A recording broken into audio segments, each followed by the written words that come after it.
Hello, hello, hello, hello, hello.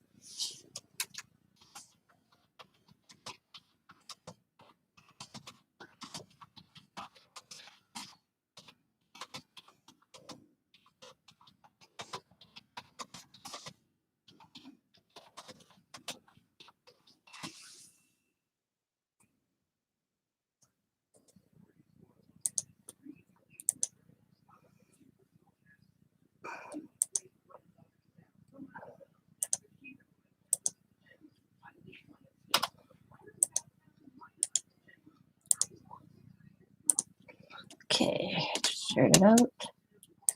Alrighty. Okay. Hello again. Okay, I gotta put this on top chat. There we go. Hello. So, I didn't know what I was gonna do tonight. So I decided to use what's on your craft table. I got a ton of stuff piled up here, and I'm just gonna grab and we're gonna create. So, and bingo chips. And it doesn't mean I'm going to stick to what's on my craft table. I might have to go get some stuff here. But I got to ask what I'm going to do with the bingo chips. So we're going to start there. You can tell this was a man sale, because only a man would waste a lot of tape.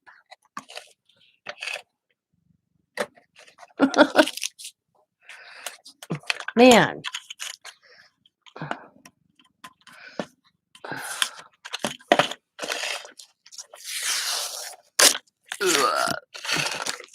There we go.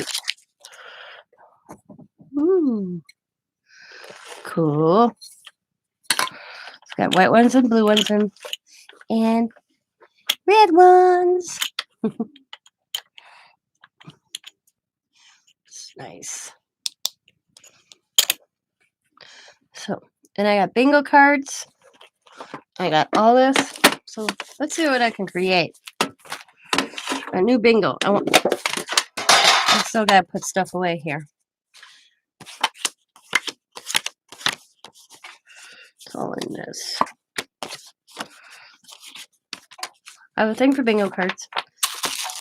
Oh, we got a spinner. It's a nice bingo game, actually. Let's spin. N44. Good storage tin. Okay. So let's see what I got. I got playing cards sitting here. I got a library pocket sitting here. My envelopes and a paper bags. Tags sitting here. Oh, more bingo card. I'm actually cold. Got a ticket. Got a thank you gram. Got some more bingo cards. Got some receipts.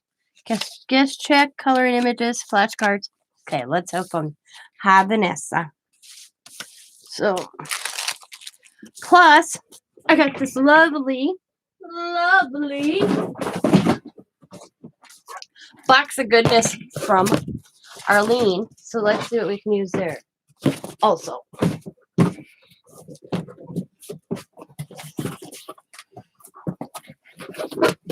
she sent me a box of happiness. So, let's go. Let's go. So,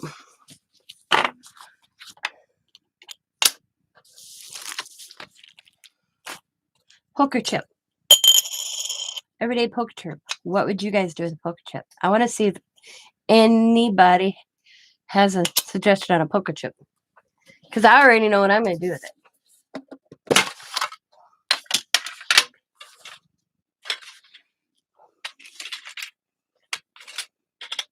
Poker chip, poker chip, poker chip, poker chip.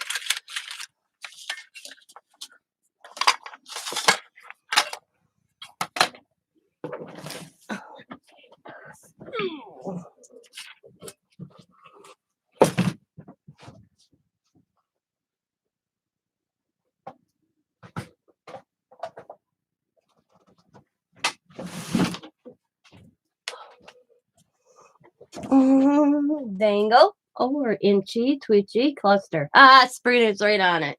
Yep. Hello, Janie. Okay. Yep.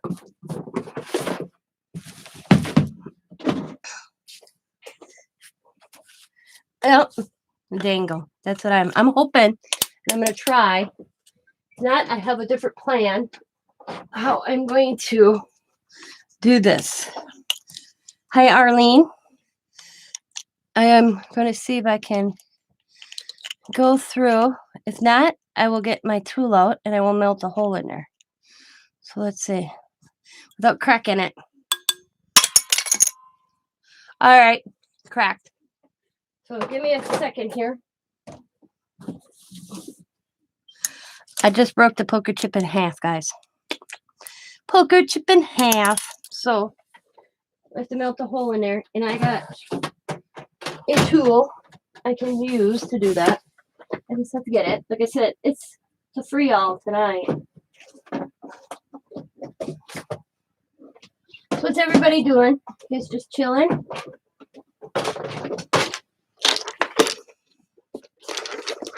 You broke it. Yep, I broke it.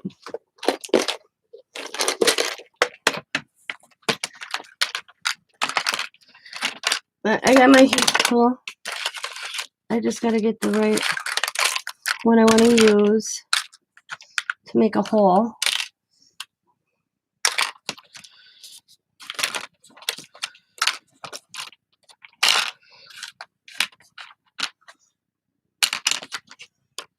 Oh, I got on it. I want the circle one.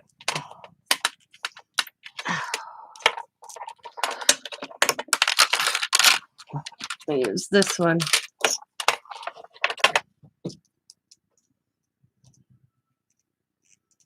Yeah. So I'm gonna heat up my heat tool here. Oh. Okay. This is a thing I bought. I got it a long time ago. It is comes with all these little different shapes. Little shapes. Burn it. Varnish it. But I gotta find something. It has been bugging me because I don't know where it is. And I haven't seen it for a while. And I know I didn't stash it. I just have to remember where I put it. And I know it's not in here because I just cleaned that drawer. Ooh!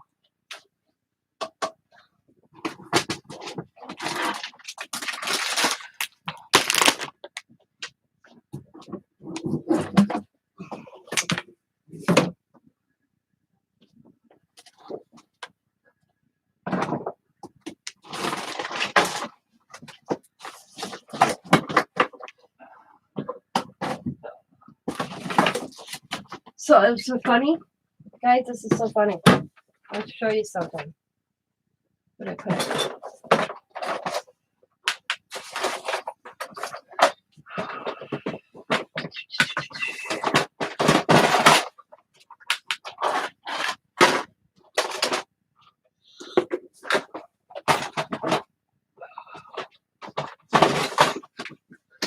So, see this thing? This is so funny, guys.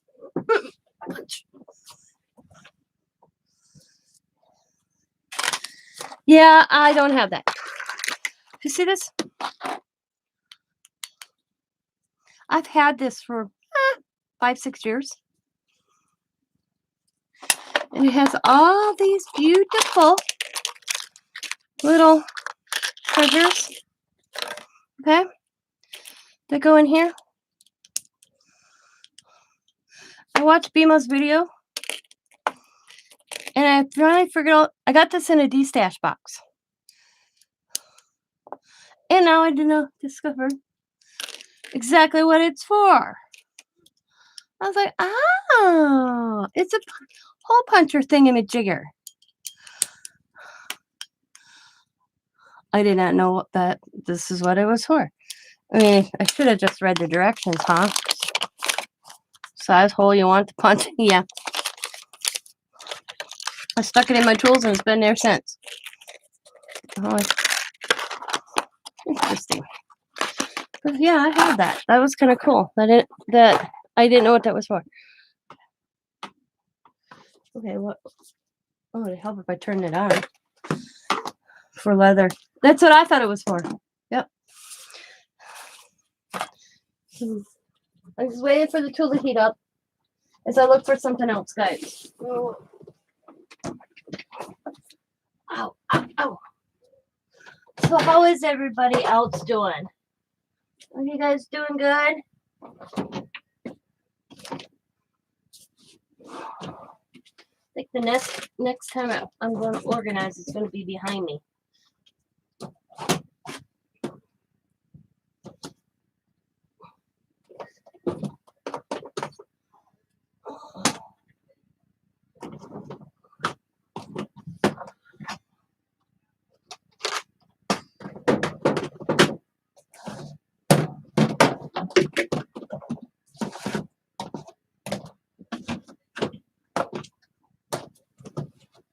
Hey, I found my lost gel pens. It's funny. I don't know where they went.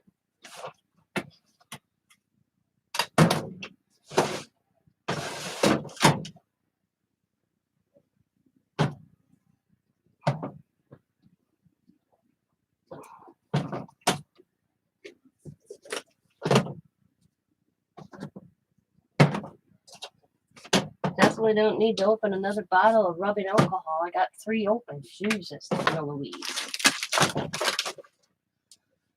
Tina Louise. Okay, there we go. I'm looking for a certain something that I can't find at the moment. Be patient with me. We're gonna. I'm in the mode. In the mode of looking for something. In the mode, in the mode. Oh. Why is that there? That should be there. That's okay. Oh, stay. I'm gonna go through all this because I am not finding it. Another excuse to organize. Can't organize that one. Oh. Where would I put that?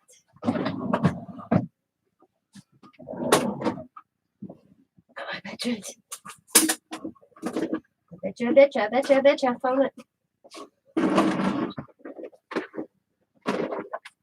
Yep, there it should be. Okay, found it.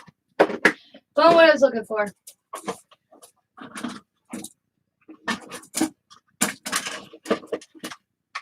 It's one of those things you use rarely. Ooh, okay.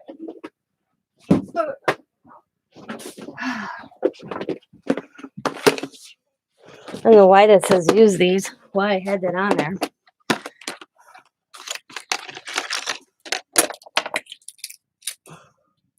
This is the tip I want. Right? Yeah. Okay.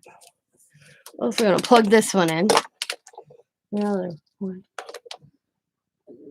Okay. All right.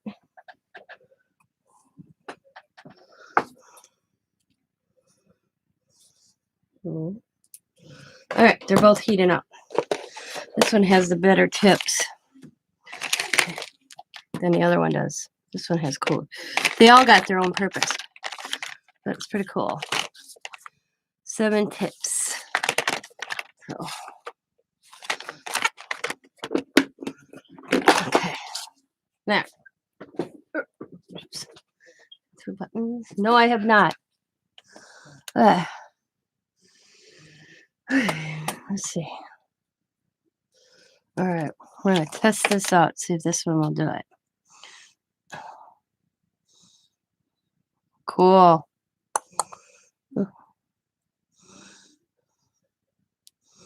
right through it. That's what I wanted. Can't do too many in it. That smells. It doesn't linger though. Boom. Okay. That was successful. That's what I wanted. All right. We're going to do a couple. As long as I don't wake up my husband, I'm fine.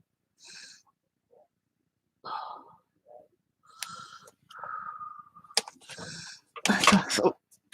Let me put that away. Such a dork. Yes, I know. I know that you were funny on that one. I got that one right off the bat. Here. Hee hee hee. Oh, like Arlene.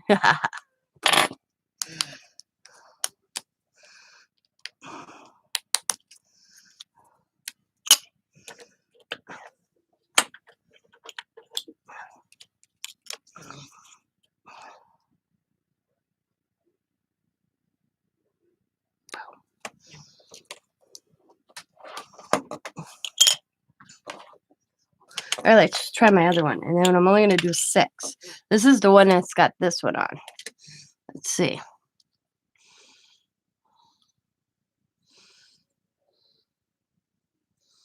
Might not be hot enough.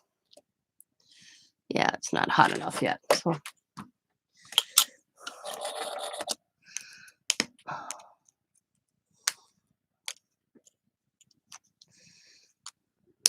I'm just going to heat the edge up a little bit because I want that off there. Line it up a little bit. Put this through.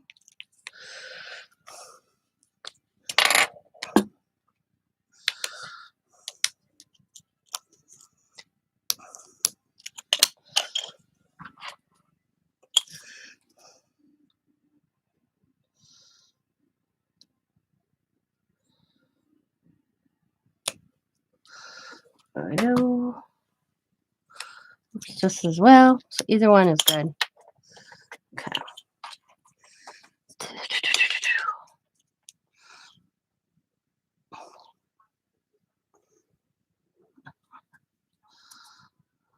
Off that.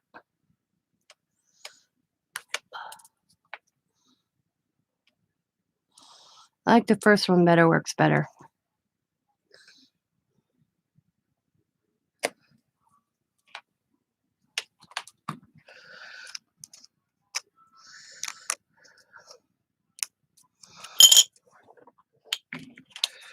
Okay, I'm going to unplug that.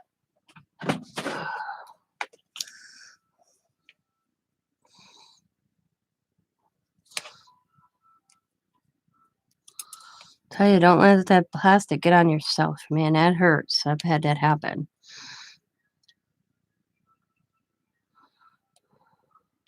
Boom. Awesome. All right, we're going to turn that one off, unplug them, let them cool down. So I won't be using them again. Okay. Sit them to the side. Let them cool down. Okay. Throw my mishap one away. Clear the hole with my awl. So.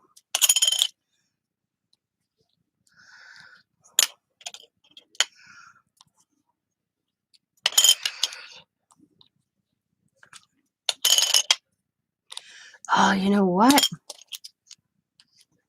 I wasn't thinking there, guys. I need double holes. Duh. Bear with me. Okay. Maybe this is still hot enough I won't have to wait. I'm going to try to line it up as close as possible. Cool. Boom. Okay. Looks cool. Let's clean this up a little bit.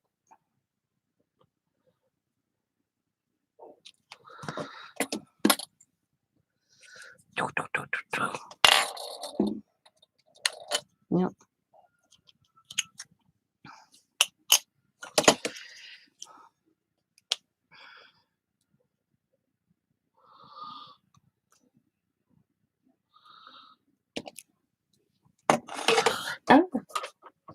Wow, do you quit sliding?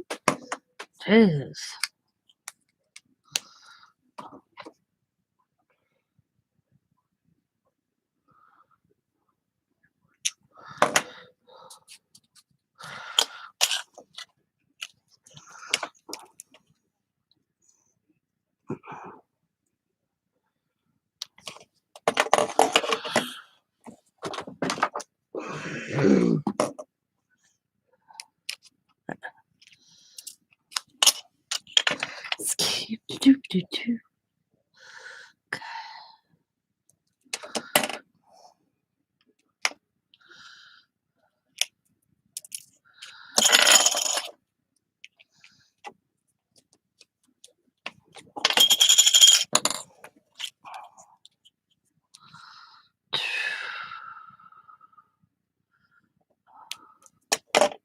Stay.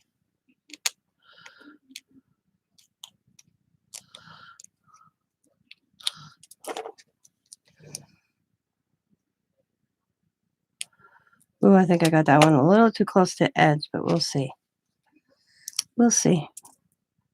Yeah, we'll redo that one. My bad. From the bottom. Boom. Boom. And boom. Okay. And boom. There we go.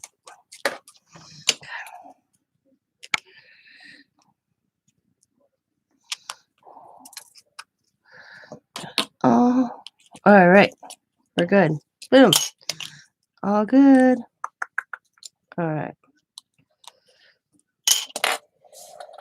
Okay. I'll let that stuff cool down. Put that over there. Get this out of my way.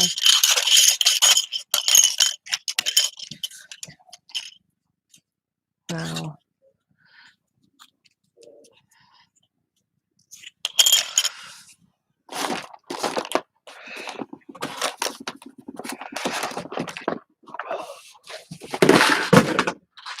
Lord Jesus. I'm klutzy tonight. Maybe I shouldn't be crafting. Yep. All right.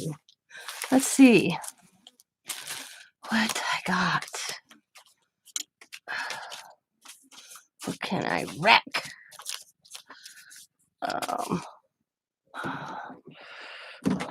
Take a book page.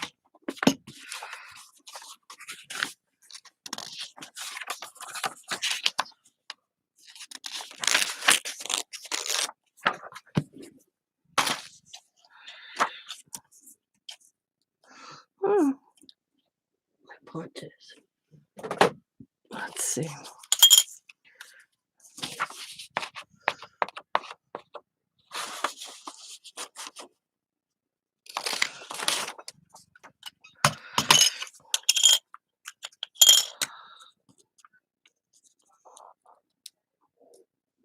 That works out perfect, actually. That's cool. Then more in the center. Okay. I'm going to use hot glue because I don't think regular glue will work. What is going on with this? Oh, man. My hot glue got unplugged. And all that. Okay. Well, I'll cut out a few more of these then. So we'll do a white one, a blue one, and a red one.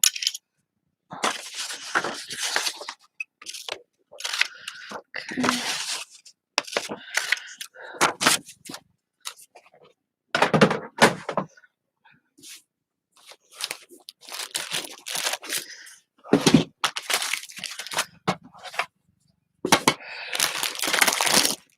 Aren't these cool little kits I got today at the Dollar Tree?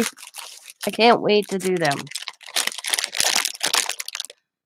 And they're little DIY wind chimes. Those are so cool. I took the last 3 they had.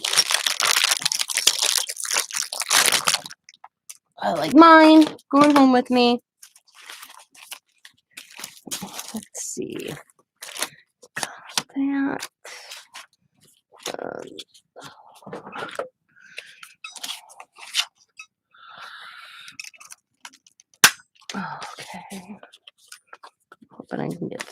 out of this.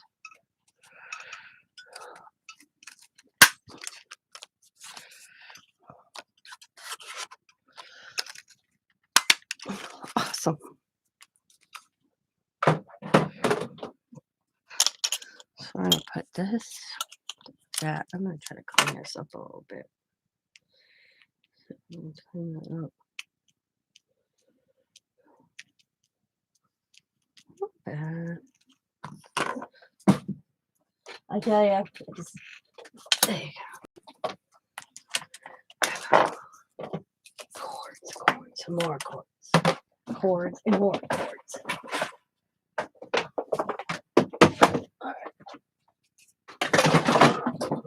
Stay. Thank you. Okay. That's going to go there. That's going to go there. And that's going to go there. Or there, right there. Get that off there. I know one of these I screwed up on. This one. So we're going to put that back over there. That's going to go there. And that's going to go there. And I lost the circle. Man, that must have went flying. So, oh, right there. Okay. It's the start.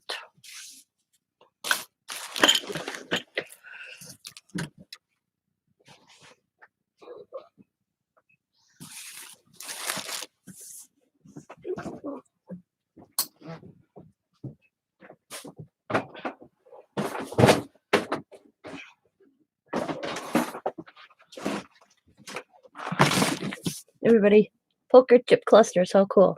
Yep. Gonna eventually do them.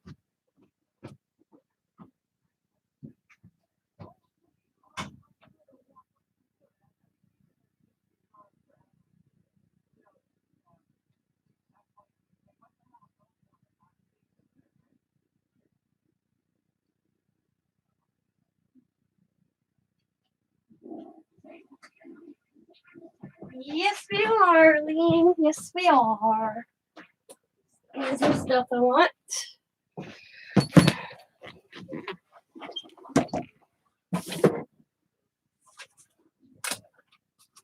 Oh.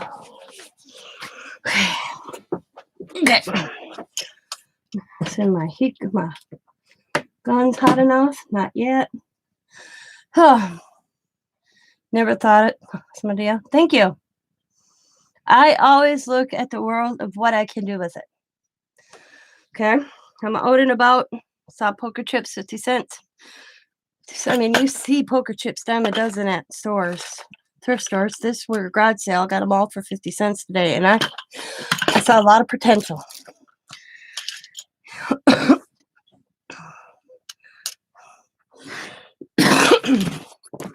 So,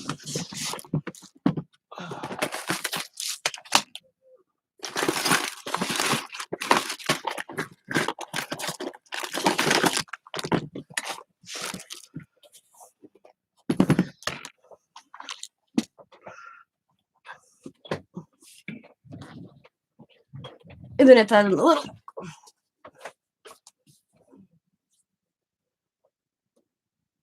Ah.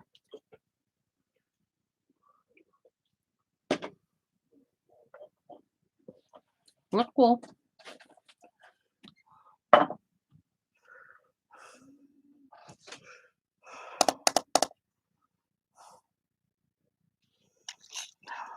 All right. So now I'm just going to add a little hot glue if it's ready. There we go. Just to add my center. Okay.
Ah!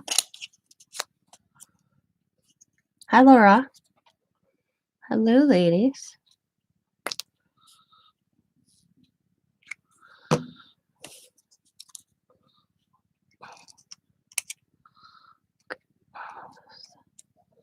All right. My boogers off there.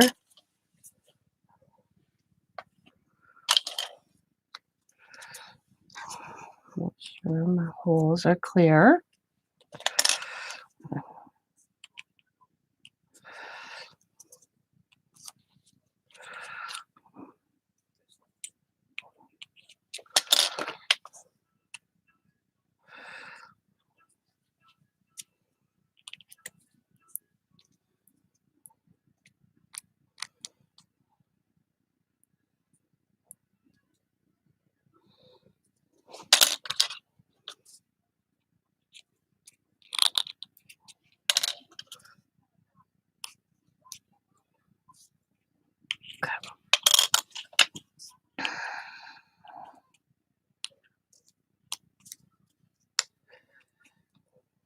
Okay.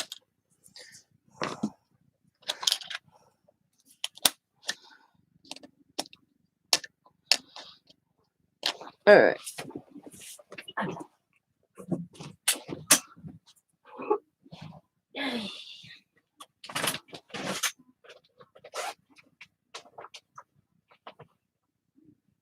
I know exactly what I'm looking for. I just have to find it. Oh, they're a little bit bigger. Oh, no, here they are.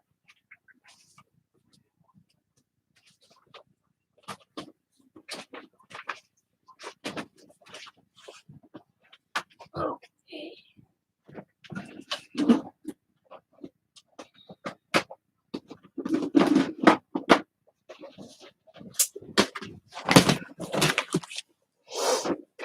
All right. Okay.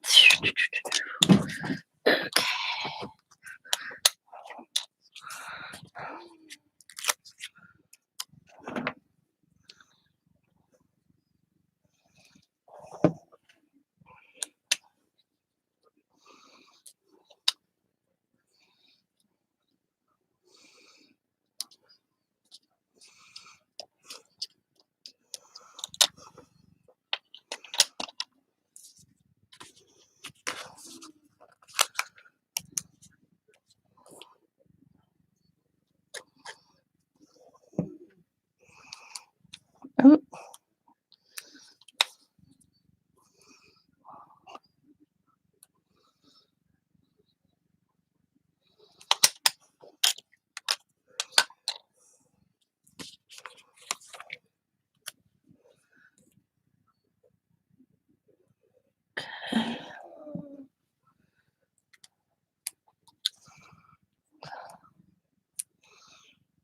there's delusion stickers I have.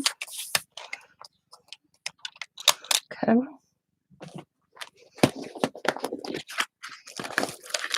And I'm going to grab.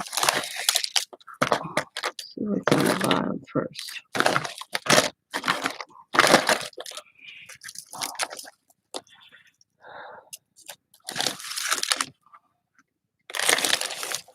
Okay, we'll grab this color.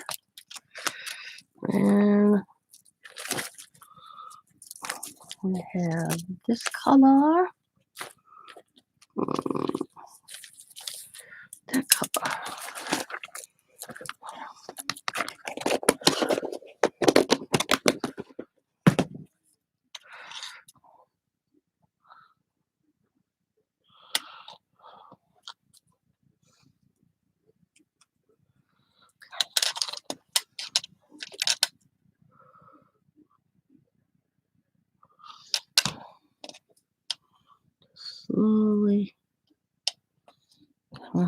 one around.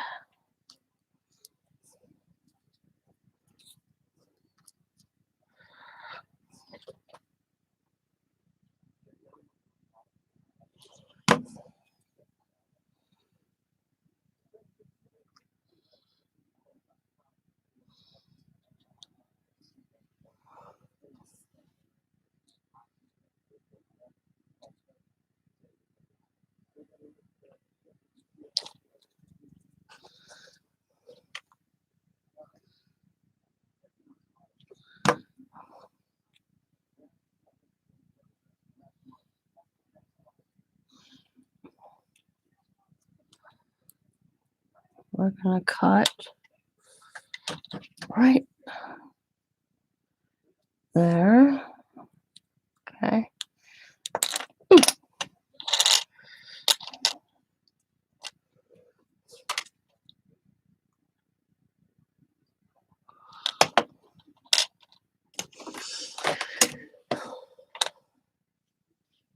And I just turned it upside down, so wow, Tina Louise.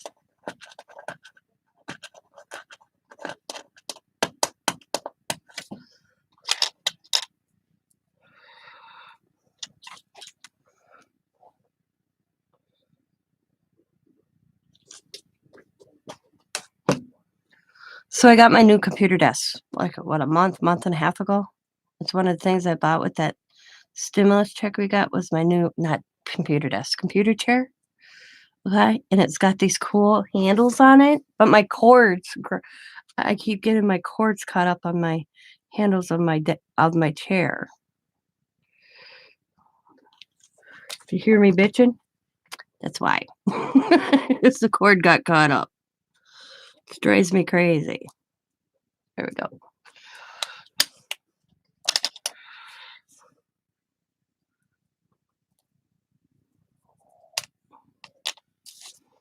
That one there. This one, I'm going to do a little different. But cool. I'm hoping. There we go. This one's got this gal on it. I don't know if you guys can see her. I'm going to put a crown on her.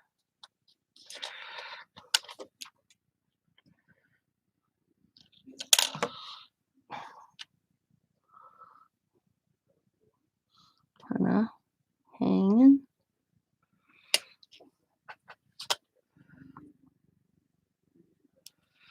String off.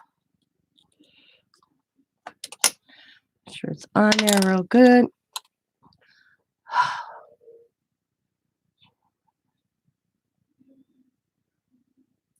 Thanks, Janie.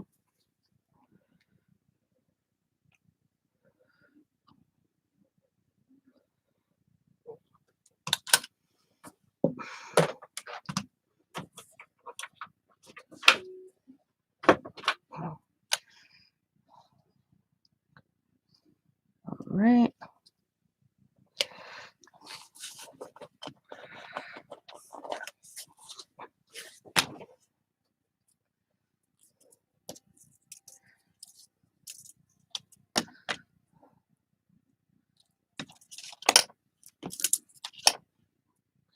I'm just going on the outside of the checker.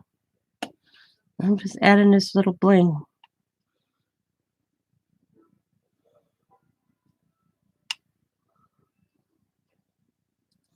I'm just going to go around the edge.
Still there.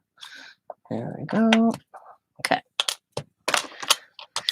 This is all up to interpretation. This is just me doing my thing. Does that have to make sense? No. Okay. It does not. I want to be the type of person that tells you just to craft. Just be creative. Does not have to have a rhyme or reason of why you do it. Just be creative. Okay?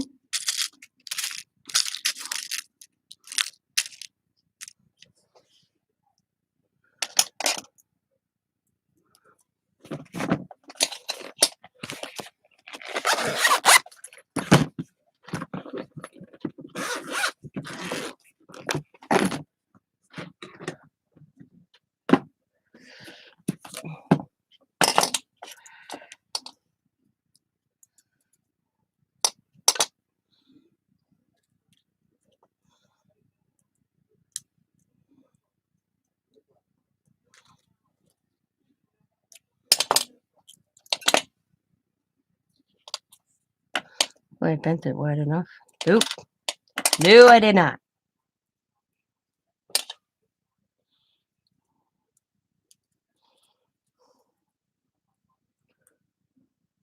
Come on, stay. There we go.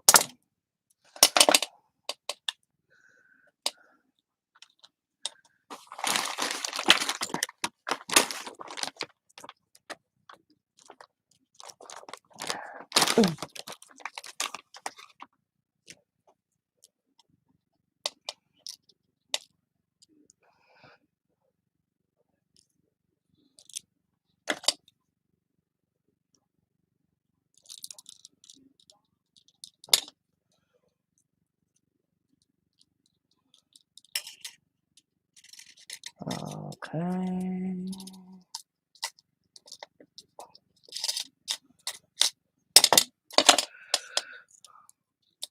Keyring.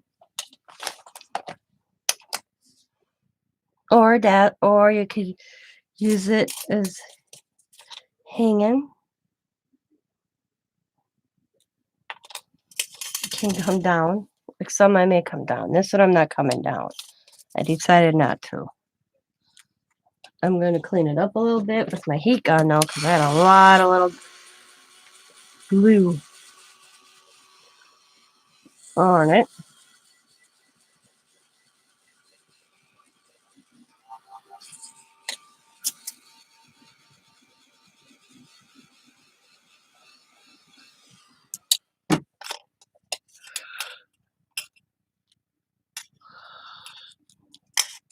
Now, I just made a journal that I have to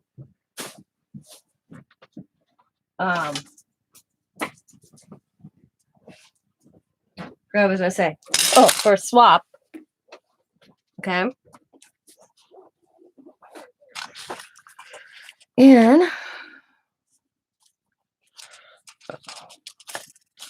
take that off and put this aside. And I have this coming right there. And I am going to just grab one of these. They're called tailor pins because I went to Scott's cousin who's a seamstress with one of these pins. I'm like, where can I find more of these and what is the name of it? She told me. Tailored pins. Because tailors would put them on their clothing. And dry cleaners. And I'm just going to go in.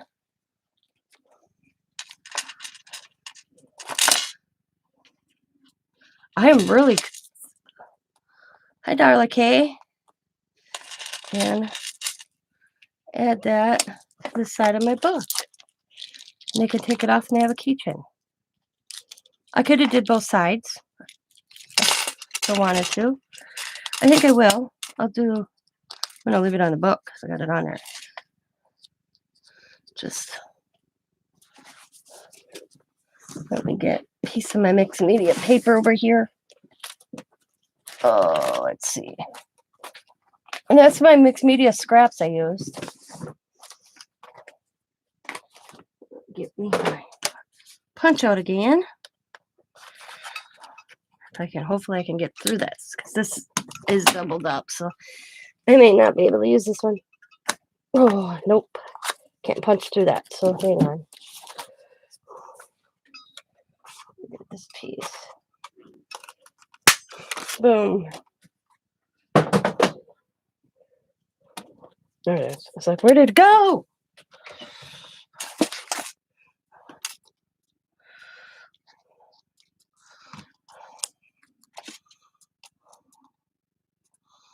That in the center. Well, let's see.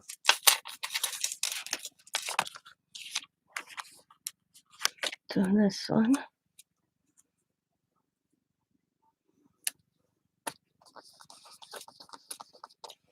There we go. So both sides are covered.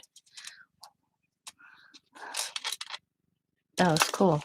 Using it as a dangle. Earlier this evening, I saw you recording of opening my 2K. I was I'm showing my art.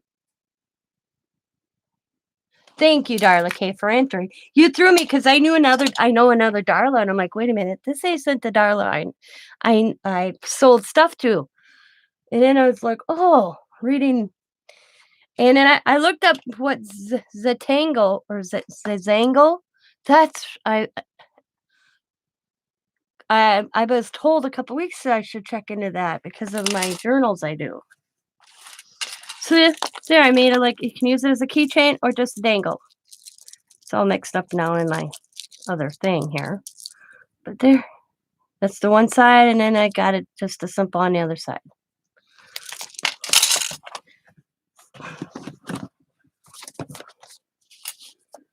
Okay.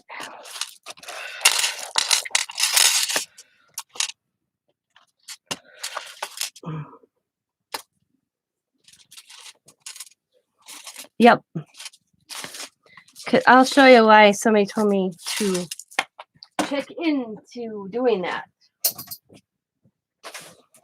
Because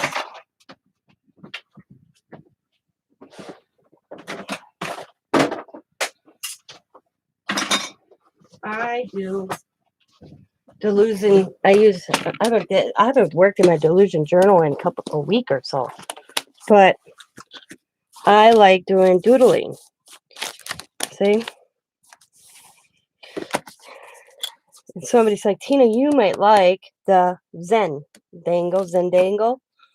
Yeah.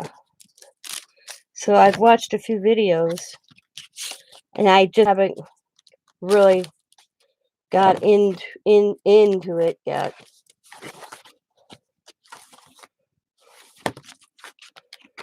This is where I left off. I have to finish these pages. Got this one done. I just have to finish this one. Yeah. Plus, then I got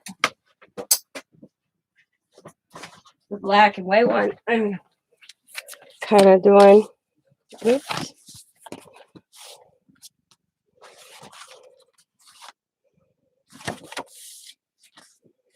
Oops. I haven't.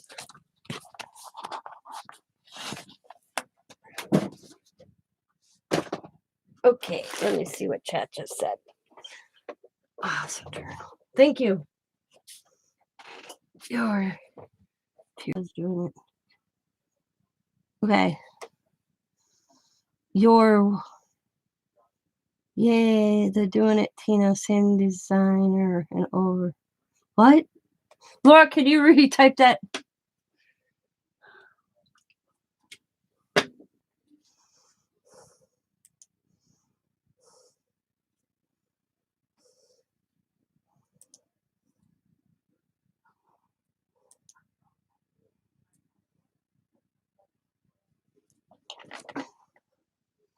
Yeah, that's what I realized. Yeah, I don't know what Laura's trying to say there, Janie. Yay. Doing it, Tina, same designer over and over. Yeah. Oh, I get. Yeah. Yeah, I know. She does that. Diane Delusions does the tangle in her way. I'm a doodler. Yeah, over and over. Yeah. I didn't know that was the word. I took her class, Diane's class doing that. I didn't realize that's what it's called. Gotcha. Now I know what you're saying. Yeah. Over and over and over and over. I try that, but I get kind of lost in it. Zen, like Zen. Oh, Zen. Okay, gotcha. Zen. It's like me going chai. I always want to say Laura's name wrong, last name wrong when it's chai, like chai tea.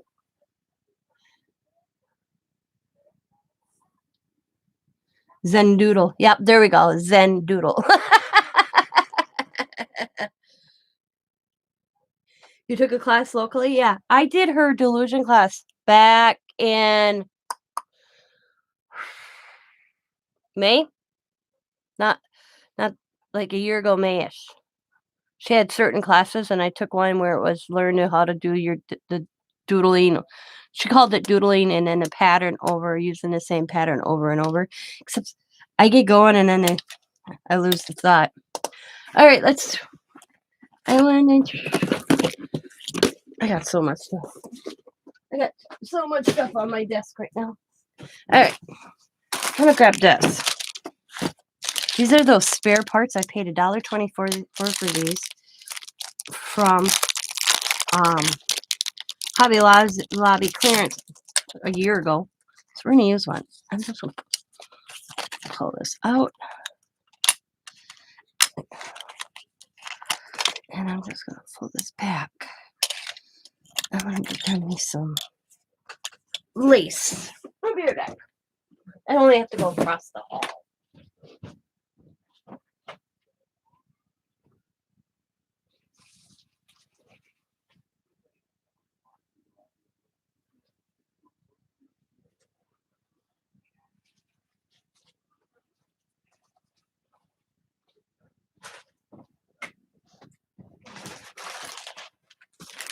And this as well.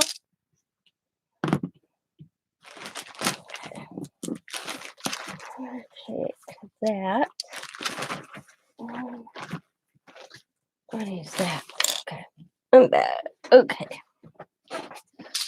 Let's use the white one. I'm really not into the colors, not for what I'm doing right now.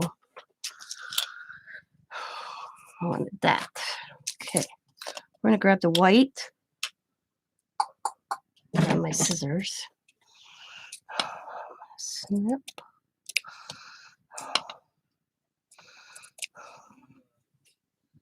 Cluster time, baby. Let's see.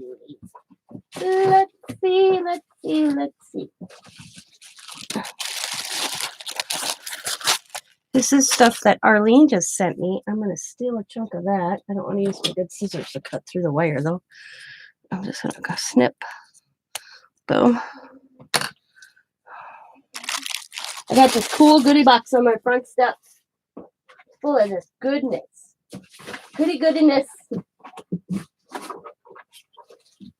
She sent me 3 books or 2 books. And I can't de-gut a book until I read the book. I know it's weird. She did send me one that was de-gutted, though. I'm going to be doing something with that next few weeks. But I was like, oh my God. And I love readers. I have to read the Reader's Digest before. But stay around and watch for a while. Does Tina stream at a regular time? No, I do not. My sale is the 15th. If you're talking to me. But I go live when I feel like I want to go live. I really don't. I tried doing a set time and it's not me. I'll be honest with you. It's not me. I go live when I feel like going live. Could be in the middle of the afternoon. Sometimes I go live more than once. Yeah.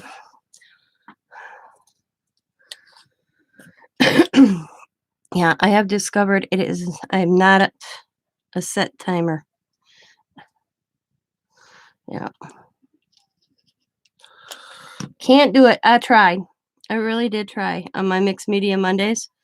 which I didn't even go live on Monday, did I? If I did, it was late. But if I have to plan something, I'll do it. But when it comes to my creativity is not set. Yeah. So we had this little blue flower. Oh, I want this. A hint of different lace here. Let's take this one. Yeah.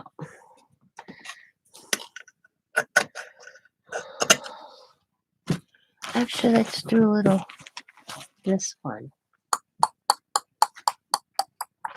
Yeah.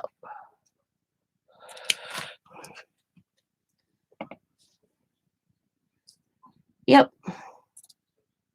Please do so.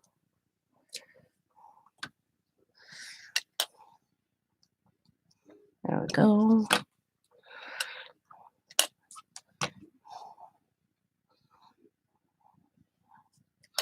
Now I'm going to try to see if I can get this off. Last time I used these, I was able to get this off.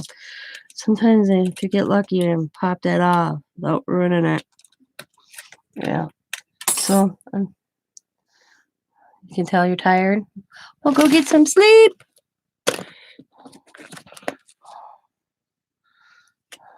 So I'm just going to snip as close to the edge as like, voila. See? God, it came right off on my hand. That's what I wanted. And then I'm just going to hot glue. I'm going to go right in the center. I have to make sure I'm lined up with my holes. There we go. Yep, I am. I forgot about the holes, guys. I'm making a cluster and forgot there's holes in this. No. I have one cutter. Yeah.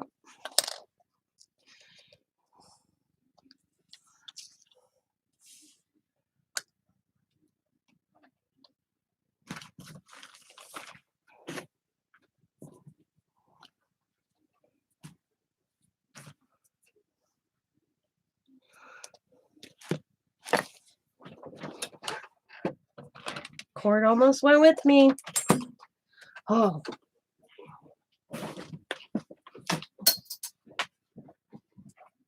I want an itty bitty teeny little pink. Oh. Let's see. Like a butterfly. Grab a butterfly here. Oh, there we go. There we go. Okay.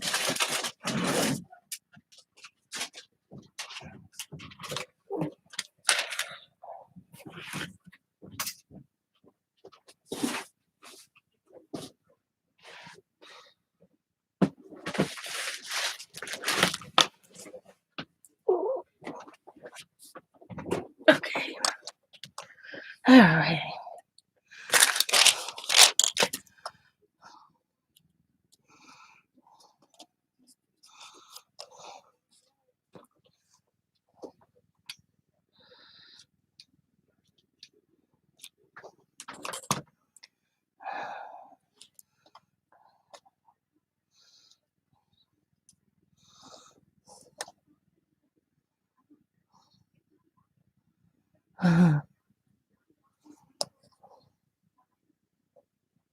Oh, I redid them. I redid my nails. There is supposed to be an orange stripe down the center, but I don't know if you guys can see that. It didn't turn out as good as I was hoping. But I left them. I should have went with a lighter color to put the orange on. I don't know if you can see the thumb. The orange stripe going flip.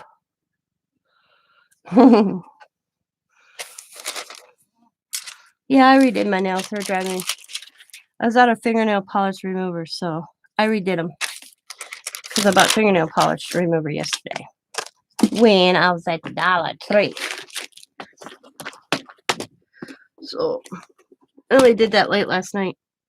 So they look really fresh today. This is the first time I crafted all day. So they do look fresh. Give me a few days. It won't look like that. Oops, that's not the one I wanted. I wanted this one. Yeah, give me 3-4 days to look like crap. Ew.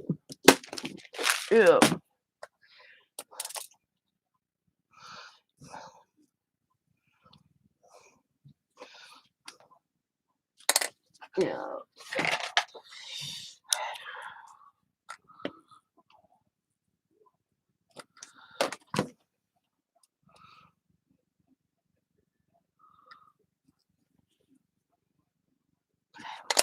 Now. Oh, that's not the one I wanted. Okay, maybe it's the one I wanted. I thought it looked different. So hang on. Give me a second here.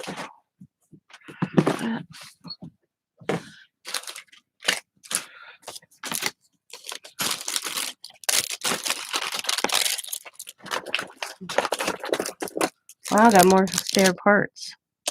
Cool. Ooh.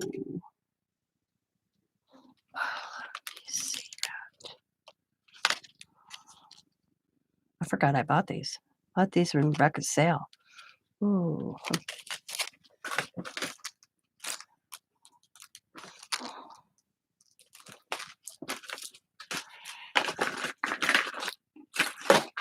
Look at that. Isn't it gorgeous? I just don't know what to do with it. I bought this at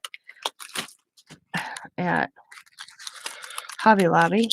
I bought a lot of these clearance at Hobby Lobby, and I'm sitting on them. Aren't they gorgeous?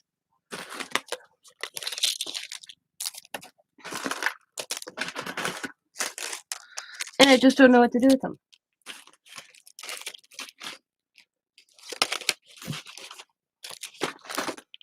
I got Tim Holtz I bought at Tuesday morning in here. Oh, I thought it was blue. And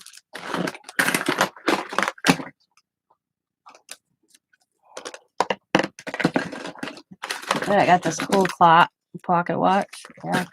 And I'm like, what do I want to do with them? I don't know what I want to do with them. So they're sitting in my bucket. On my medals, I call it.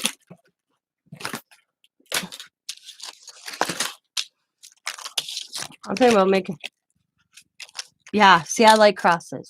I collect crosses. I have a collection of crosses. But I just put it. And I'm really surprised it ain't on my wall. I've had started.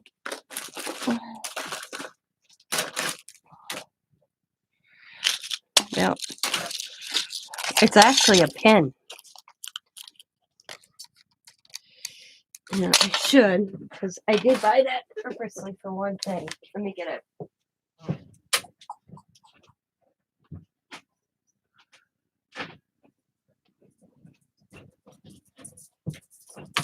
Now that you mentioned that. When my brother passed away, my older brother Timmy, I was given a cross from a friend of mine after he found out my brother passed away. I do live in history, guys. And this is my live in history bag. Okay. And this was the very first cross I was given after he found out my brother passed away. And I hung it. And I've been given other crosses. And I hang them.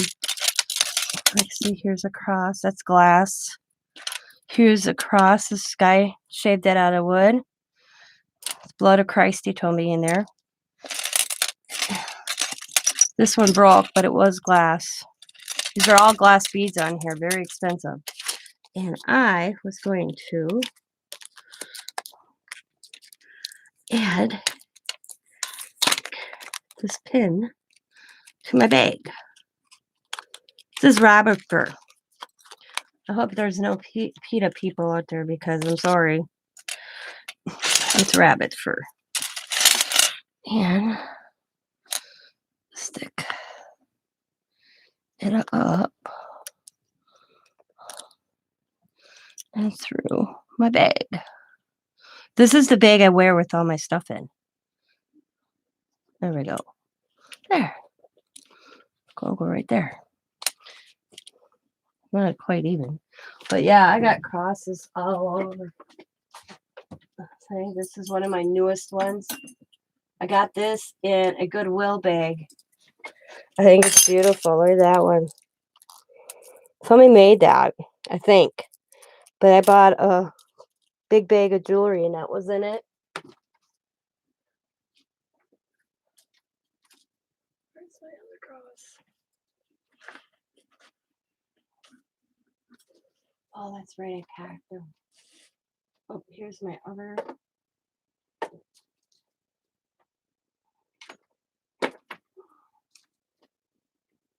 Oh.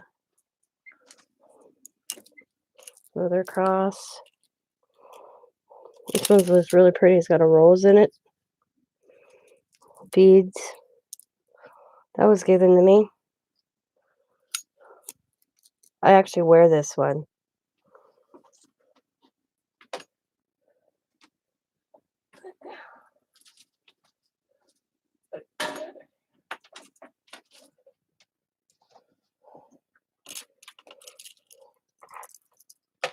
Some of them I put in my pack already because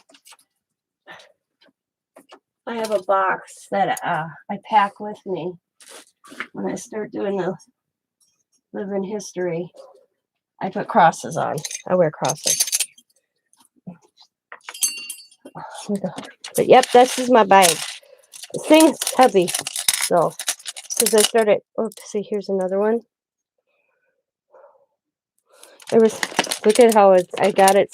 It is so yellowed from the sun, from the smoke from our campfire. But just a little catch-all bag and nothing in it at the moment. It smells so smoky.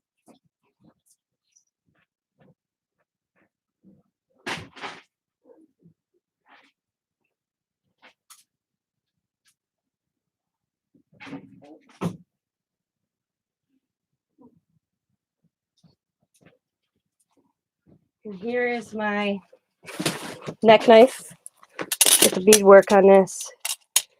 Scott bought me this for my anniversary one year. And it holds my neck knife. My poor little knife needs to be sharpened and cleaned. I wear it around my neck. And then 2 years ago, a friend of mine, check this out. It's called scrimshaw, where you scratch. That is a horn. And he's got turtles hanging. And you open it, I can put stuff in there. It's got a turtle right there. Did such an awesome job.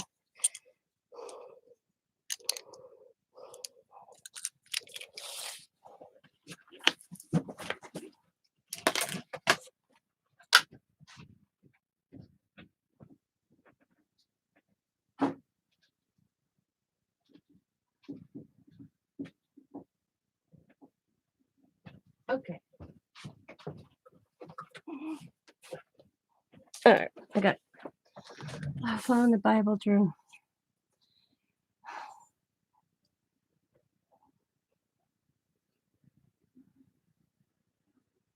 Yeah, sure, I would. To know the person that is in it, I have, I don't know where I put it. Oh, it's up there. This one. Right? Is this it? Yeah. This is mine. I'll be honest, it was not my thing. Here. My creative Bible. It's gorgeous. It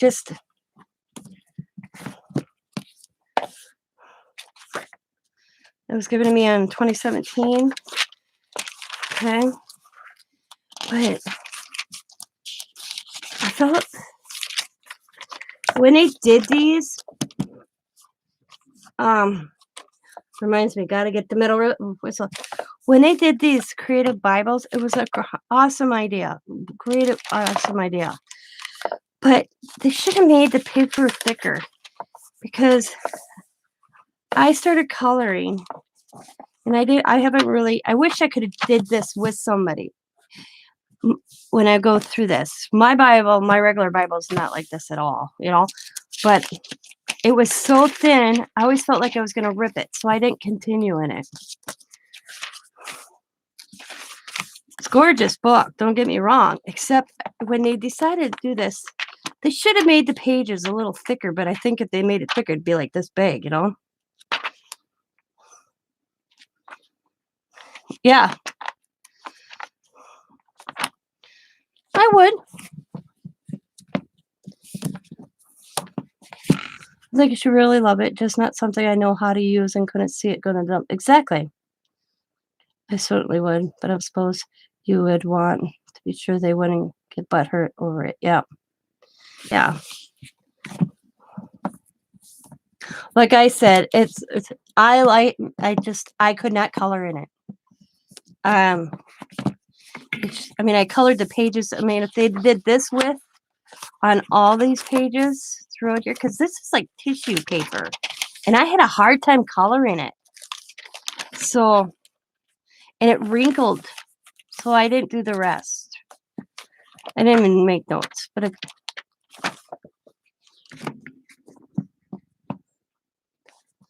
yeah, I think if a person, oops, I think they would enjoy it. Personally, I enjoyed mine when I got mine. It was a beautiful gift, because that was a gift to me. Except I just couldn't do the coloring in it. I mean, now if my other Bible, which is my personal Bible, that's not my personal Bible. Do you know what I mean? Personal Bible. I lost my thing I was working on, guys. Oh, it's over here. It's loaded with notes.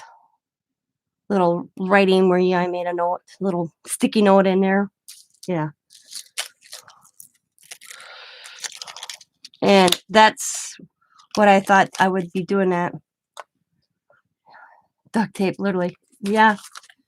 Mine I got, God, I bet you, let's see. I am 49 years old, so 30 years ago. And okay, I'll be honest, the Bible confuses me. So I follow along when I go to church, okay? And when I do go to church, I do go to church. People find that hard to believe. Why do people find that hard to believe? Oh man, I haven't been in church in a while because of COVID, but I do watch it online. I go to a Christian church. It's no non-domination church. There's no religion. The coolest part is I sat next to Eric and Damien in their entertainers, and they dress up like women. That's how freedom my church I go to. Sounds right. You know, I agree. Yep. So, but I go to a Christian church where every race, greed, lesbian, gay, straight, married, non-married, children in birth, out of wedlock, don't matter. It is such a freedom church. It's such a wonderful church. The meaning at the end of the day, it's still the same. Yeah. Well, one thing that sticks out, when I was a child, I went to the Baptist church with my neighbors. They were Baptist. That's probably the religion I followed the most, is the Baptist religion. And the one thing I can remember from Bible camp is the pastor saying, everybody can read the same passage. Everybody can be up here, like everybody can sit here and listen to me read a passage out of the Bible, and then you turn to the person next to you and you say, what did you get from that? And nobody's interpretation will ever be the same. And that's when he said, that's where the Bible is freedom. I said it on the entertainment center and really have not looked at it since, but it's huge. Oh, it's huge. Some Bibles are gorgeous. See, I got my Bible given by my foster brother's brother, who's really religious. He found the Lord after he lost the Lord, and he was giving Bibles to everybody. But that's not my Bible. That's not the one I use. I use a printed, but I got this Bible from a lady at when I was in the hospital as a child, and it's big. My Bible's big. It's got to be this big because it's yeah. My Bible has the written form of it, and then when you turn the page, it's Braille.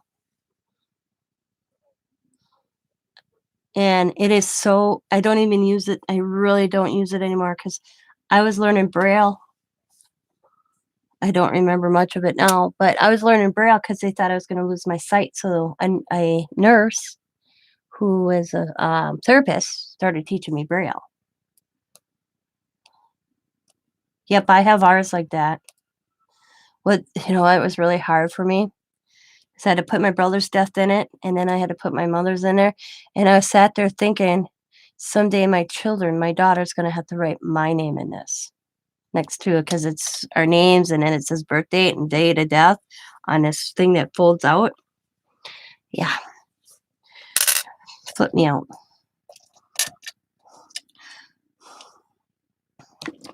Yeah. Someday we're all going to be there. Hey, bro. Oh, cool. But I think Bibles are beautiful. Like I said, I'm not over religious. I don't preach to anybody. All I ever say is, because, how do I put this without sounding like a butthead? I can't handle a person that found the Lord, a reborn Christian, and then they come to you and they think they need to save you. Does that make sense? It drives me crazy. Sam's brother Will, all of a sudden found the Lord again, and he was preaching to me, and I'm like, Will? And he's like, what? I said, nothing to you. I'm glad you found it. I'm glad that you're whatever, because Will's one of these, he's doing this thing this week, and then 2 weeks later, he's not doing it. And I'm like, but don't preach to me. And he's like, excuse me? I said, because your interpretation and that same passage or whatever you're reading, we're not going to think the same. I don't believe that. No, because I said a real preacher does not, I said, a preacher's preacher. And I'm like, a preacher guides you, does not direct you. What's that mean? I'm like, if you don't know what that means, then you're not doing it right. And he goes, what? I said, a preacher's there is to preach, not to tell you it's this way. He's there to guide you.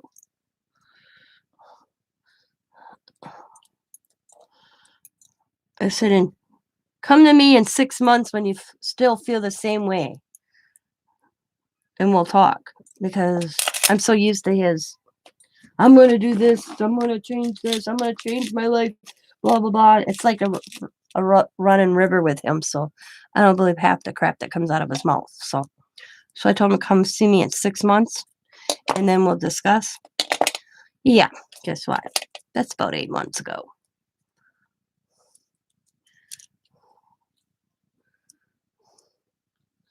And I can't handle somebody that says, the good Lord don't accept gay or lesbian. I don't fly on that, because you know what? I don't fly. God created people to be who they are, and he accepts all of us.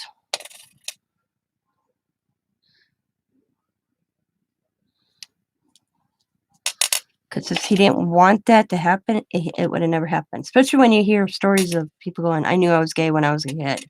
You're going to tell me God did not create him that way or her that way, and he's not going to accept that person because of that. So I can't handle that.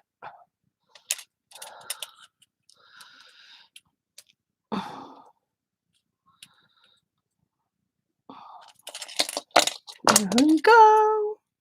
Boom. Where's my little butterfly? I gotta fix that. I'm gonna glue that down.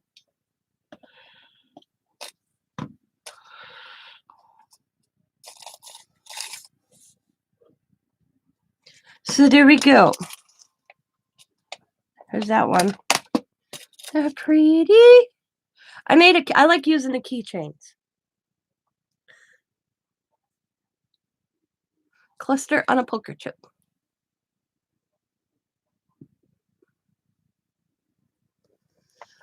The family Bible that I got was a wedding gift that my parents received when they got married. And I was surprised that my mom kept it after the divorce.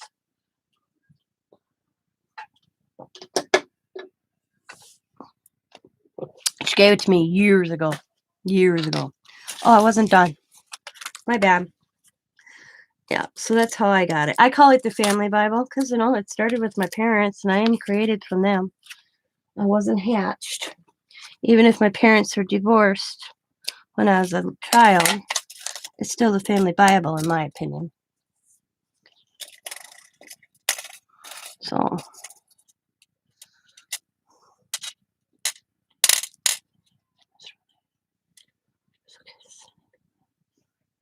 yeah, yeah, yep. I see no problem with that. I find stuff at thrift stores, yard sales, and here, I'll show you a perfect example. See this book? Card Tricks. I went down the road about 4 houses down from me, and they had a little kids' easel. Matter of fact, I will go take a picture of this real quick.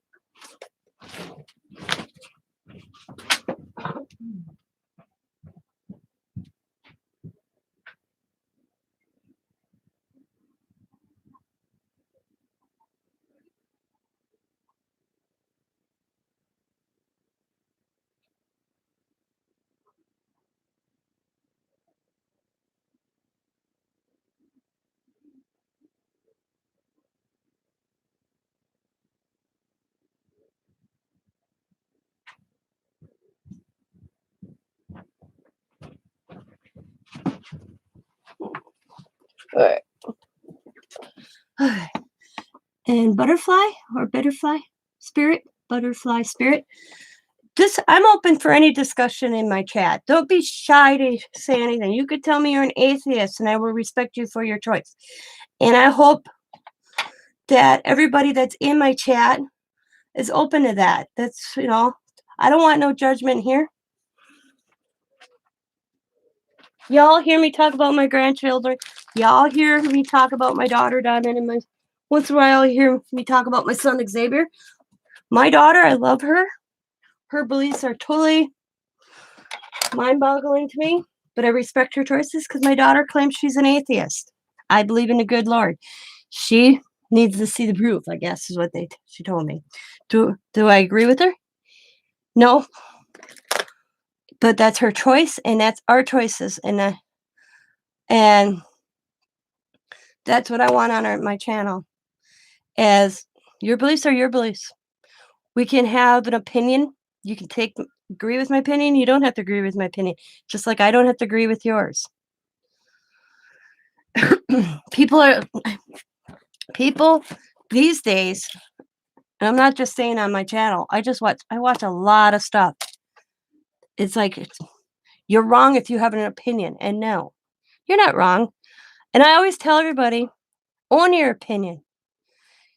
If you own your opinion, then it's your opinion. If you can say, show me or guide me, not show me, guide me, give me a suggestion like, hey, Tina, why don't you go look at it at my point of view? I'll go look at something at your point of view. I still have to come out of going, okay. Or I can still say, no, that's not what I'm saying. We're not the same because the good Lord didn't make us the same. No. Okay, I got you saying. See this book? So about a month ago, about 4 houses down from me, there's a curb full of stuff. Curb full. So I walked up and it says free take. I found this now. This Card Tricks. I purposely picked this out of the book. They had tons of books. I picked up books for my grandkids. They're already home with them. Diamond went through them. The ones that Diamond didn't keep, she gave them to the neighbor. I found this book in here. I got this for Bima. Off the curb. And because I saw card tricks, and I know she likes card tricks. I showed her it the other day, and I'm like, "You want this?" She's like, "Yes." And I'm like, "Okay, can I tell you where I got it?" And I told her. She's like, "So?" There's nothing wrong with this book. The only thing that it was in a box, but it didn't have the cards, and they were just weird cards. So it's just cards, like probably a deck of cards that came with it. There's nothing wrong with this book except where I got it, and there's nothing wrong with that. I bet you I got 30 books off that curb. There was nothing wrong with the books. But the biggest thing I got off the curb is you want is this. Yeah. Check that easel out. The only thing that was wrong with this easel, as you can see, Riley loves it, is it has things that go on the side to hold it up, and it was like a little nut. And then they were missing. So Scott fixed it, and then there was a wooden doil that went in the center. Scott fixed that so the paper can run through. This right here, first thing out of Riley's mouth before Papa had it fixed. Can I use that, Nana? It's got a chalkboard on one side, and this is a dry erase board on underneath that. And I have a big roll of paper that goes through, and she loves it. Mm. I don't see anything wrong with if you notice something at a thrift store or on a curb that you know a person you know would like. I think it's about thinking of the person, not where it comes from. My 4-year-old granddaughter, 5-year-old granddaughter, she just turned 5 in March, and loved it. And it's sitting in my living room because I have no idea where to put it right now. Because Riley likes to paint, and she loves it. All I needed was a little TSL. Then I looked that up. That easel brand new was $70. It was missing the little cups to go in its cup holders to hold the water. Well, I found cups and little paint things where the little it was little circle like about this high. There were little containers where the paint was in, and you could just put the brush down in the center. That's what was missing. Who cares? I made her day. There we go. Yep. I think it's the thoughtfulness. Oh, I curb pick all the time. Me and my cousin used to be junkers. That's what they call them up here. Is we'd go curbing every night for metal. And before Green Bay took the permits away and changed their recycling or their policy, what you could put under curb, me and my cousin would make, I bet you, $600, $700 split between us a night. Two women with our kids. We'd put our kids and they would go with us, and we'd grab our trailer and we go pick up washing machine. We had 2 guys laugh at us, thinking we weren't able to pick up a wash machine and dump it into the trailer. The thing is when my Uncle Jerry and I and Connie sat down to build our trailer, we built flaps on the side of our trailer, and we'd bring down the flaps, and we'd anchor them with wood legs that came down, and we were able to put whatever heavy thing like a washer on that flap. It was just a piece of board so that we can up and lift and push in. You have scrappers here? Yeah. Well, when Green Bay decided not to do curbside, you can't put washers and dryers like they used to on the curb here in Green Bay anymore, there went our money. I mean, we were cranking in bucks. And then there was other times, like I found a metal box. We also did uh foreclosed houses. Also, we used to make good money on that too until they wanted you to be licensed. Yeah, but the one time me and my cousin cleaned out a house, and I walked into a crafter paradise, man, and all this stuff was gonna go in a landfill. So I ended up having to call my husband Scott to come and get my stuff. So I'm going through it at home, and I saw this metal box, like this bag, was tucked in this craft stuff. Opened it up. It had a little key where, like, little lockbox about this big. Scott popped it, chuck full of coins and $100 bill in there.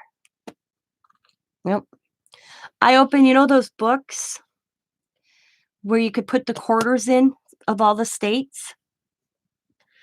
I grabbed some for my father-in-law who was collecting the quarters for every state. I thought the books were empty. I didn't pay any attention because you're on a curb. And I'm putting stuff in because me and Connie had our own colored Rubbermaids, and whatever we got and we put it in that certain Rubbermaid, that was ours. We didn't have to split it because we how we did it is whatever we made, we paid the truck back. And what that meant is paid the truck back is that we refilled the gas tank. And then if we bought a 12-pack of soda, we went every other person bought 12-pack of soda. Oh my god. At the dump of lace? Oh my god. Yeah. Homemade lace. Oh my god. See, I used to go to the dump with my grandparents. Oh wow. So I get home, take my Rubbermaid in the house. Next day I wake up. Scott comes out to look. Scott's looking already up, and he goes, "Baby, where'd you get these?" And I go, and I'm half asleep, and I'm like, "Where did I get what?" He goes, "These books." I said, "The ones for quarters." I go, "What one?" He goes, "The ones you put quarters in." I sat on a curb last night. He goes, "Did you open them?" And I'm like, "No." Everyone was full of all the state quarters. Somebody threw I think it was somebody's house estate, and they didn't look. Yeah, I came home with just the cardboard books thinking they were empty just for my father-in-law to put quarters in, and they were already filled up with quarters. Oh my god. Yeah. I'm just drooling right now at steamer trunk with handmade bedding and tablecloths. Oh my god, score. Yeah. Yeah. It's amazing what I used to find. Mm, get some rusty boots for steampunk. I did a steampunk boot, but Allie took it home. Or not steampunk, shabby chic. One of my first things I did, Laura, on my channel is a little pair of cowboy boots that were my granddaughter's, and I shabby chic for them. And then I had them for the longest time, and then Allie recognized they were her boots, and she took them home. They're now in her room. I did them for a wedding, actually. But I was amazing at stuff. Like the one house, I found somebody's ashes. I contacted the funeral home. That freaked me out, and I realized it was somebody's ashes. So we contacted the funeral home that was on. Yeah, they just throw it out. That's what like that one night where I found the quarter books. Yeah, you could tell they didn't care what they thrown out because we just put it in a trailer. We never even finished junking that night. We just loaded it up and said we'd go through it ourselves because we knew we hit a gold mine on that one curb we drove up to. So we just loaded it up, brought it to my house, went through it. We found that blown glass, that blue glass that's very popular. Yep. It's like they didn't care. I wish because now, if I knew back then to now, where all people like all that old looking paper. Oh my God, you wouldn't believe how much I used to see that. Yeah. Yeah. But when we got the job from a friend of a friend to go clean foreclosures out, we separated the metal. We did like home goods in one room. That's how we'd go through the house. We'd separate the metal, and then we'd have home goods, and then we'd have other stuff. Oh wow, cool! And we donate the furniture. We'd get a person out there to pick it up. I felt like that was the house where I walked in with the crafter's gold mine, and I had to have Scott come and get me, or come and get it. We went to do a townhouse once, and I remember walking in, and I smelt this odor because you could tell it was closed up. And we have to take pictures of the rooms, how they looked when we enter, and how they look when we leave for our boss. And my cousin goes, "I'll do the upstairs, you do the basement." I go down to the basement of this townhouse. I go turn on the light, and I went, "Oh my God." Walk back up, and I said, "Connie," I said, "we have a meth lab in this basement." She's like, "What?" She went down, they had it all sectioned off. Searched the attic and basement, yep. We ended up have to call this police department. They came out. Yep, this townhouse had a meth lab in it that we were cleaning out. Yeah. So then we had to sit back and wait for them, then call in the hazmat team. Yep. Then we could go in and clean it out. People are disgusting though when they know they have to get evicted or they're losing their house. We walked in a house once to clean it, and it looked like they took a bowling ball and threw it from room to room to room because you could sit in the center of the house and look straight down the hallway into every room. We went in. They took the cupboards and the light fixtures and even the covers for plugins out of this house.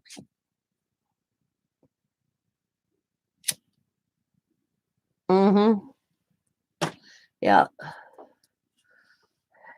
Worst ever found were guns. We found a gun. We had to report it. There's certain things we had to report, like guns, um, drugs. We had a whole list of things that we found. Yep. And the thing is we cleaned out probably one of the biggest houses, the biggest house, the most expensive house I ever set foot in. And the people that owned it, because when we called our boss on this one, he came out to see it because when he bid it on it, it didn't look that way. He bought it to clean it, fix it, and then sell it. That's what he was into us. Um um that's what he was into, is buying, fixing them, selling them. Well, I bet you this house was a $400,000 house. We went to winterize it. We weren't supposed to there was supposed to be no cleaning. We were supposed to go in, winterize it, lock all the windows, check all that stuff. That's all he sent us out there to do that. I remember I called him and I'm like, "How long was this house empty?" He goes, "A month." I'm like, "Are you sure?" He goes, "Yeah, why?" I go, "You better drive out and see this." And he came out as there was a foreclosure. They took every cupboard, every light fixture, and if they couldn't get it off the wall, they destroyed it. A $300,000 house was gutted. They took the bathtub. They took the zincs. Yep. He bought it off. He got a hold of the bank. The bank ended up giving him money back because that's not how the bank described it or sold it. They never sent anybody out. All right, Arlene. Once it was foreclosed and the people had the date, they went out, made sure the people were there, never locked it up. When we got there, it was wide open. Yep. We were there within a week after the people moved out. Yep. He was, oh my God, his man was, because he thought he bought him gold mine for a little or nothing and he could flip it that quick. Nope. It was crazy. I couldn't believe they took the bathtub out. Yep. You could, that's why I'm like, how long's this house been sitting here? Empty. Because I thought it was years. Because you do run in some foreclosures where they've been empty for a while and people go in and get the copper piping. I've seen that, but this house was less than a month. And yep, the people that took every light fixture, the zincs, the bathtub, yep, they took everything they could probably sell. Yep.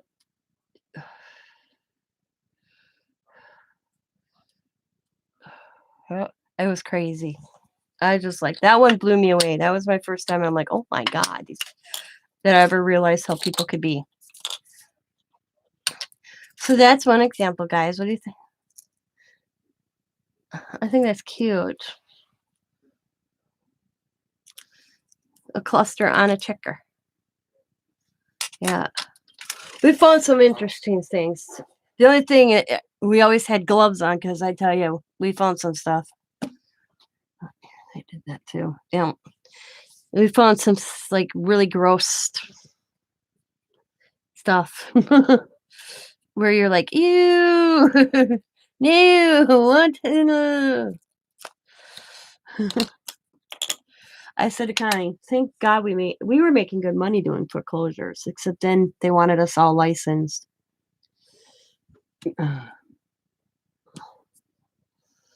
And you could tell when we were like dependently employed. And then all of a sudden they wanted some sort of license here to do that. And the license was like $500, $600. We could have did it, but then we'd had to have a business and we didn't want a business. We didn't start to do that as a business. There's two wives trying to make some extra money for the that's how my cousin and I started out, just junking for extra money, and then all of a sudden it got really popular. So when the state started,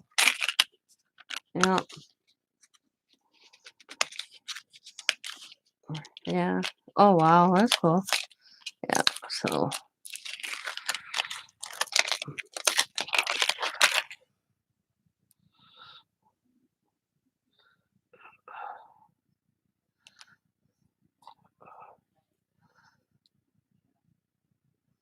okay, there we go.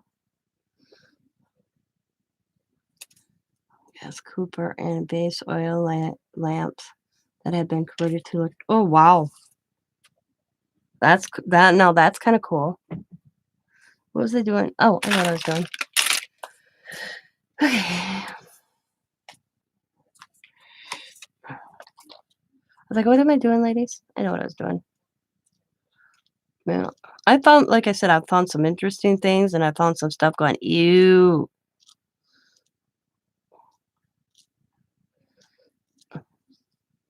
I think the most freaky thing I found was the meth lab. Found sex toys and stuff like that. And that was the ew. That's when you put gloves on, you double glove and you get it and you throw it out.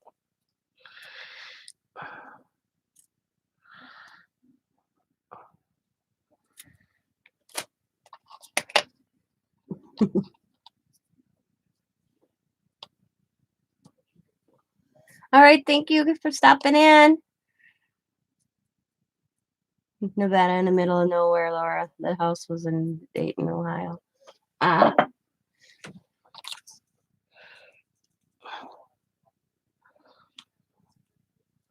in Wisconsin. I live less than 5 blocks away from Lambeau Field. If anybody ever comes and visits me, I'm easy to find. Past Lambeau Field by 4 blocks, go to the Quick Trip. You went too far.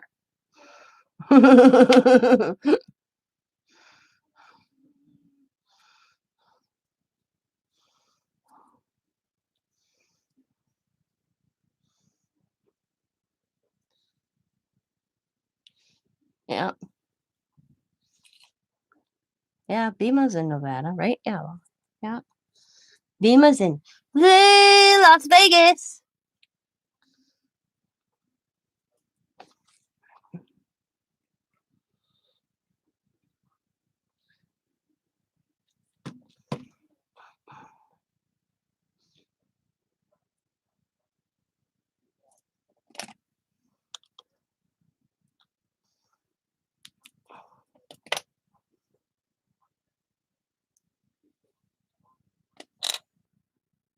I'm in Green Bay. If you're asking me, Laura.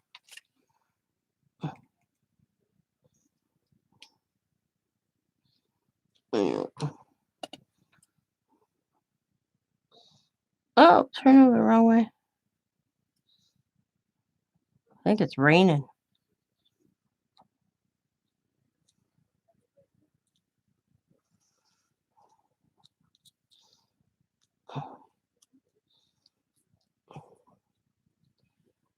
Nope. Not at all. It's where Scott's foster sister used to live. She moved down there years ago with her husband. She moved back not that long ago. Missouri. I can be there in less than a day.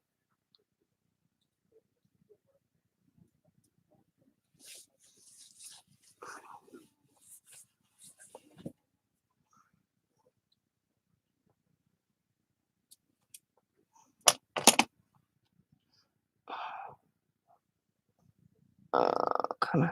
Snip. Duh, I knew that.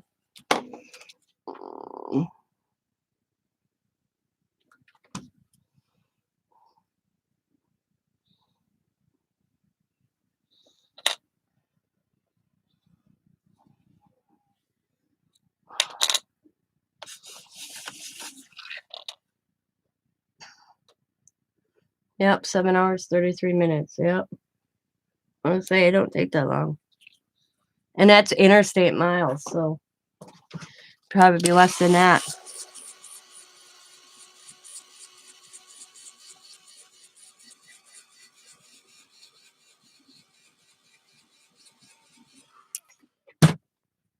Man, I got stuff stuck on my fingernails. I tell you, this last bunch of glue sticks I bought, real stringy glue.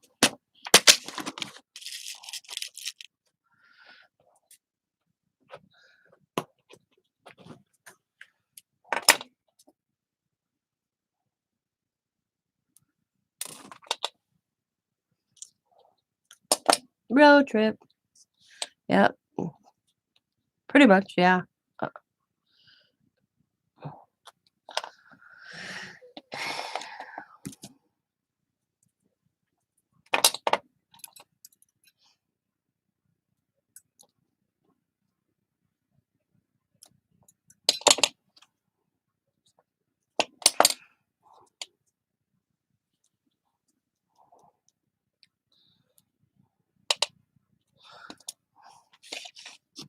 It's got an iPhone or Harley. We're looking at buying a Harley. We've been looking for a while. We find one that we liked. That's all excited, you know. It's in Nevada, in Vegas. And I'm like, hey, we'll just fly out, spend a couple days, see Bima, and ride the bike back. But we don't have enough vacation time to do that. We're like, damn, because it was a nice bike. It was late. Well, exactly what we were looking for too. Price, value, everything. But it was in Nevada. Too far from home. I can't wait to go see SAS Sunday. Oh yeah, that's right. You'll be seeing her in a few weeks. That'd be so cool.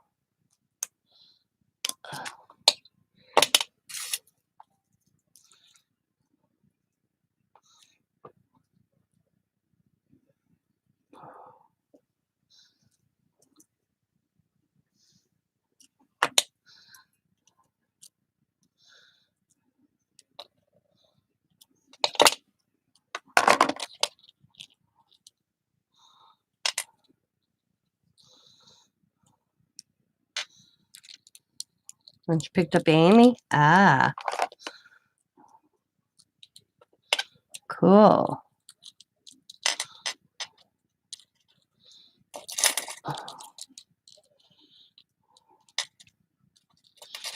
Mima's got a big heart.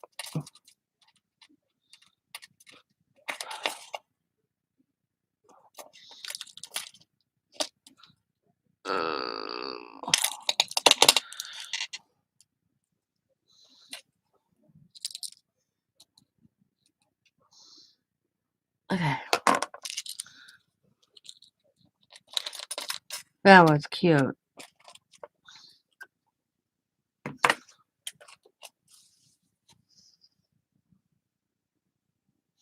Okay. I'm always at the roundhouse. There is a crafty yard sale bar near my house. Darn man, Laura. Hey, I thought you were. I thought. Oh, that's Bima. Ah, that's funny. She didn't let you know she was coming. That's what she'd pull on me, I swear. If she did make it to here, because the thing is her mom's a big Packer fan, and her mom wanted her ashes spread at Ledma Field, and I keep telling her, just pack them up, I'll go do it.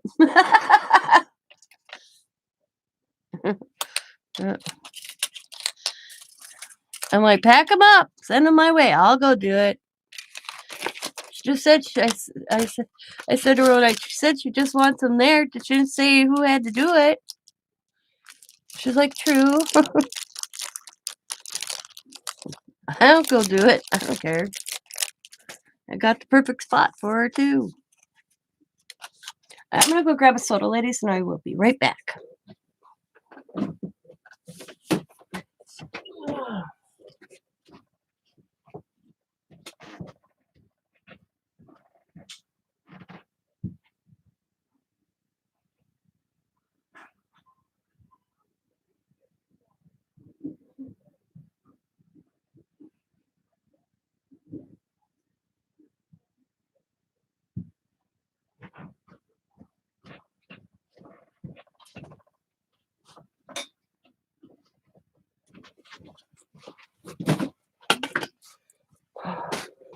My jammy loungers are falling. Great. I'm better now. Oh, it was fun. Let's go.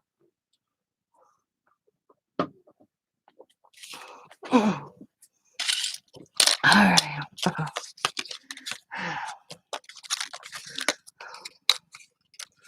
Ouch. That hurt. Okay.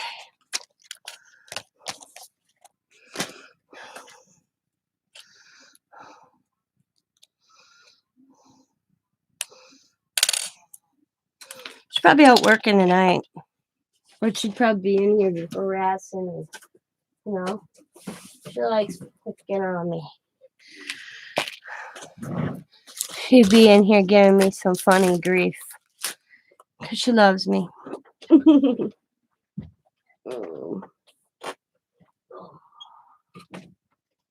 the hell? Okay. There it is. Okay.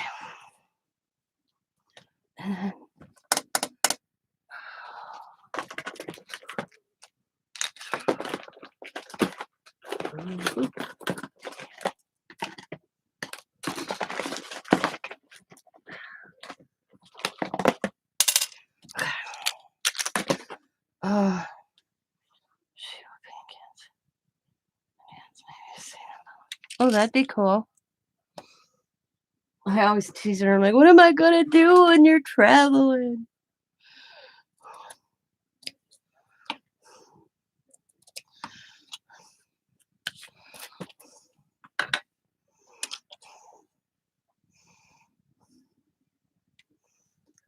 I hope she'll have a fun time. They'll have fun.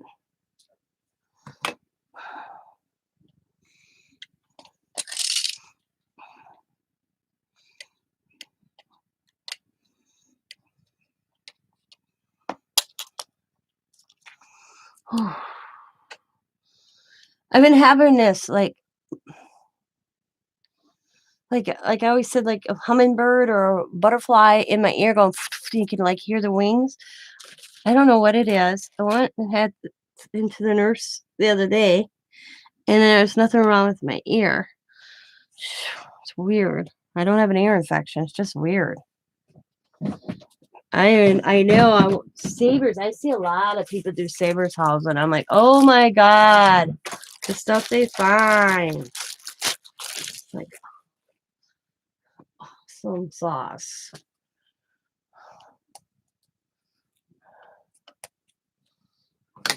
I always tease her. What'd you find on this adventure for me?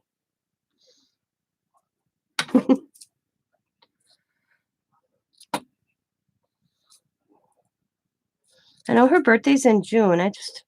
Hey, what do you get somebody like Bima? I want need some advice. What would you get Bima for a birthday present, guys? Help me out.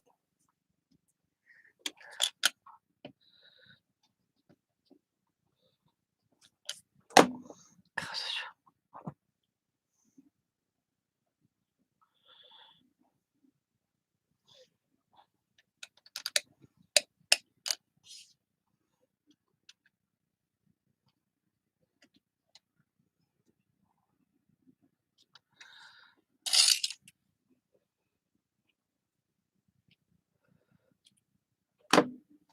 Yeah, right, Janie? Oh boy, yeah. Tell me about it. That's where I am going, oh boy, what am I? I've been ahead of myself here. Yeah.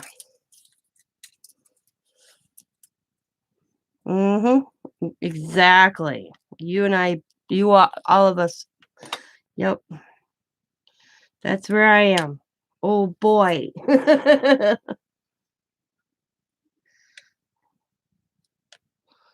That's the same boat I'm in. Oh boy.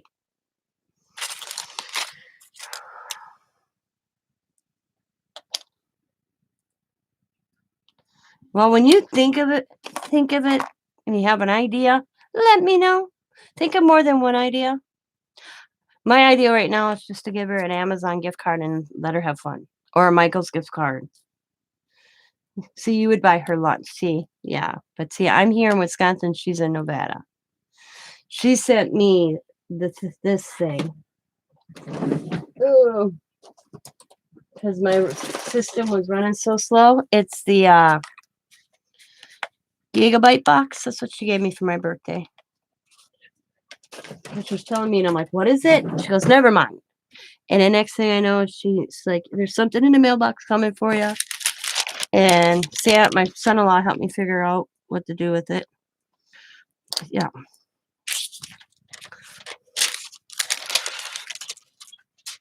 But I've been weeks. I would to do that. That's a great idea. Yeah. I was thinking, you know what? Getting her a gift card, mailing it in a nice birthday card, and just letting her go have fun. She, because I wouldn't know what to. Ooh, how's that gonna look? Oh, that's not gonna look too bad. I didn't pay any attention. I'm just gonna put it. I wouldn't know what to get her.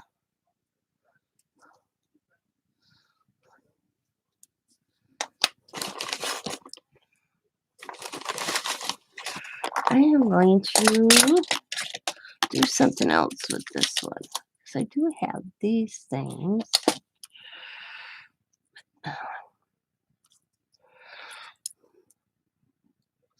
I would have to put some chain, I think. I'll just use the keychain. Her ears are probably ringing.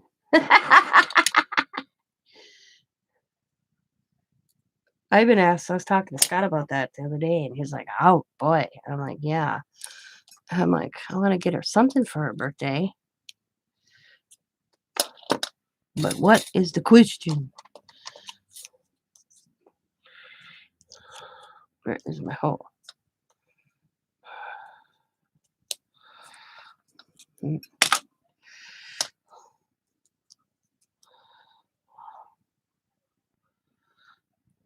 Come on, get in there. Okay, thank you very much.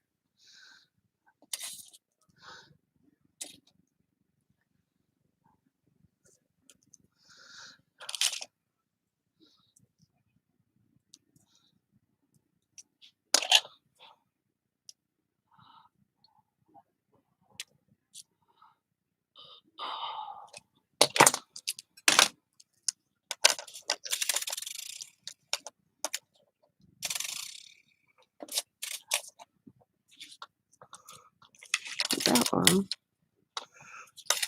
I don't like how that sits on there, though. I did it at an angle, and I don't like how it sits. So we're going to reheat that and see if I can pop that off and fix it. Fun part of hot glue. Just reheat.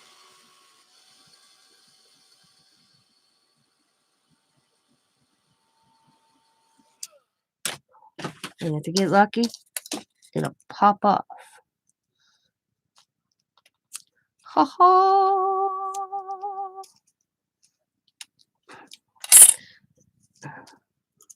Whole thing came off. That's not what I wanted, but that's okay. I can work with that. No major. How sweet it is to be loved by you. Okay, I'm just gonna pop this little off. Oh, what this part? There we go. It's a coming. There we go. Now I'm gonna glue this back on. I don't even know why I put that paper on these because you can't see the paper. I cover the paper anyways. Yeah. Okay, put that back on there. Okay.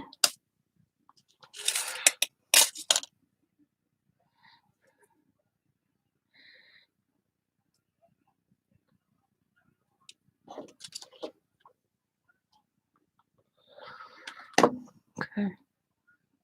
Now I'm gonna put that. There we go. That looks better. Let's sneak that flower bud underneath there. Okay. I need a tiny button.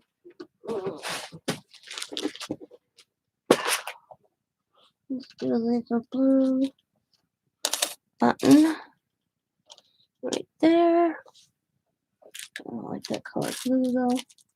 Let's see. Let's go with this blue. Oh, man, that's the wrong button. Come on, fingers. Fingers, fingers.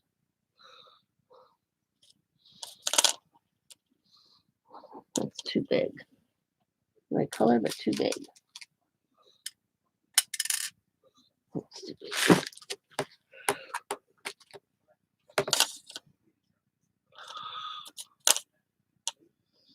Look at that. Looks pretty good. Here we go. Come on. There we go. There we go. Okay.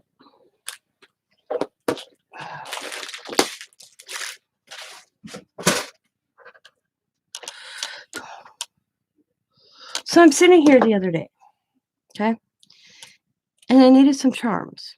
I don't remember what the project was anymore. And I'm like, where are my charms? Thinking, I know I have a thing full of charms. I could not find it.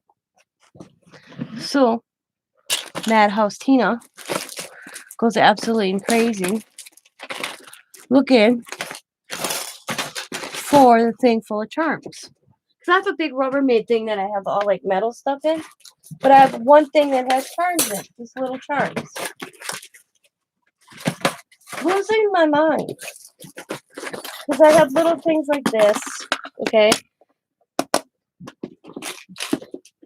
But I could not find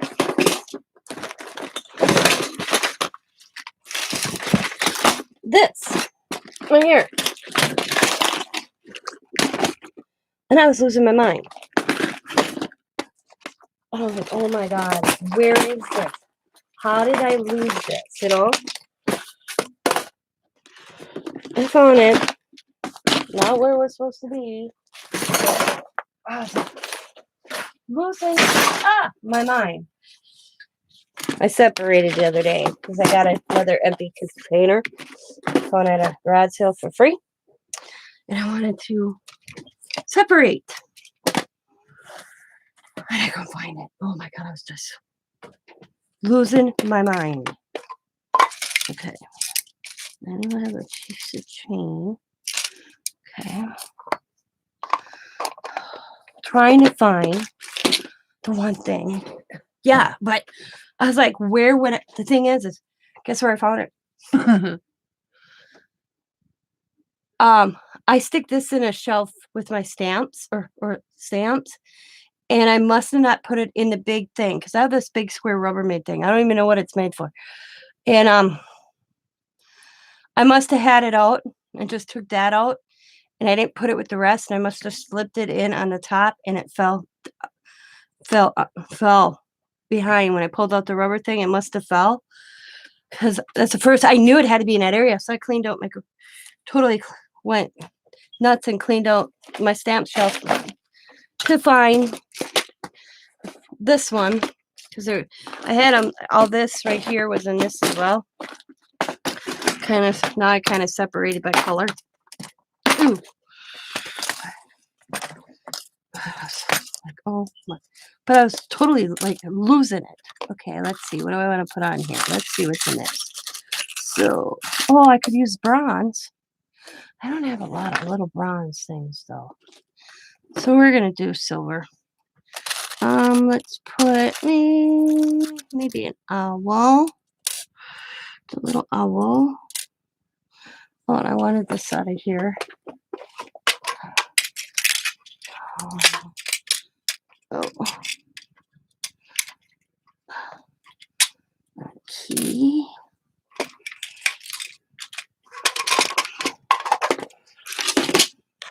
No.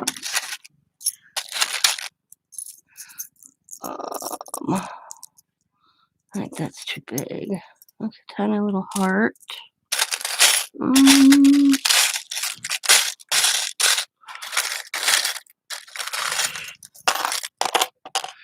Another little heart.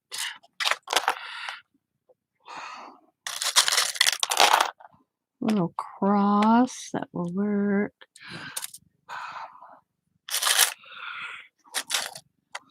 Angel.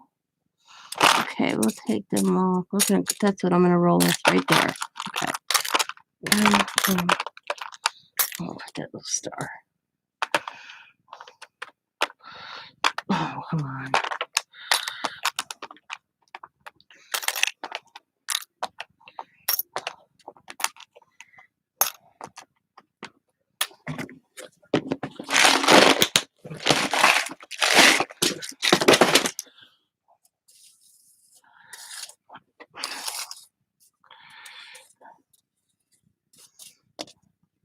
Do do do do do do do do do.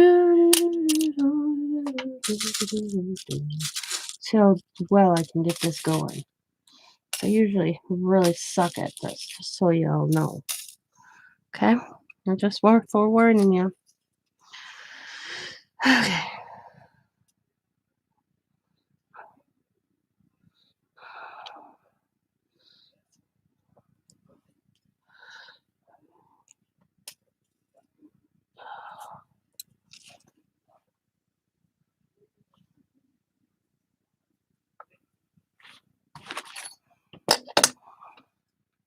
Okay.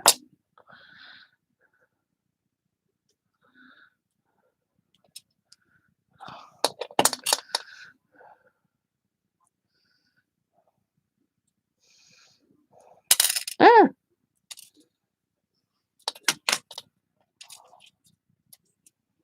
I told you I suck at this.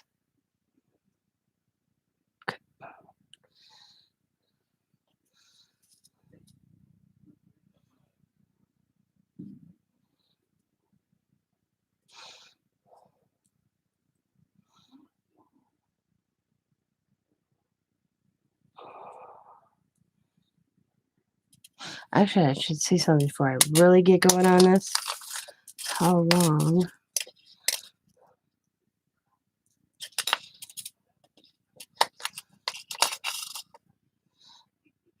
Yeah, we're going to cut that.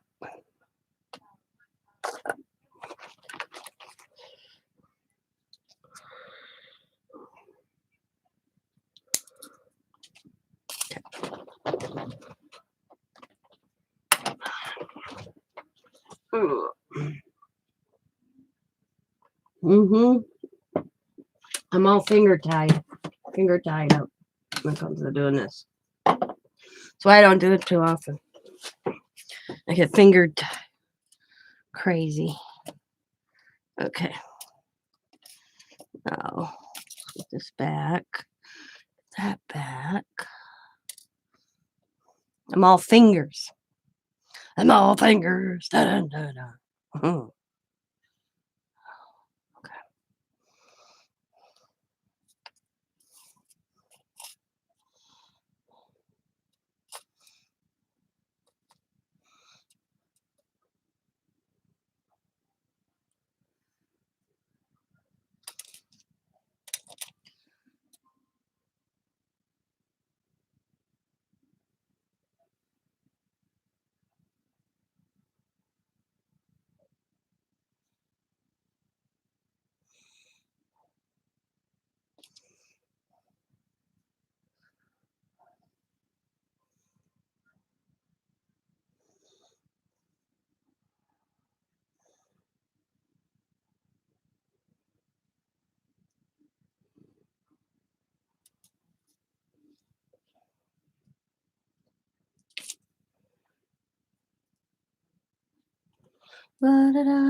Ooh, that turned out pretty good, actually. I'm pretty proud of that one. Actually got it to stay. Woohoo! How did I manage that? I don't know, but I did it. Okay. All right.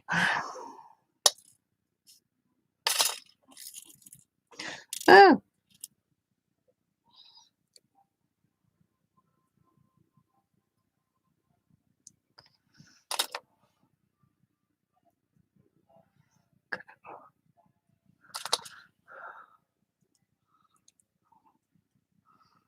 Oh, bugger.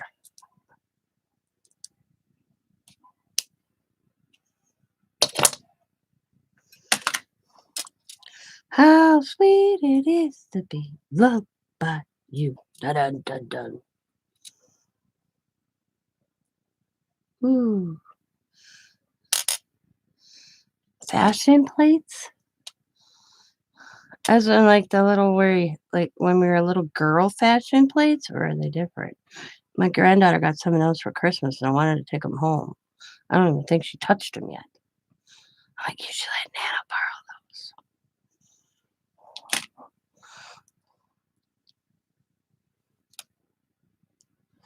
I think I need bigger. Yeah, I need bigger ones. These are too tiny. Too tiny. Let's go this size.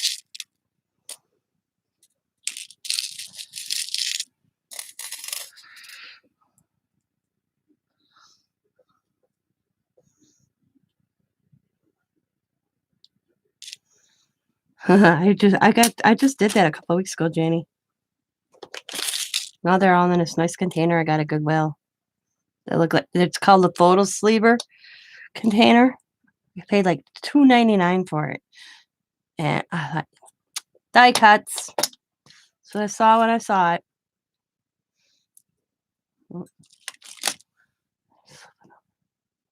Cool.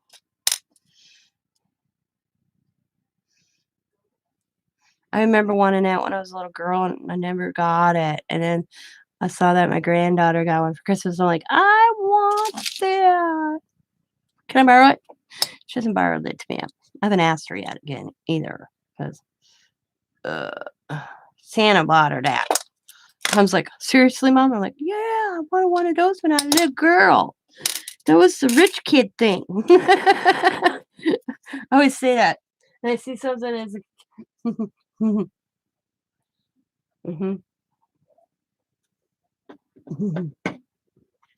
been sitting here since last Christmas. What? Okay. I have a container that holds 16 photo clear containers but have not used. Janie.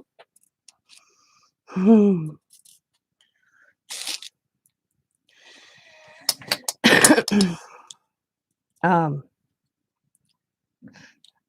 I always said that was I see something like I tell my husband all the time that he was the rich kid because he had the Atari when he was a kid.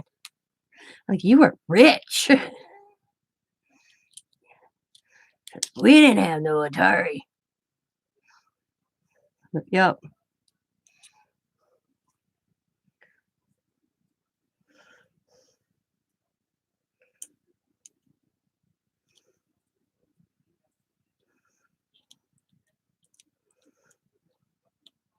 And all these kids will not my grandkids will never have that experience of not having something that they wanted as a child because they pretty much get.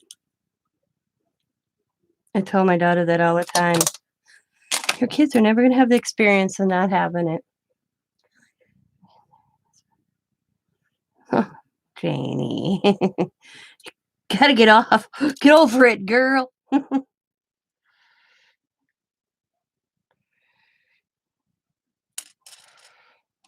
I would have so much fun in other people's craft space. I'd be like, "You haven't used this yet? It's going home with me."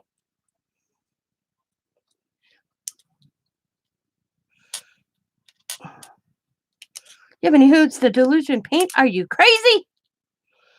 They're going home with me.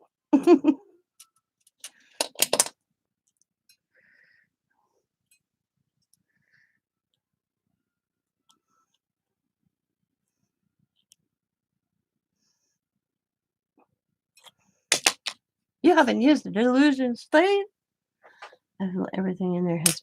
You haven't used the Delusion sprays? They're going home with me. What did I just do here? Okay, there we go. That's not where I wanted to put it, but that's where it's going to stay. I meant to put it down lower. That'd be me in somebody's craft room. I'd be like,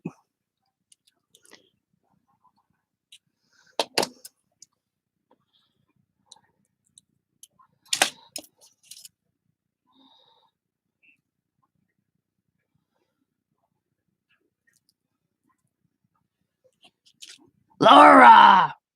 You ladies. Well, if you ever decide to destash, you let me know. It's my favorite paint. And y'all know I use it.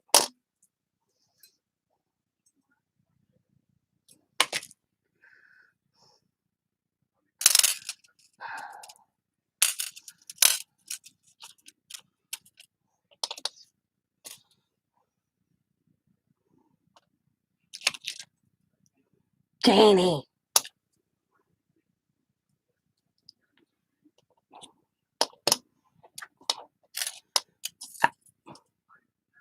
Hobby Lobby on clearance. Ladies, ladies, ladies. You're making me cry here, man. It's your Delusion paint and you're not using it. Wow. You ladies are killing me.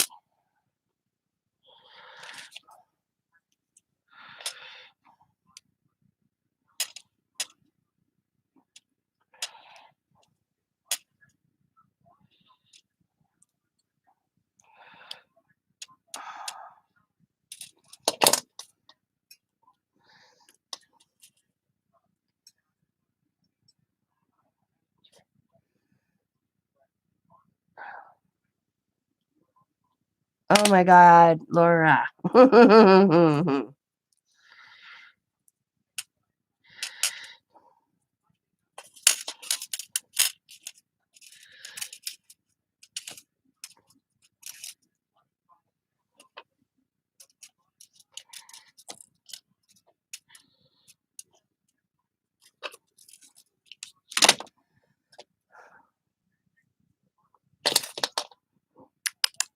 Time to do mixed media, ladies. Time to get going.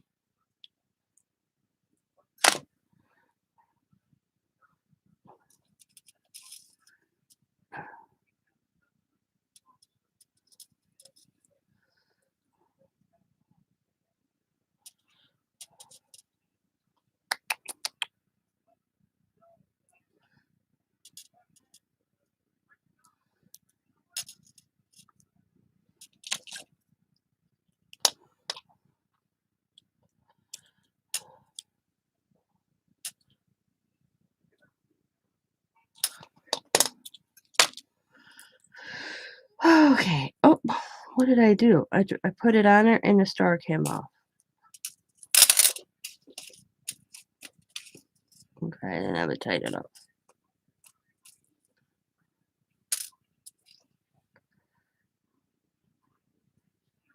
Because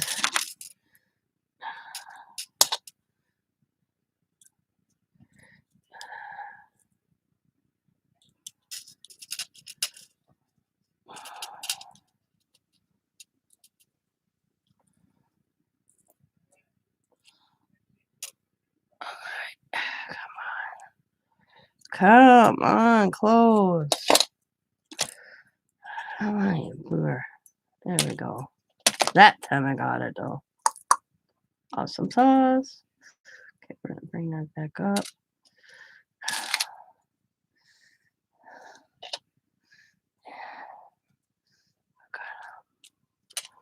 Spread this apart.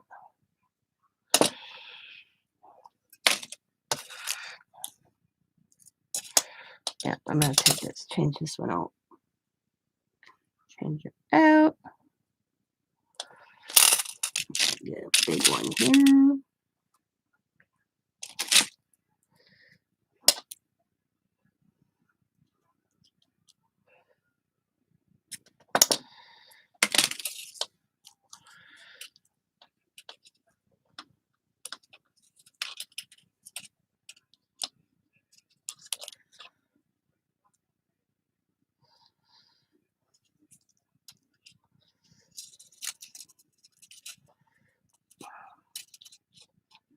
Come on.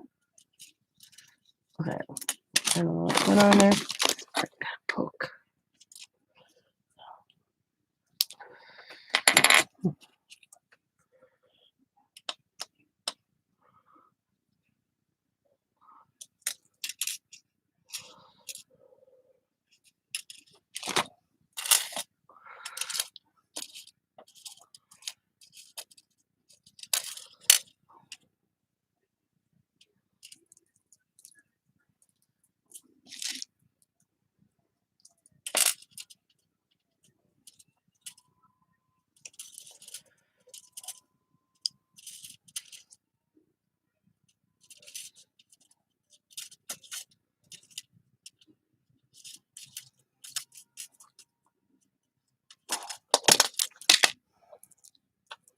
There.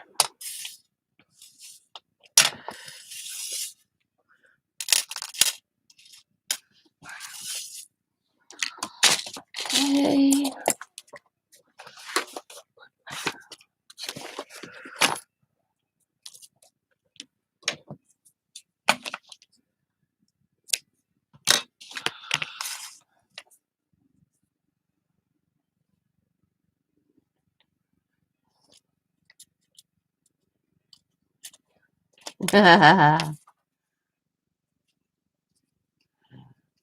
I'm a distraction.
How the hell did I manage that?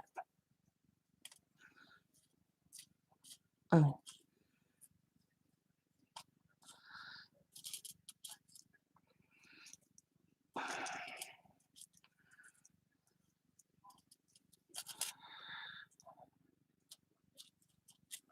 Okay, I gotta retie this.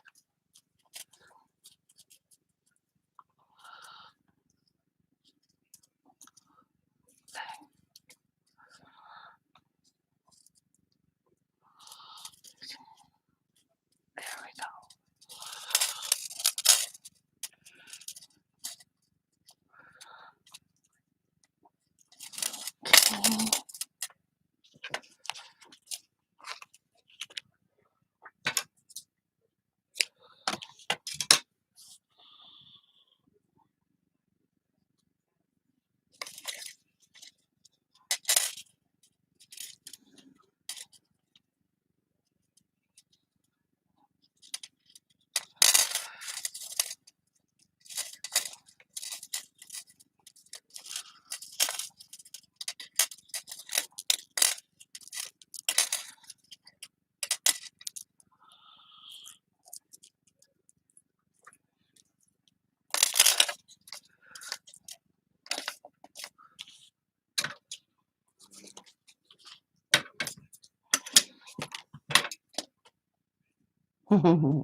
I can to some point craft and chat, but there's other times I get so engrossed in something that the world can go by, and all of a sudden I'll hear my husband's alarm clock go off and I'd be like, oh boy, oops, I've been up all night long.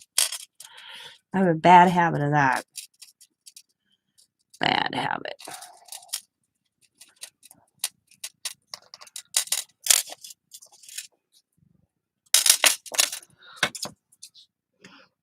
My husband's alarm goes off like 4 o'clock in the morning, and I'm still in here crafting away, watching something. I'm not liking how that looks.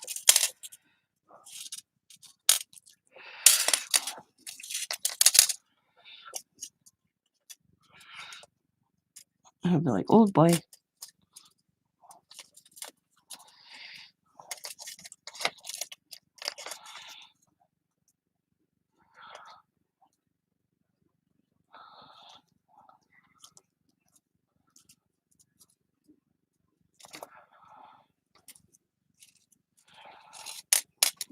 There we go.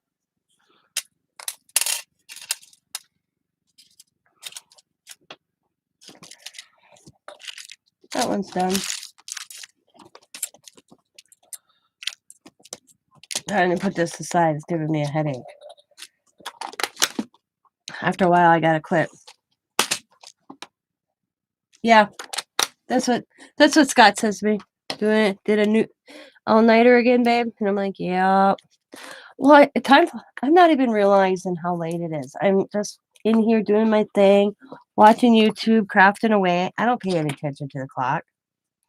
Then all of a sudden I hear his alarm, and then I realize what time it is. And his are actually, when I say 4 o'clock, it's like 3 o'clock, because he has his alarm set an hour earlier because it takes him so long to get out of bed.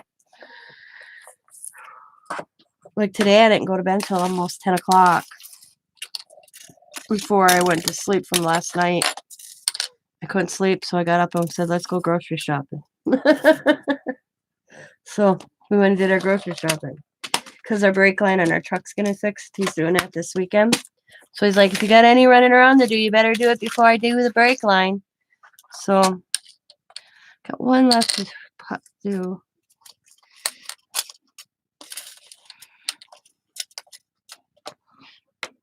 So I thought, yeah, I'll get up and I'll want to go, and the brake line will be off the truck.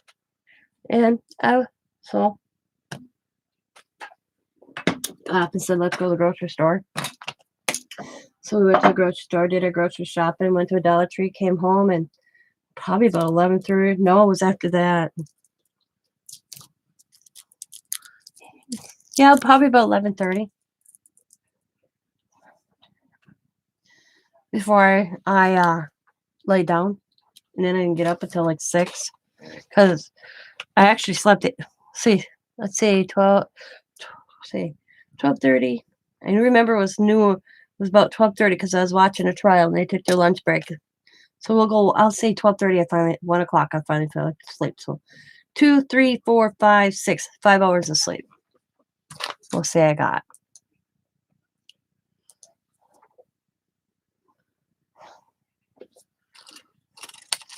But there's a couple ideas you can do with poker chips. You can do a cluster, use it as a cluster. A dangle. I like my little dangle I got going on. Kind of cool.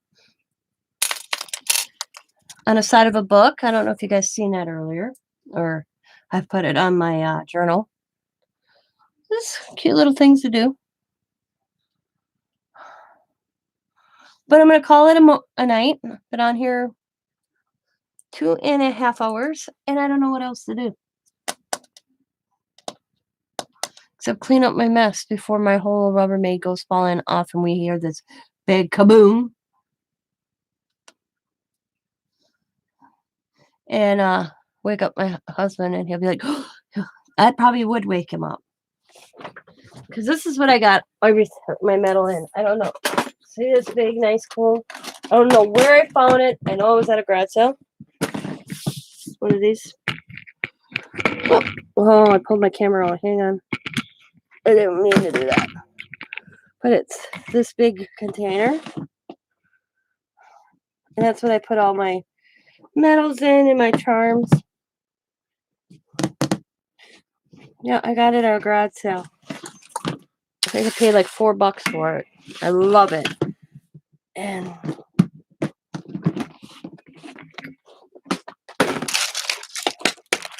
that's what I store all this stuff in.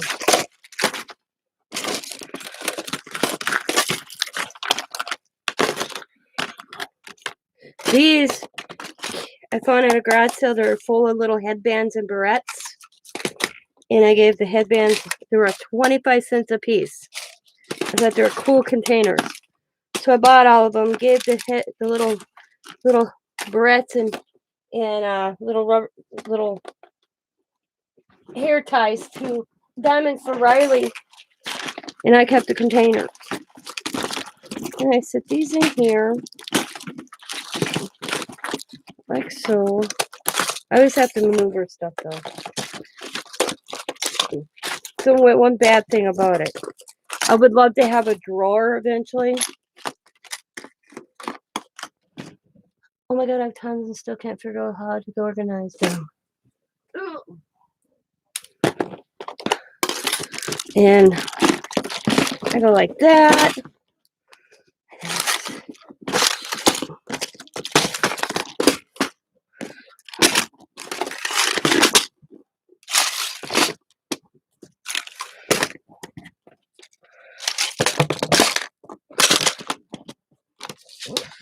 And I put that on top and make sure it's closed.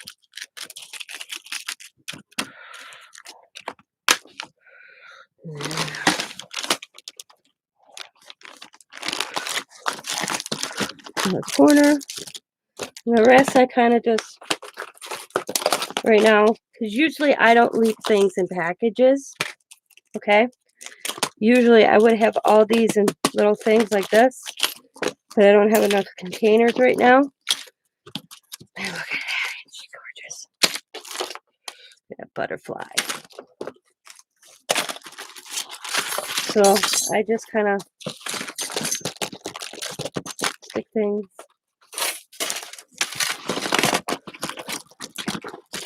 on top.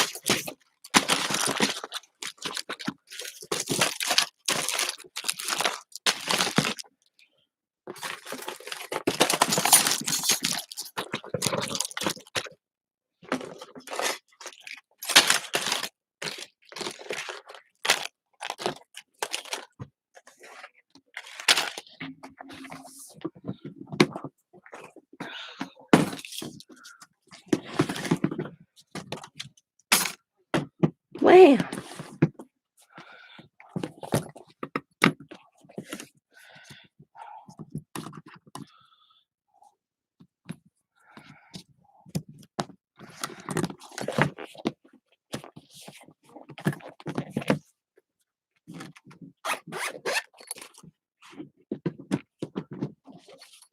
And if I get lucky, I can get there in there. And then I just slip this over on a shelf. It's not light though.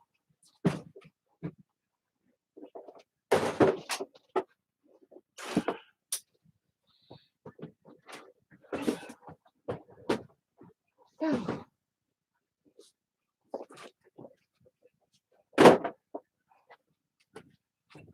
there we go.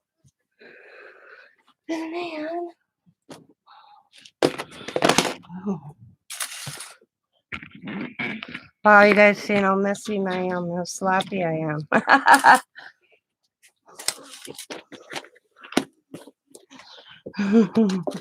Wearing my slops, as I call them, and that's jogging pants or jammy pants. PJs.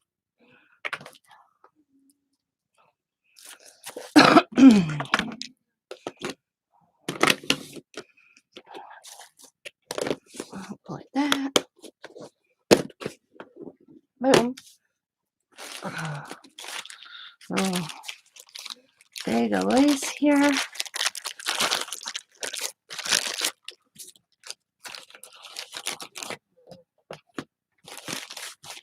Now, I have a lid to that, and I don't know where it is at the moment.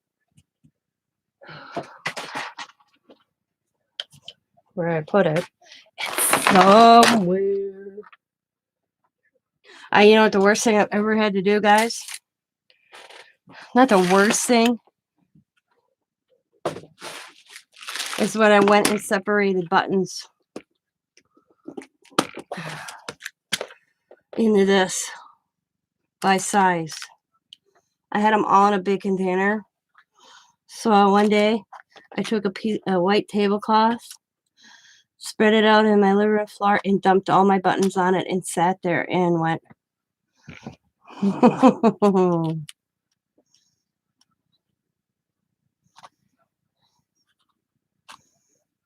Oh yeah, right now I got my sweats on. I call them my slops. I come home from something, I never stay in clothes. I'm always in loungers or sweatpants or leggings.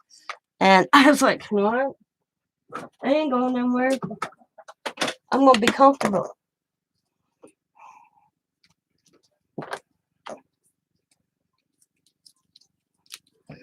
Yeah, I thought, I left all the bigger ones, as you can see, Laura. This is separated. So is my other one. I'll show you the other one. You want to see the other one? Hang on. Okay, let me put this away. Let me scratch the tip.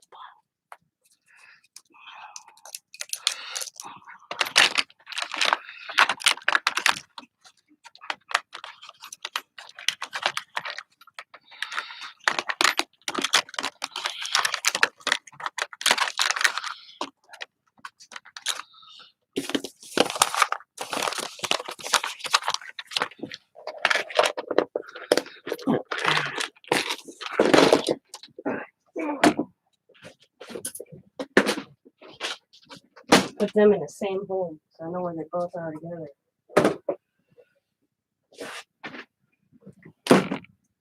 Okay, Janie. This is my ephemera case. Okay. You should probably see my floor right now.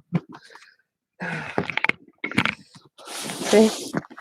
Got this at Goodwill. It was a $3.99, and then it was a ticket. So when I got up to the counter, it was a percentage off. I got everything labeled and put in here.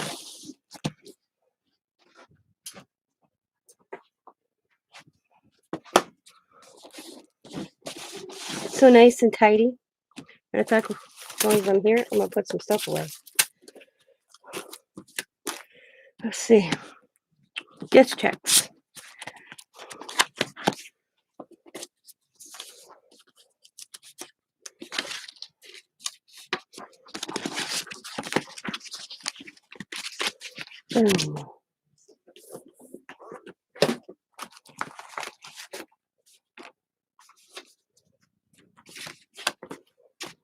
Where's that pile? Yep, right here's this pile of stuff.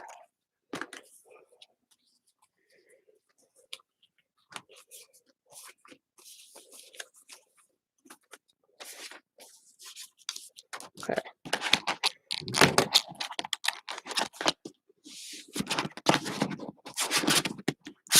Bingo cards.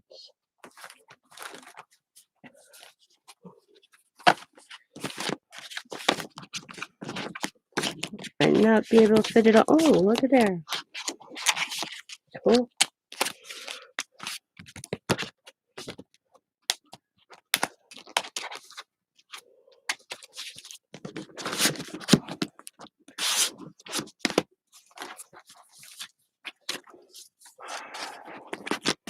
More bingo cards.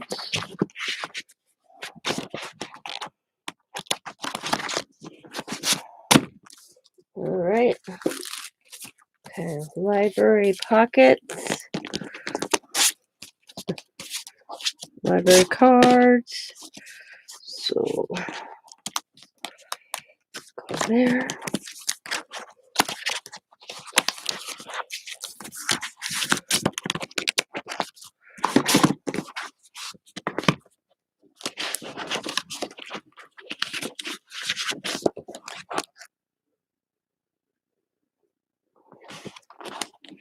I don't either. I just Like up here, I just like ephemeral vintage. As you notice, it's a mixture. I just put vintage ephemera because it looks vintage to me, and I just shove it. You may not think it's vintage. Make your own.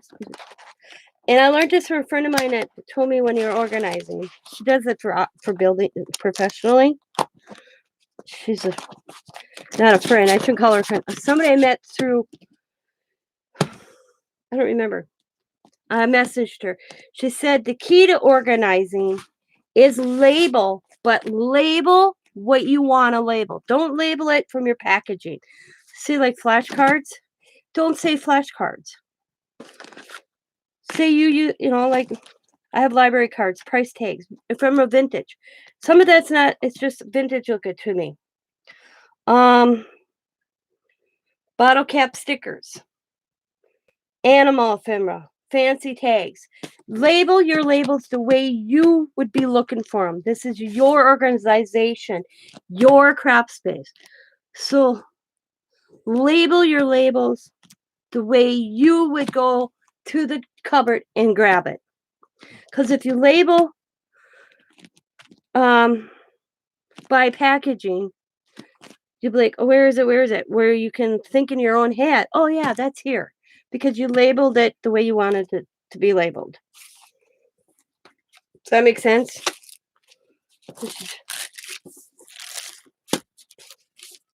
And if you want color code too, another good one is color labels and different colors.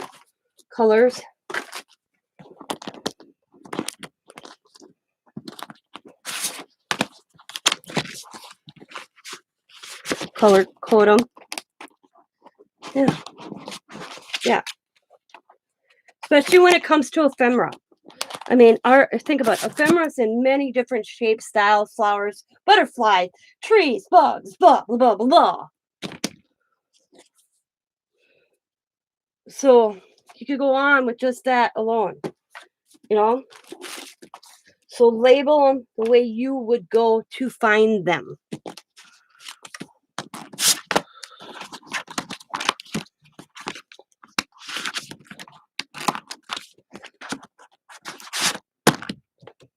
So that's how I got this.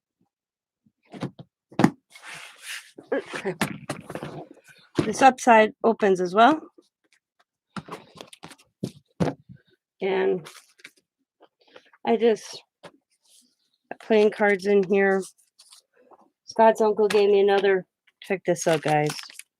Did I show you the first one he gave me? Look at the first vintage recipe. Woo! Get back here. Receipt. What he gave me. This one's Scott's uncle. Well, Scott's dad was out there last Sunday or Saturday. He came across another one. So he's been putting stuff aside that he thinks I'll like. He told Scott's dad, Palatina, I'll have some more stuff. Her and Scott need to take a ride out. The last time I went out there, he sent me home with 2 typewriters.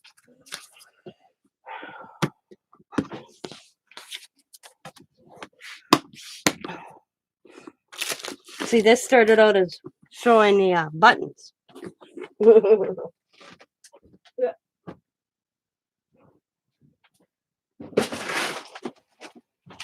Here's my other buttons.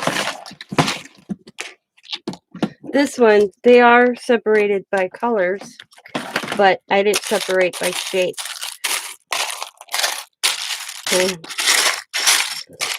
Most of these were my mom's. See, on this one, I use more of the smaller ones than I do these, so that's why I separated by that. It's the only reason my buttons are separated. But I want, someday, I want to get containers so I have a shelf where they all look pretty like a rainbow. But this is my, now this right here, it's just Tim Holtz, mainly. This is all Tim Holtz.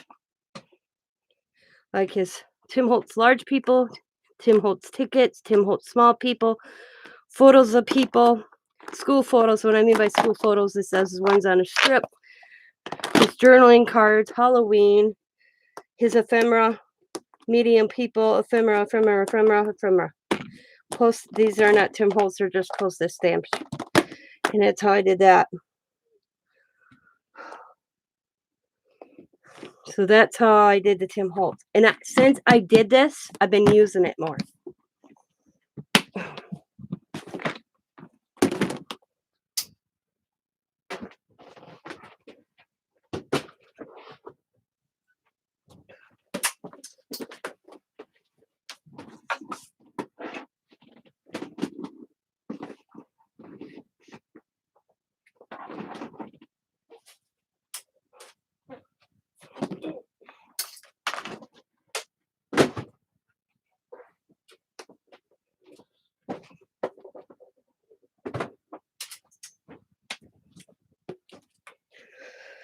Okay.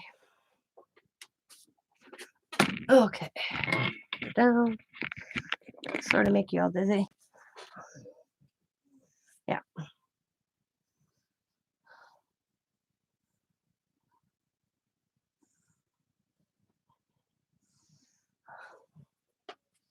Oh shoot, I put that away here, so stuck me. Like when it with Tim Holtz, I didn't separate its ephemera. I just wrote ephemera on it. But like in the other blue case, the one I was first in, I have like tickets separated. And that means all tickets. Could be yellow, orange, green, purple, whatever tickets. They're all in there. Yeah. But label the stuff how you want to find it. Yeah. Like do it if you have a lot of Tim Holtz, just do Tim Holtz container. Just all Tim Holtz stuff. Like I have a cart. I call it my delusion cart because all my delusion stamps are on it. All my delusion papers on her paper on it. My journals are on it. That's my delusion cart. My stamps are in there, you know. Yeah. But the key, and this is me, and one of the things, I can't remember this lady's channel. They're on Netflix. They had their own little show, and I contacted them. Some people can do with labeling. Other people, she goes, what would you like? What are you organizing? I said, my craft room. She said, craft rooms are a tricky thing because crafters are very particular. I have my stencils all in two things. Iris boxes, I guess they call them, where you can buy the 12 by 12 paper things. I have all my stencils in there, except for my delusions. My delusions are separate, but my rest of my stencils are in there. So she told me, that's one advice she told me. She goes, crafters are very particular. They create and they craft in certain ways. So remember that when you organize, do it your creativity way. Label your stuff the way you're looking for it or what you call it. Just because it says Tim Holtz on it, you may not like Tim Holtz small people. Tim Holtz don't label them small people. He calls them paper dolls. Well, I separated them. You don't necessarily have to separate them, but I separated them. I went small, large, medium. So when I open that container and I know, like, say I'm doing this tag right there, okay? It's the size tag I'm doing. I can go right over to that container and go, oh, I need Tim Holtz small people. Boom. I grab that thing, come back to my desk. So, and once you get it, you'll use it. Because like I said, I wasn't touching Tim Holtz stuff. It was just sitting there looking pretty on my shelf. Since I organized it and did it my way, I have been grabbing it. And once in a while, like tonight, my burners, I had them in 2 different spots. Why did I have those in 2 different spots? No clue. Well, now they're going in the same spot together. Yep. Yeah, make your craft room make sense for yourself. I mean, you could take suggestions like the containers like I did, but make it your own. Own it. Make it your own. I'll tell you a story. Diamond's best friend, Savannah, she came and lived with us her senior year because the girls wanted to graduate together. So she came and stayed with us, and she has OCD. Bad OCD, bad. We went away for a weekend. She was 18. So we let she stayed in town while we went and did our living history. I came home, she redid my whole kitchen. Redid my whole kitchen. She meant well. And I didn't know how to say anything to her because she couldn't understand how I had my dishes set up. And I was like, oh my God, what did this girl do to my kitchen? I mean, she meant well, don't get me wrong. So Diamond kindly told her, do you know why my mom's kitchen is set up? Because she couldn't figure why how I had my kitchen set up. It didn't make sense to her. Diamond says to her I told Diamond, I said, I don't know how to tell Savannah, but the kitchen has to go back the way. I tried it the way she did it. Didn't work. I just couldn't do it. And so I said, you and Savannah have to go back in my kitchen and redo this to my kitchen. And Diamond's like, okay. She says, I'll tell Savannah. She tells Savannah, we have to put mom's kitchen back the way it was. She goes, yeah, but it doesn't make sense. She goes, it does when you've got one eye that doesn't work. Savannah never thought the way I had my kitchen set up is for my eyesight because I don't see on one side. So I had my kitchen dishes set where I could see when I go to put them away. They were in my view of my good eye. Even I washed this side, I put away on this side. It's totally, it was just waste. So I came back when she put everything back. She's like, I'm really sorry. I forgot. I didn't think. And I'm like, no, I get it. She was just trying to figure it out why I had everything the opposite direction than the way I wash dishes. I wash dishes in the opposite zinc than a normal person does. You walk up to zinc, usually you do, the zinc to your good side, your dominant. I wash dishes on the opposite because of my eyes. Yeah, she just thought she was doing something good. She was trying to be helpful because she dusted my. See, I don't see dust. That light thin layer on stuff. You know how you get that dust? You come in my house, you probably can walk up the shelf and see and go like this and go, Jesus, Tina, dust your house. I don't see dust. Somebody literally has to point it out to me. I mean, I go through my living room once in a while, but I miss a lot. And if it's on darker colors, that's why I love Tim Holt's glass mat, but I hate it because I can't see anything on this. Black is the worst color for me. His white, I wish this whole thing was white. I hate black because I can't see color. I can't see color on black. But I like the number grid. But I don't like it. Yeah. Darker the colors, the harder for me to see. And I hate pastel colors. Yeah.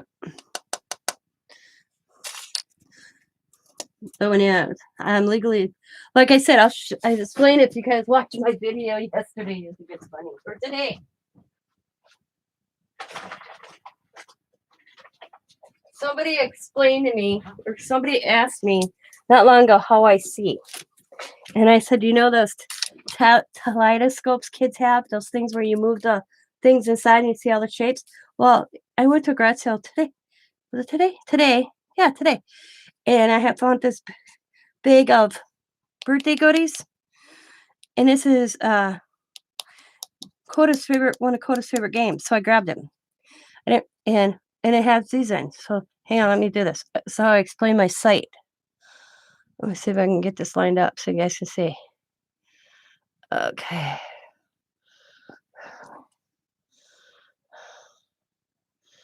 Oh, come on, Tina. I did it earlier. Okay, see how that looks?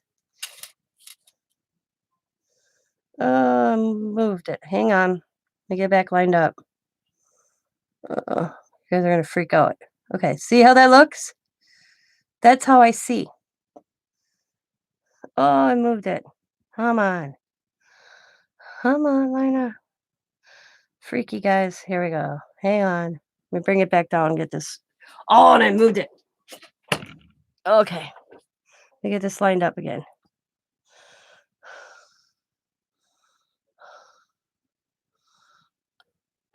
Okay, right there. See how that looks? That's how I see out of my eye.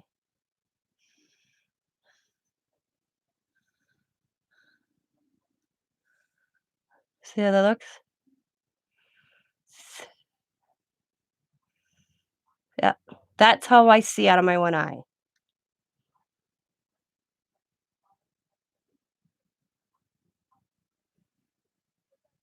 Yep. Yep.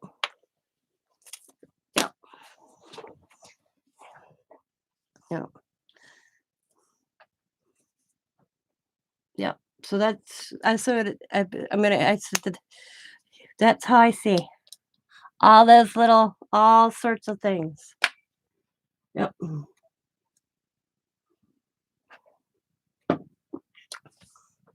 Yeah, I get headaches a lot. Yes. Yep. Headaches a lot. But I'm not disabled according to the state of Wisconsin. Yeah.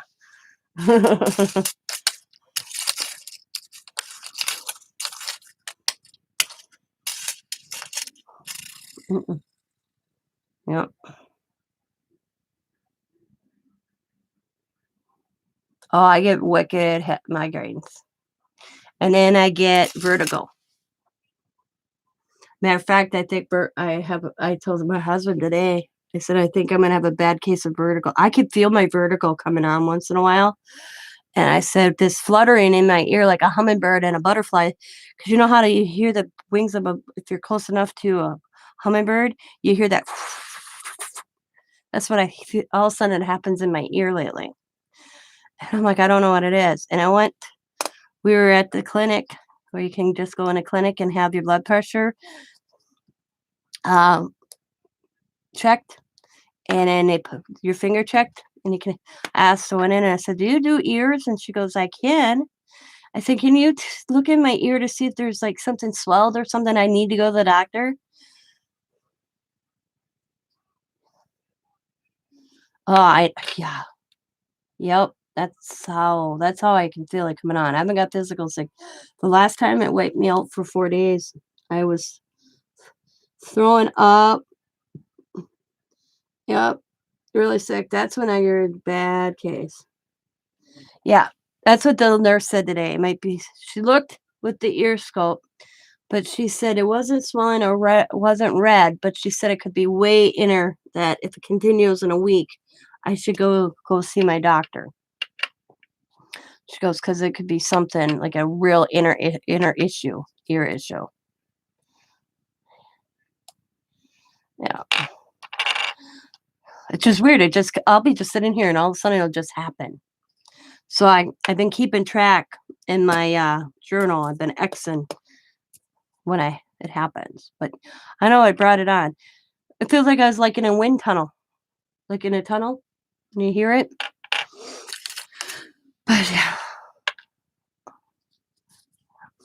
Yeah. So I'll wait a week because she asked me how long it's been going on. I said 2-3 days. And she goes, if it continues within to next week, I'd go get it checked out because I don't have an earache. You know, I have no earache. I have no pain. It just all of a sudden comes on and it's really weird feeling. It gets me lightheadedness when it happens. So that's why I said if I got a case of vertigo coming on or one hell of a migraine because I have weird.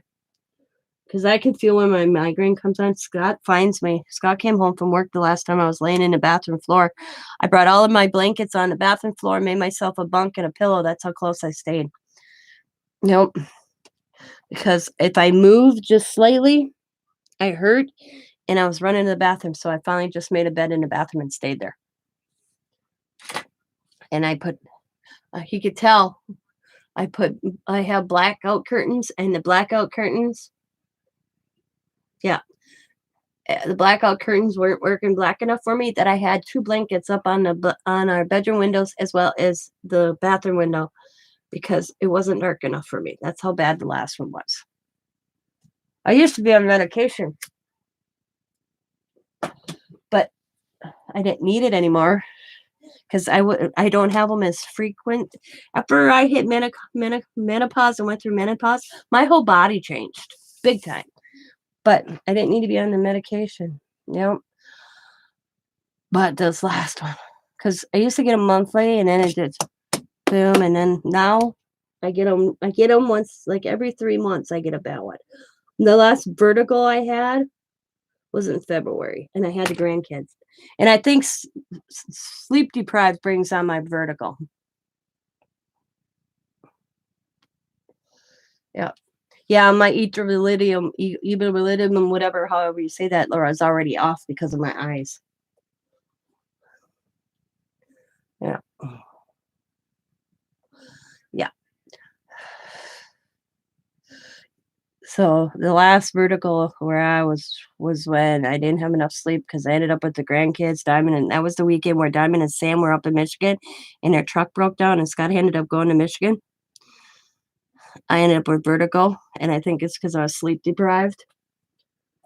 You know, like my girlfriend Julie, I made a comment, but my girlfriend Julie gave me some good techniques the last time, and they worked. I have to admit, they worked. Yeah.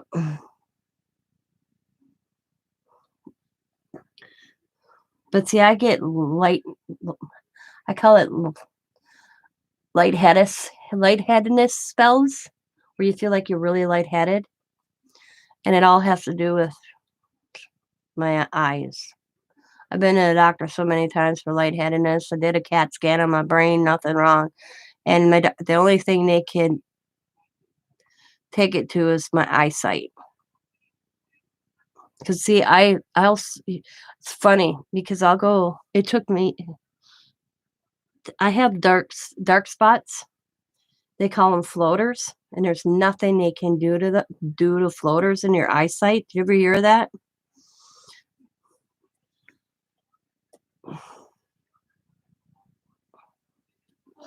Drives me crazy. I think it's my glasses. I went to like 2 doctors, and then I asked my specialist surgeon. I made an appointment with a surgeon that did my surgery, and he goes, "What's going on, Tina?" I'm like, "I don't know what this is, but I'm having these black spots, and I wanna reach for them. I'm cleaning my glasses constantly, and I thinking it's in my glass, and then they're still there." Yeah, and there's nothing they can do for them. Nothing.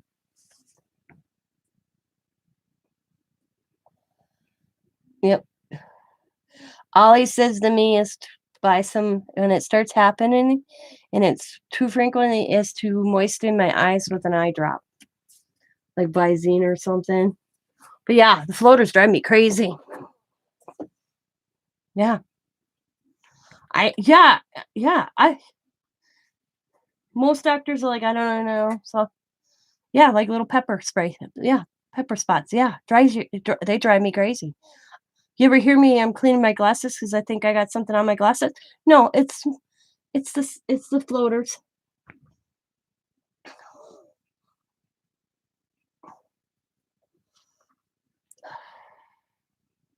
The only thing I'm lucky about my eye is most blind people, most have this, like, color tinge to their eyes that turn. I don't have that. You wouldn't know. You could probably tell that I have an eyesight problem, but you wouldn't tell I was blind in that eye. I'm legally blind in it. They classified me legally blind, but I still have vision in it, but it's not clear. My last test was like when I did the test, I was like 400. That's high. Like 24, we have 20/20 vision. Mine was 400 in that eye.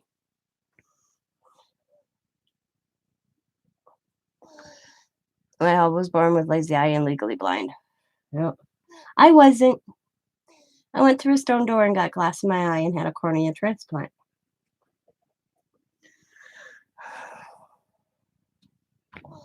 And they worked years trying to get my sight back in it, and it never was.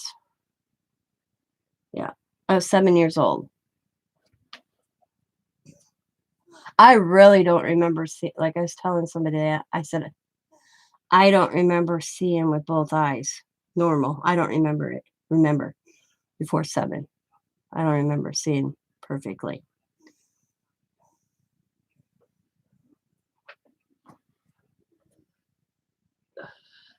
I've had 8 surgeries on one eye and 2 on the other.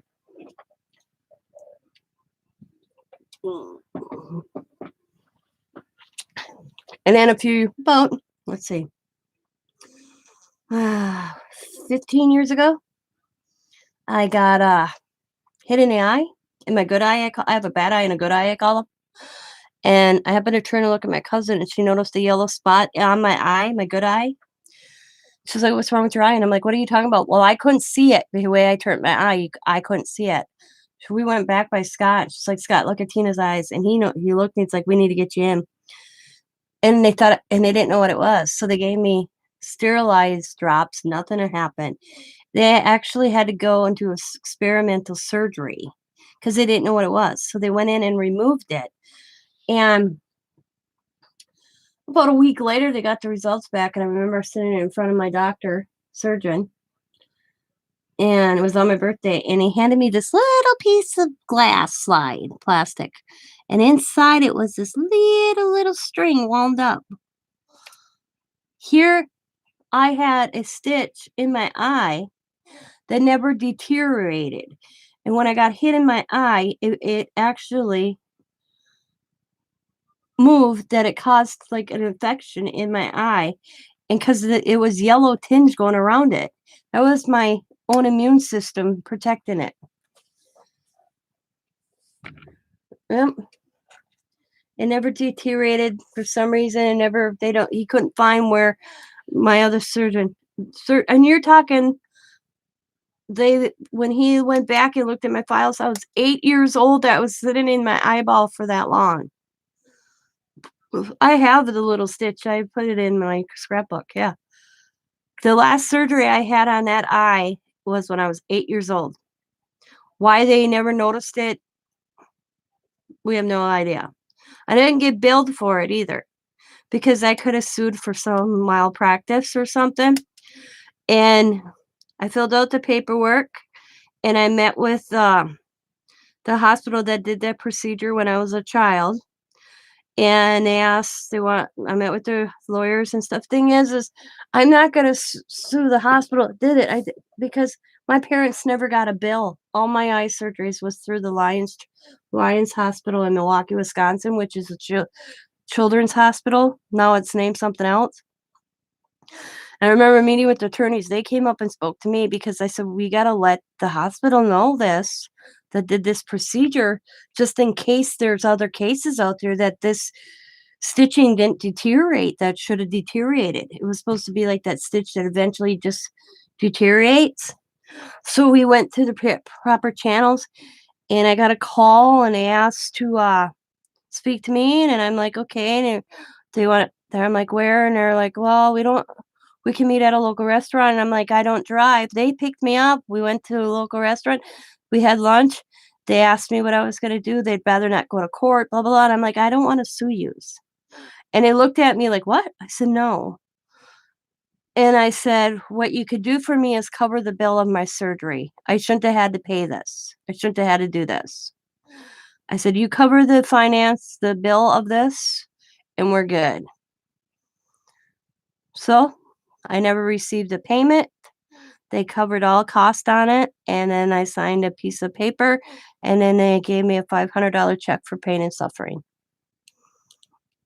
And they were going to check into the manufacturer of that stitch back when I was a child. I figure I was 8 years old. Yeah. But I guess I could have probably my brother-in-law, who's the sue happy crazy man, he sues everything and everybody. "You could have got 100,000 some dollars." I'm like, "Could have." I said, "And pay 30% to an attorney? No. I'm not gonna go after a hospital that never sent my parents one damn bill." Yeah. You could have got really good money." I'm like, "No."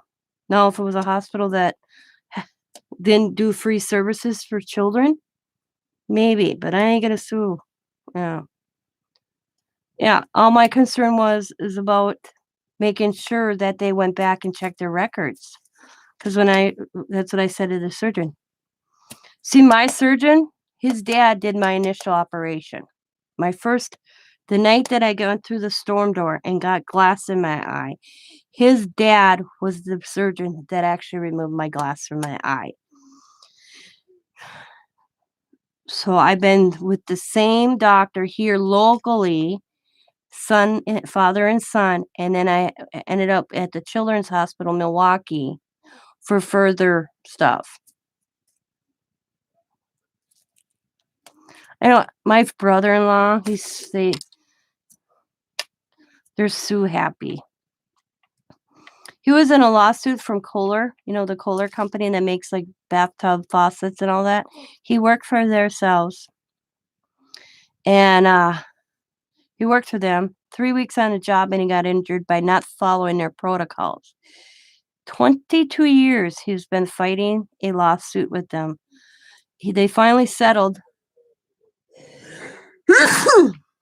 2 years ago. Okay, 2 years ago. They always had my in-laws very convinced they were going to become rich. They did get $1 million. Okay. 18 years.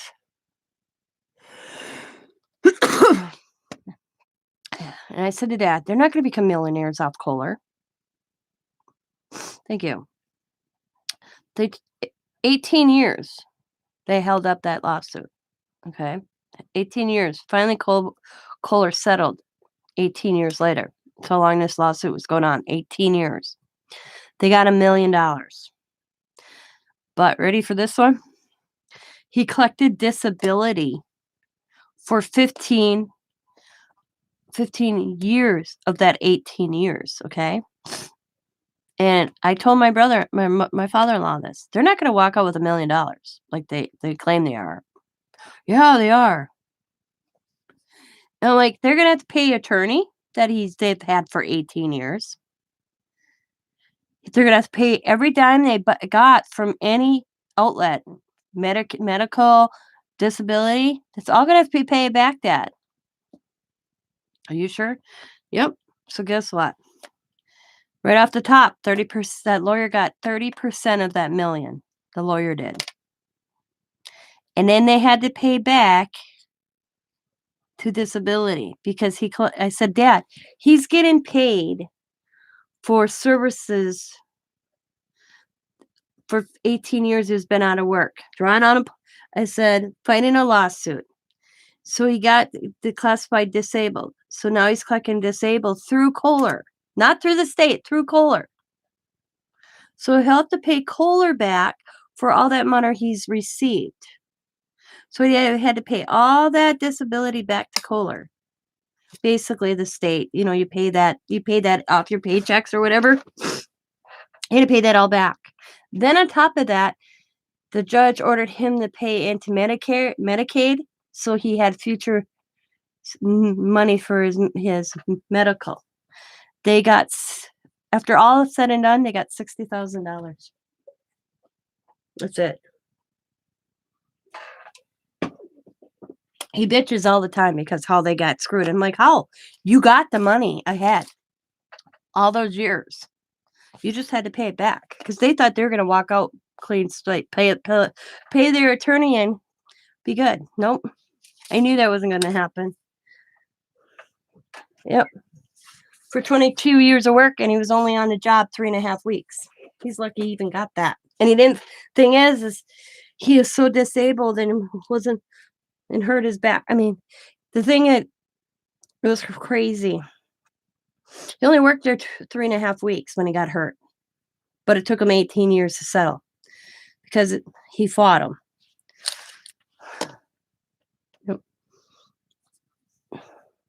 It's a crazy story. My father-in-law asked me one time, how do you know this? I said, because every dime that said, technically, Dad, it's like drawing unemployment. You're drawing unemployment from a company. You're suing. Once you get settled, you have to pay back what you received. Doesn't matter if you're on disability. You have to pay that back because basically you're getting paid for your time. So when you get a settlement, you have to pay that back when he got any assistance. Now, if he never collected a dime of disability, he wouldn't have had to pay that back. But due to the fact he collected disability for all those years, he has to pay that back because he got his income. Yep. By the time all said it was done, they got $60,000. That's it. Boom. And yep, they're supposed to live high on the hog and all this, like they claim. They had my father-in-law and my mother-in-law. Well, my mother-in-law's gone, but before my mother-in-law was gone, they had them all convinced. Yep. I said in court cost, and I said in lawyer cost. I said at 18 years. The lawyer's the one that came out ahead on that one. Mm. But that you can't tell. I said, this is a man that had a surgeon say not to have any more surgeries. And this is why it took so long to settle. Is he had a back surgery. Kohler covered it. He hurt his back. He had a back surgery. The Kohler company covered it.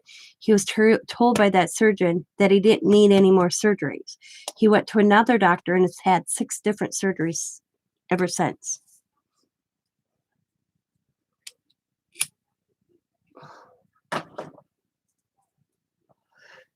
So, but can't walk, can't tie his shoes, but can swing his leg over on a 4-wheeler. Yeah, disabled. He's tried to milk it.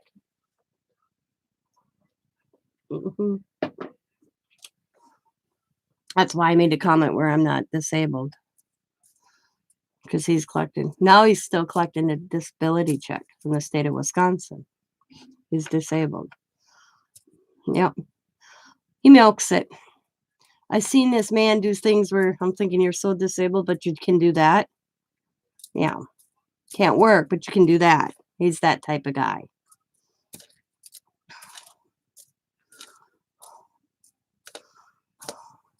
Yeah. I'll be honest with you, I can't stand my brother-in-law because he's a know-it-all. Tells me I'm the one with the eyesight problem, but he's going to tell me that I'm wrong. Yeah.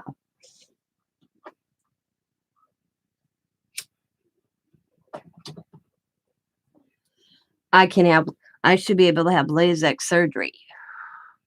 I'm like, I can't have LASIK surgery. There's no reason you can't have LASIK surgery. I'm like, I can't.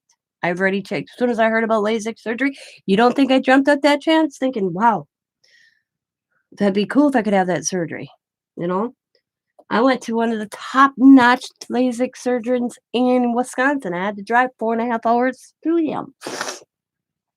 He looked right at me and said he couldn't do it because I have so much scar tissue on my eye, and and with a cornea transplant, my eye's already screwed up. I cannot have that surgery. Do you think I wouldn't have jumped at that if I could?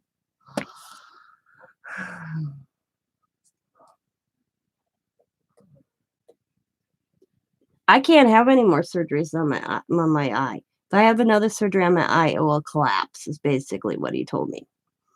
Because when I used to have my contact for my one eye cost over $500, and insurance didn't cover it. I had to always argue for insurance to cover it because my contacts are contacts specially made because they try to make the contact where all my scar tissue is built up on my eye.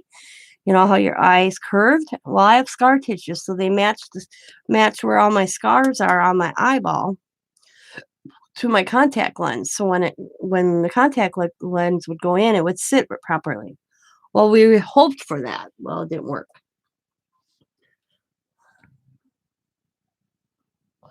And when my glasses as a child, I had Coke bottle glasses, like a bottom of a Coke bottle. That's how big my Yep, I had an eye transplant. Yep, I had a cornea transplant. Just my cornea, not the whole eye. The cornea. Was one of the youngest patients in Wisconsin that ever had it done at the time. Cornea transplant, not eye, but eye transplant. Cornea.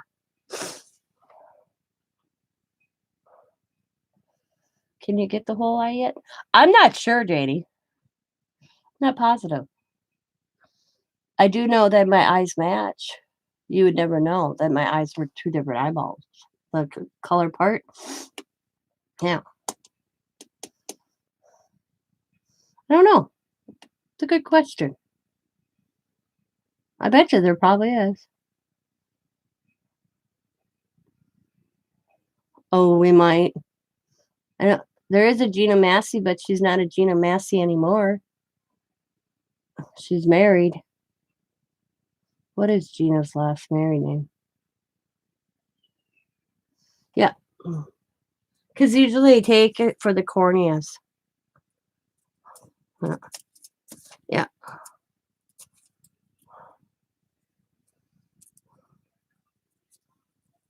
No, not in Illinois.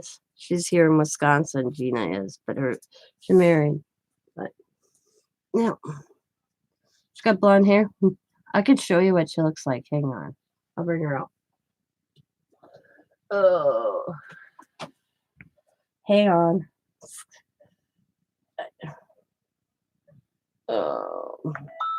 Oh, what? Somebody loves me. Somebody loves me. Gina.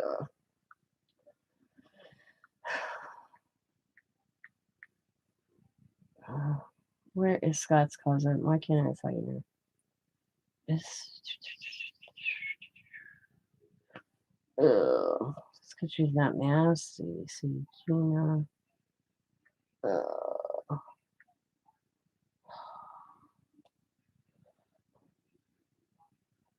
What the hell? I am not finding Scott's cousin. Did she defriend me? Deadwood Road. She hurt. I don't like Scott's cousin. So she probably, yeah, she's not friends with me anymore. She didn't like me comment. Let's see. Let's see if I can find her on my tablet. I hate trying to. You worked with a Gina Massey? Yeah. Let me see if I can find her on my tablet. Scott's cousin, her and I don't get along. Oh wow. You can tell I didn't look at my tablet for a while. Oh.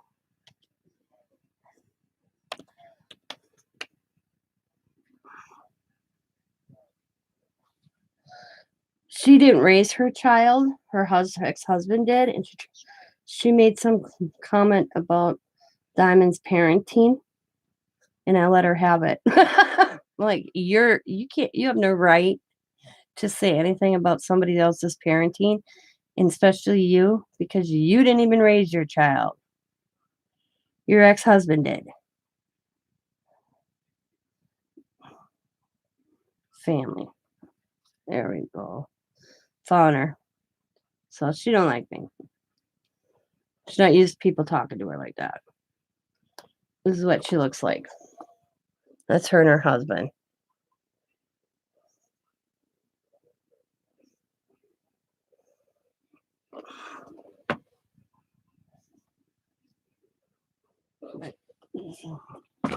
That's his cousin Gina. No, I don't think so. I don't know. I don't.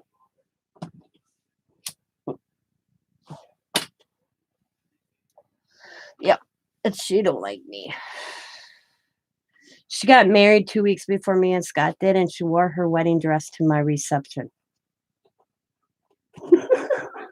Kid you not.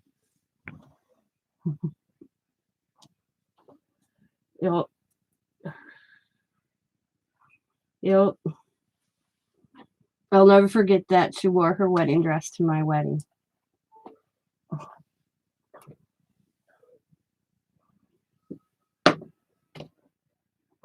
Yep. So she didn't have a big wedding. They just went to the courthouse, her and her second husband. And then me and Scott got married. Who does that? Yeah. Yeah. And She wore her wedding dress, which was just a simple white dress, lace. Yep. Yep. Her mom looked at her and said, Gina, why are you in your wedding dress? Yep. She wore her wedding dress to my wedding. Yep. Yep. I'll never forget that. I said to Scott, I don't know your family, but man, she never sat well with me. And you know what it was? We were at a park, okay? This is why I said to her, she had no right to say anything. Coda's probably 5 years old. You tell me, have any... I thought he was a rich kid. Oh, Scott? No, I always just teased him because he had an Atari. His parents were middle class people, just like we are. No, it was just a joke. But do you know how many of you sat in your dad's laps as children and did the steering wheel in a vehicle? I did it. I did it on tractors. I did it in my dad's truck. You think you're actually driving when he is? Okay. We're at a park. It's Diamond Sam and me and the kids. And we're setting up our encampment. We're the only ones in this huge ass parking lot. Okay. Coda's like probably 4 or 5. Hops in Sam's lap, and Sam's circling the park. Just this little parking area with Coda. Coda is just thinking it's the coolest thing. I posted a video, and she was really rude to me and how that's wrong. You shouldn't do that with your children, blah, blah, blah, blah, blah, blah, blah, and kept going on about it, okay? And I said to her, you have no right to say a damn thing when you didn't even raise your child. You have no opinion when it comes to mothering. You birthed a child, but you didn't mother that child. So shut the hell up. And she's like, oh, yeah. Just like I made that joke one time. I was repatching patches on Scott's jeans, okay? Because my husband goes through work clothes, jeans like crazy. And I patch them. And he'd be like, he'd send me a pair back of these jeans, and they were patched. The patch, I had to repatch patch. It's always the same spots. They're always wore in the same spots because it's the bending, okay? So I did this joke where I patched them, and I did this joke with a bill, like that commercial, priceless, whatever. Remember those? I don't remember what those commercials was, but it went through a thing, $9.99, blah, blah, blah, priceless. I did that, and I posted a picture. Everybody thought it was hilarious. And she told me how bad of a wife I was to be charging my husband a fee for doing his sewing, patching his clothes. It was a joke. I'm like, oh my God, Gina, get off your high horse. It's a joke. Scott laughed his ass off. Scott's parents laughed because the thing is Scott's mom got him one time before I got a sewing machine. She duct taped Scott's jeans and gave him a gift card and told him to go buy some more jeans because she was tired of doing it. Because his jeans always wear in the same spots. And we're repatching patches. But yeah, that's how she is.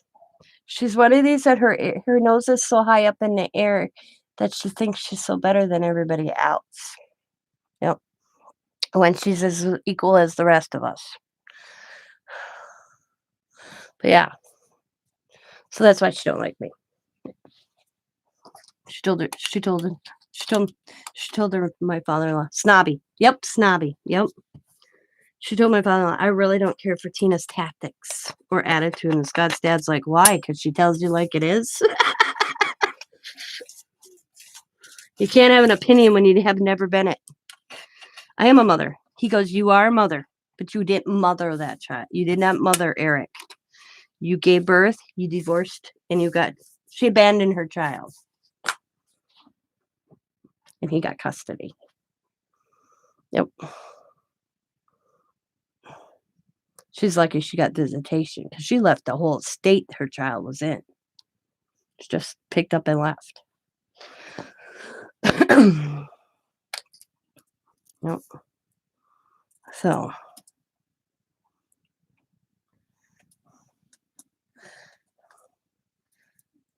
I don't know. I feel sorry for Scott's family because two cousins married on two different sides. Sweet mother, not exactly. Um, Scott's cousin, dad's side, Scott's mom's side, two cousins from both sides. So we're no relation to each other, married. Yeah, exactly. I'm not the best mother. I don't claim to be the best mother in the world, but I didn't abandon my children. Yep. I don't care how bad your marriage is with your husband. You don't leave your children. There's, yep. And then criticize somebody else's parenting years later. Mm.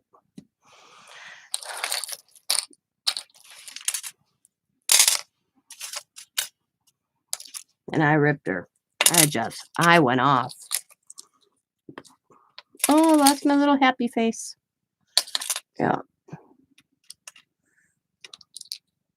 My son and daughter-in-law, my daughter and son-in-law are a lot of things. There's a lot of their lifestyle compared to mine I don't agree with. But you know what? They're great parents. And like I always said to my daughter, I don't care what you guys do, as long as my grandchildren are fed, taken care of, and clothed, and not beat. You could do whatever you want. But the first time I told her this when she became a mom with Allie, you can do anything as long as at the end of the day, and when you lay that baby to bed, that she's taken care of. And then when I find out that that baby's not being taken care of, one way, shape, or form, you will have to answer to me. And there's only one time when Allie was a baby that I ever had to say something to Diamond, and it's never happened again. Right now they're having a party. They're having, what the hell did she tell me tonight when I called her, and I'm like, what the hell are you supposed to be? And they're having back to high school days. They do themes. They get together. They do stay at home, and they do themes. What the hell did she tell me they're called? Imu, whatever. But I'll show you. She sent me a picture. I told her it looked like they were going to a concert, and I forgot what she told me. This is what her and her girlfriend look like right now. All black. Emo. This is the theme tonight.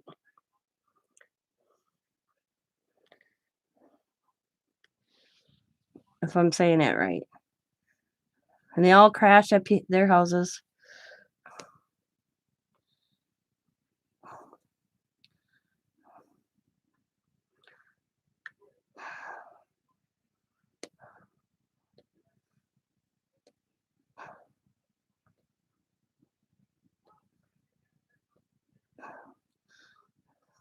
They put their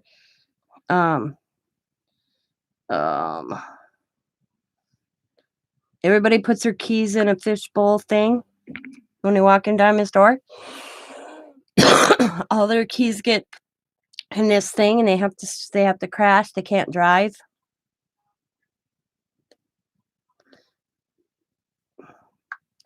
And they play games. Kids, and if you can find a sitter, the kids are welcome because they put the big TV in they basically take over one of the kids' bedroom. They put the big living room TV in there, and the kids have their zone. Kids have a kid zone. Adults have adult zone. And they all just do things, and at a certain time, they put the kids to bed, and then the adults start having fun.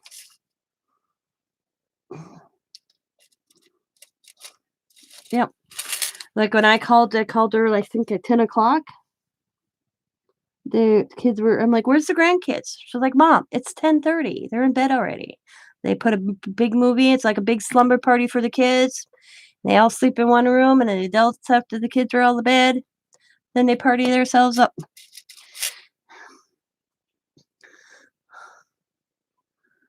Because a lot of them are parents. And a lot of them, like Diamond says, a lot of them sometimes can't get a babysitter. Like she has, like me, she has me, and I'm like, nope. So they do this like once, and they switch off the hoses. French kisses. Laura.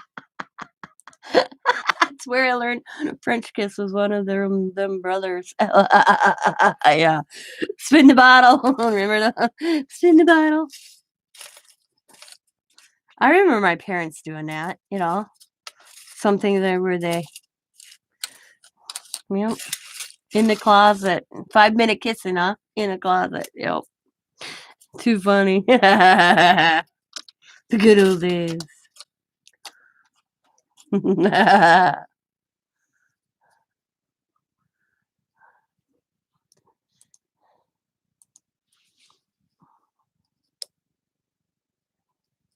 Well, yeah, it's smart. Well, like I told Diamond, with Diamond's career that she's going in, she gets in an OWI, she's screwed. Well, see, Diamond's smart. When she comes in, my daughter lives 25 minutes out of town from Green Bay. All the bars are in town. So what she does, if she don't get dropped off by her husband, she comes here, leaves her vehicle, and then her girlfriend picks her up. But then I made a comment to her. I said, either way, one of you is who's driving? Savannah. I'm like, and then who's staying sober? And now they leave Savannah's vehicle and they Uber. So nobody drives. And then in the morning, all of a sudden I hear, and Diamond gives me her keys because she knows if she shows, say she'd Uber here after bar, and I won't give her keys back. She stays. She usually stays at Savannah's and then she comes and picks up her car the next morning. But she knows it's not happening. I wouldn't tolerate it. We've always told the kids that doesn't matter. I'd rather you call us for a ride and drink. I forgot I bought this, guys, a while ago. This is buy things, and you put them away. We talked about that earlier. Look at this thing. I have to look this up because I don't remember how it works, but it snaps. I don't know why I bought this. But I have to remember how it works. I'm going to have to, I can't find, I don't have the directions somewhere. I thought they're not in the bag. I just discovered it looking for something today. You have this. You have tools. There's some more rubber things. And this thing. So I'm going to have to.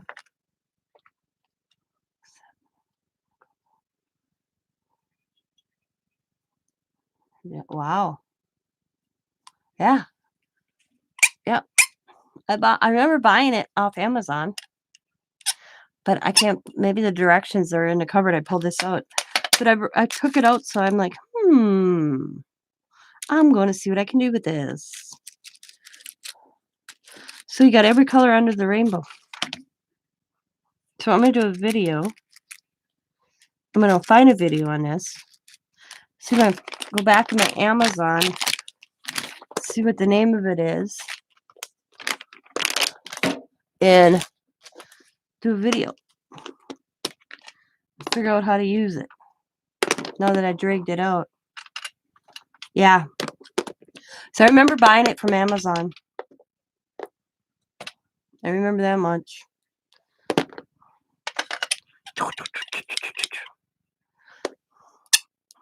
See, I don't know if these are spare parts or different, because they look pretty much the same. Because that looks the same as this thing down there.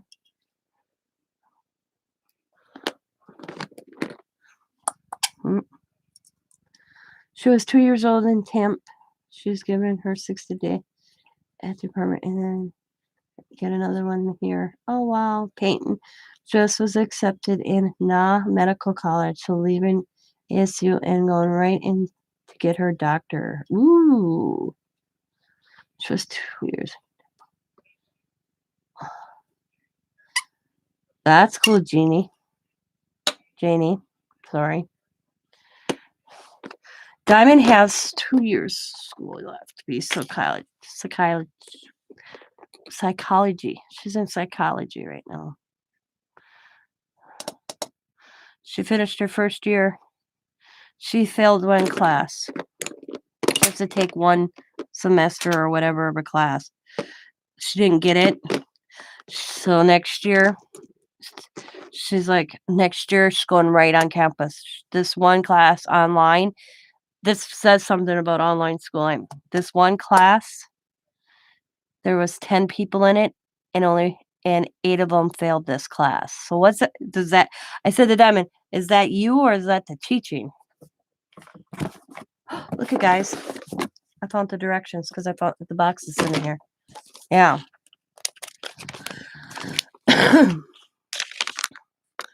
Button player set. Oh my god, look at the writing on that. I'm gonna have to get my magnifying glass out so I can look at these.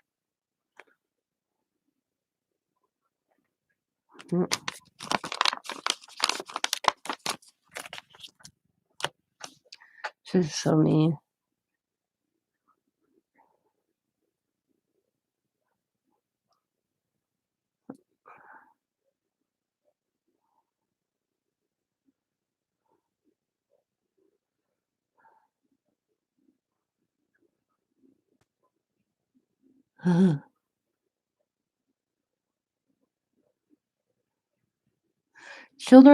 Our children can drive us crazy.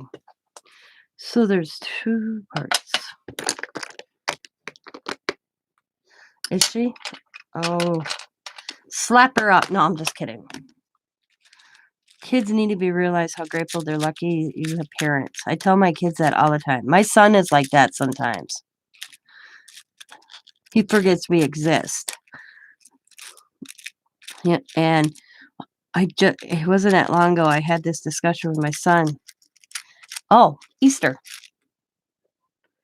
You would love to. And I said that he couldn't attend Easter with us because he said he had to work, okay?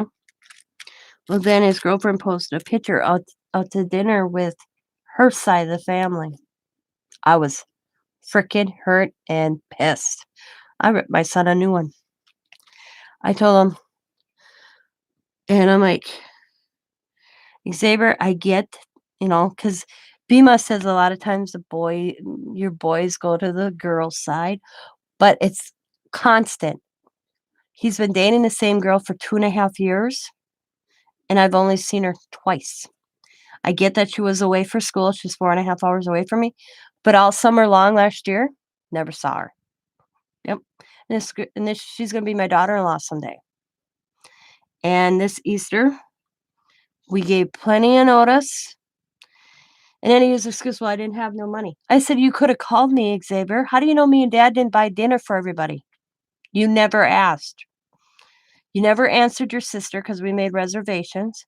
Diamond set it up for me. We contacted him immediately. Yep. And so I'm like, we're not asking you no more. I said to no, they're still together. I said to her, I guess you don't want to be part of this family anymore. That's not it, Mom. I'm like, bullshit. Christmas Eve, he was gone this year. Last Christmas Eve, he supposedly worked. And we invite him to, we're having I told Diamond we're going to set up the 4th of July party. We're talking about it because Diamond's going to have the 4th of July. We're going to invite him, and we're sending him an invitation. We're not going to call him. We're going to mail it to him.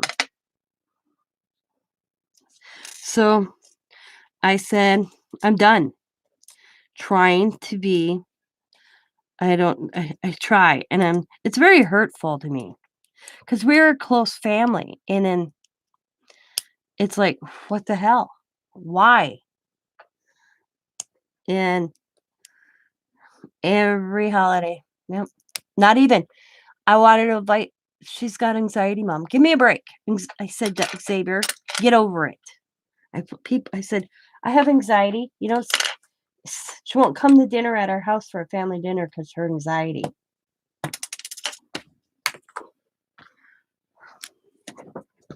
I said, it's your dad and I. I'm like, it's not like hundreds of people. It's your dad and I said to her, this is what I said to Xavier. Do you guys go to the mall? He goes, yeah. I said, but she doesn't have anxiety at the mall?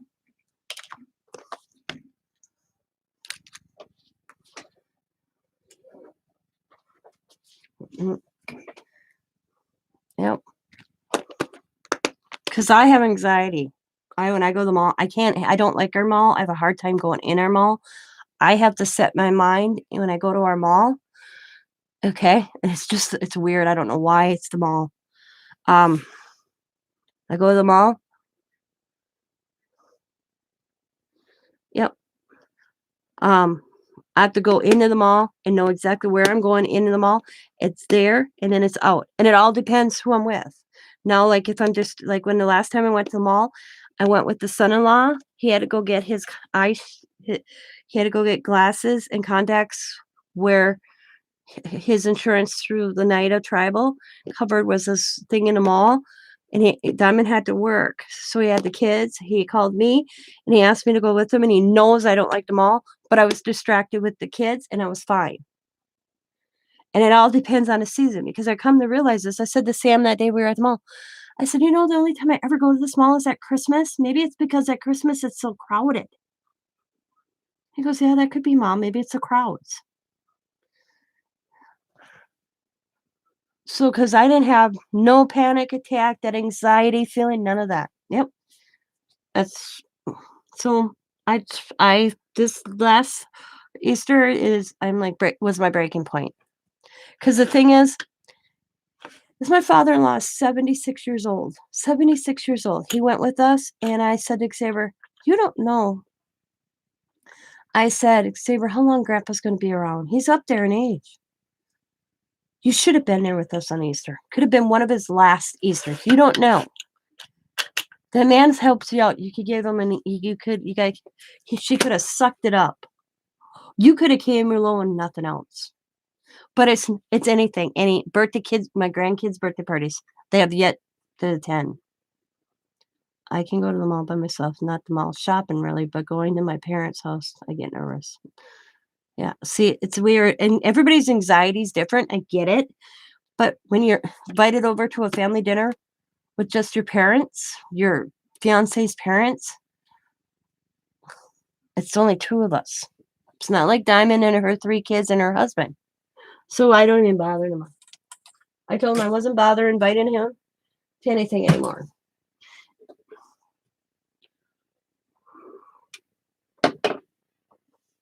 We'll see what happens on Sunday. Yep.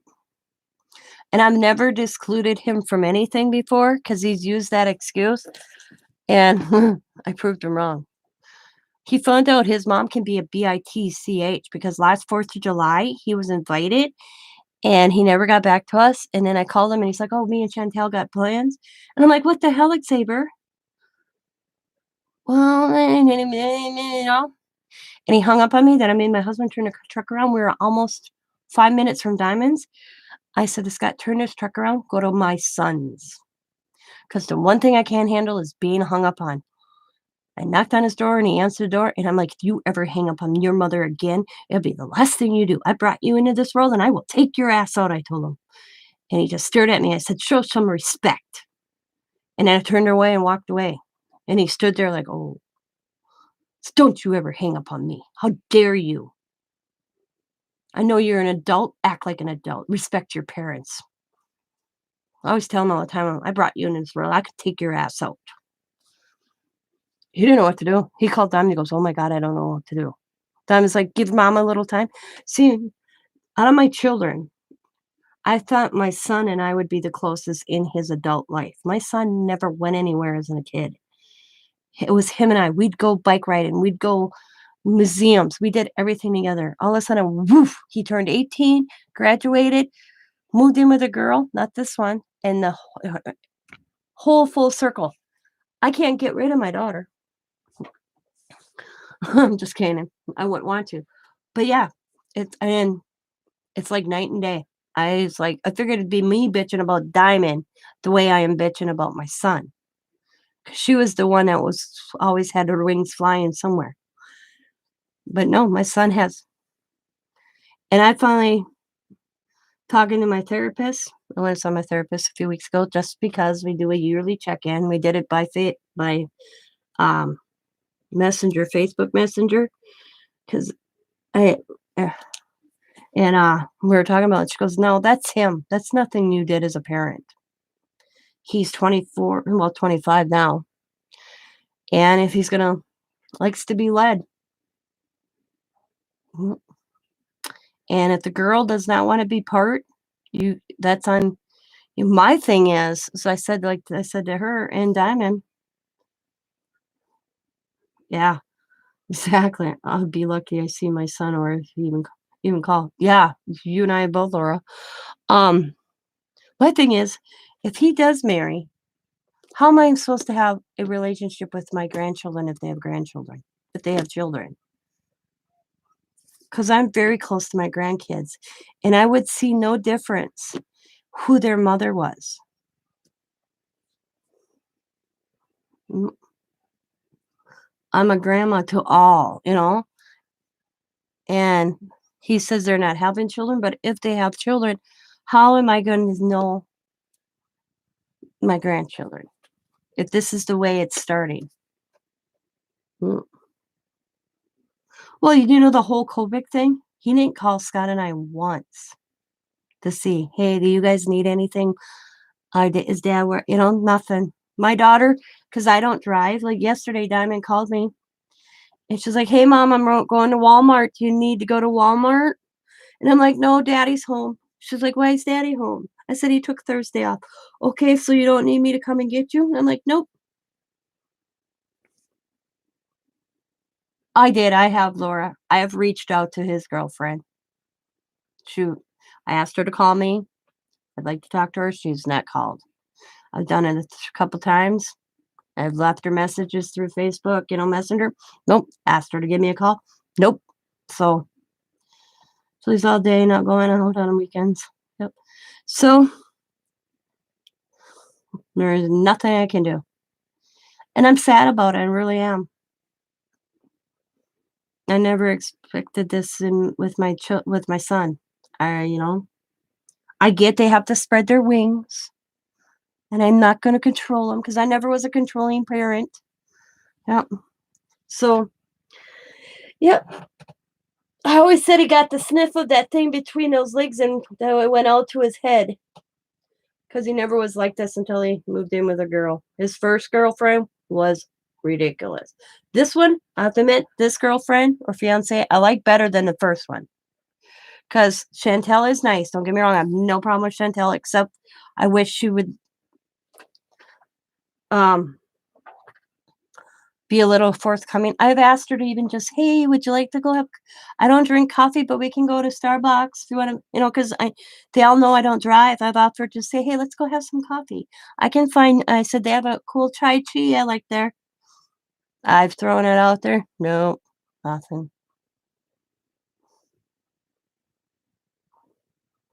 Who's Sophie? You have a granddaughter, Laura Janie? Sophie?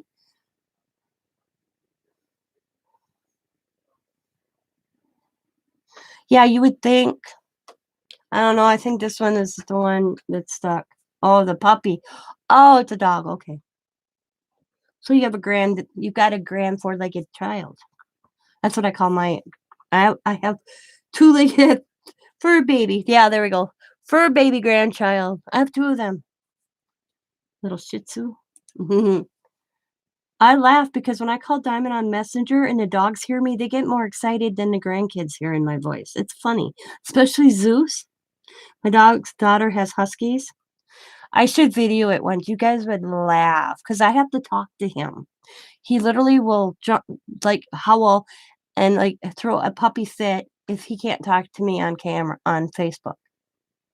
It's funny. He's when we he sees us pull up, me and Scott pull up at Diamonds, he gets so excited. Yeah. It's hard when your kids, treat us like that. I mean, I guess that's like I say this all the time, and that people may think I'm wrong on this. Our grandparents never came and visited us. We went to visit our grandparents, okay? It was on, like, special occasions that they came, like, my birthday party, they'd come over, but 90% of the time, my mom drove us to see our grandparents, okay? S and this would piss me off with my sister and brother-in-law. My father-in-law, they live my sister and brother-in-law lived about an hour to 2 hours away from us, thank God, okay? They would expect my father-in-law to drive to them. Yep, and I was thinking, "Bullshit, you guys get off your lazy asses and you come to him." And then it used to be they would work it out, and Scott would drive him, or we would go with dad and Scott would drive. Well, then, what was it, 3 years ago? Yeah, we had Christmas at my nephew's house. We were supposed to eat at 2 o'clock, so we left Green Bay. He lives 3.5 hours away from us. 3.5 hours away from us. We drove 3.5 hours. We were there about 1 o'clock, thinking we are gonna eat at 2, okay? 2 came and my brother-in-law and sister-in-law aren't there, and I said to John, "When's dinner?" He goes, "6." And I'm like, "What?" I said, "John." He's like, "What?" "We were told we were eating at 2. Grandpa hasn't had lunch. He needs to have lunch." So here John's doing a mad rush. So we end up going to you're talking on Christmas Day, finding a restaurant open on Christmas Day to have lunch. We didn't eat till 6. We didn't get out of there till 8, and my husband had to be to work for 5 o'clock the next morning. So we told Dad, "Never again. Unless we can plan it where we can spend the night down there and we're having dinner that late, we're not doing that." I mean, a 2.5-hour drive down there, 2.5-hour drive back. Ooh, hi, Steph. And we've never done it again. So now Scott's dad does holidays, but they come to him because we won't do it anymore. And he's like, "Nope," he didn't, and when he realized that, that was it. And, like, Easter, he went to dinner with us. We walked down to by him, and Scott drove. My in-laws, my sister and brother-in-law are very selfish people. Yep. And, like, the man is in his 70s. He doesn't go to you, you go to him. Just like when there's something dealing with the grandkids, we will drive out with him, but it's local. He's like the last birthday party. He's like, "I can drive myself, guys." Okay. But 3.5 hours, 2.5 hours is too much for him. He can't do it anymore. He won't do it. He only drives in city. Mhm. But what's bad, and I think it's bad, is you have 3 biological grandsons. 2 are Nets, John and DJ, and then there's our son Xavier. It's the only 3 grandchildren my father-in-law has. Then you throw in my daughter, Diamond, who's my child technically, not biological, does more for Scott's dad than his biological grandchildren. Nope. Nope. Leaves this summer. Diamond and Sam and the kids were over, and we all did Grandpa's leaves. Sam comes over and he checks on his way because thing is my husband works 12-hour shifts, and some 2 weeks nights, 2 weeks days. So in the winter, when my son-in-law knows that Scott works nights, he'll swing in after work and check my father-in-law's sidewalk and our sidewalk, and if he doesn't see it done, he does it. That's my son-in-law. He just grabs a snowblower and gets it done because he knows Scott's on nights. That's family.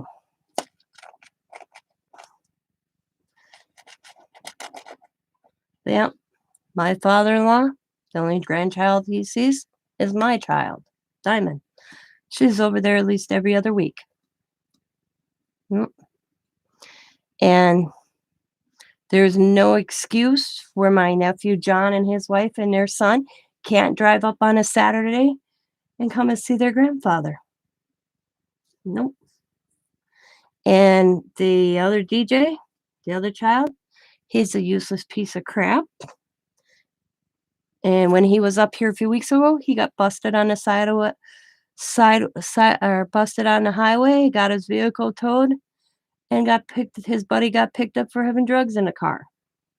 And he called my father-in-law, and my father-in-law went and picked him up, and then he lied to my father-in-law, and then tried to lie to me, except I knew how to look things up for arrest in Green Bay. And by the next morning, he didn't. He found out the hard way that by lying because he had to come up with his own money because Scott's dad um,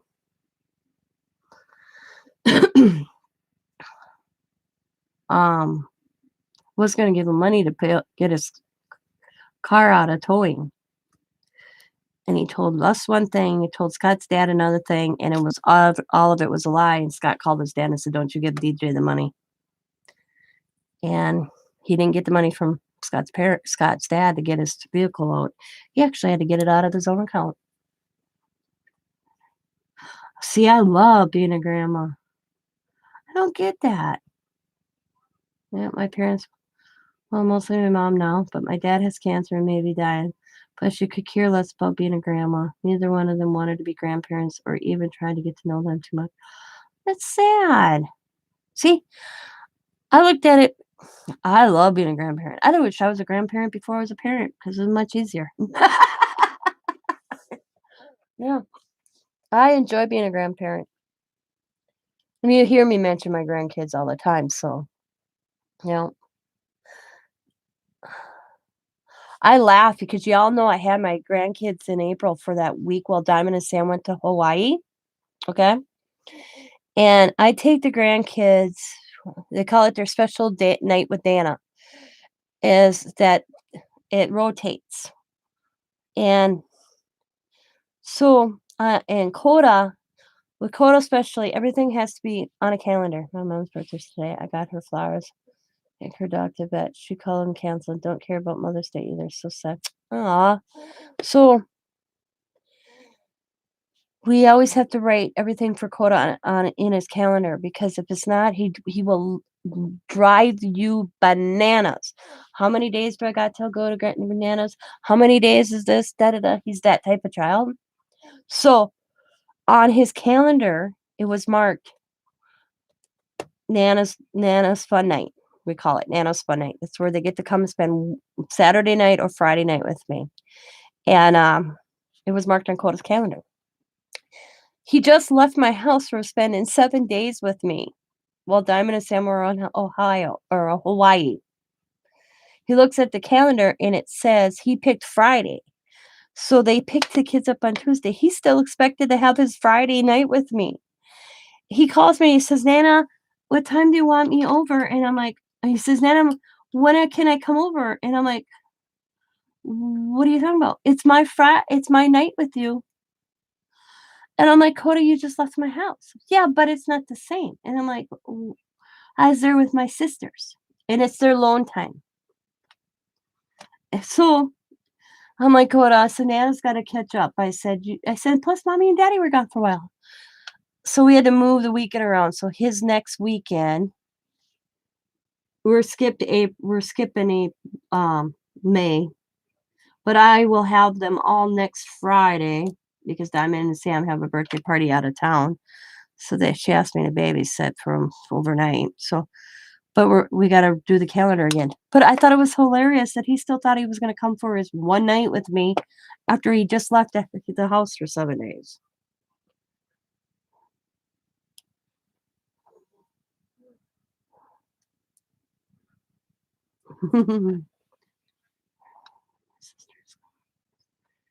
Wow.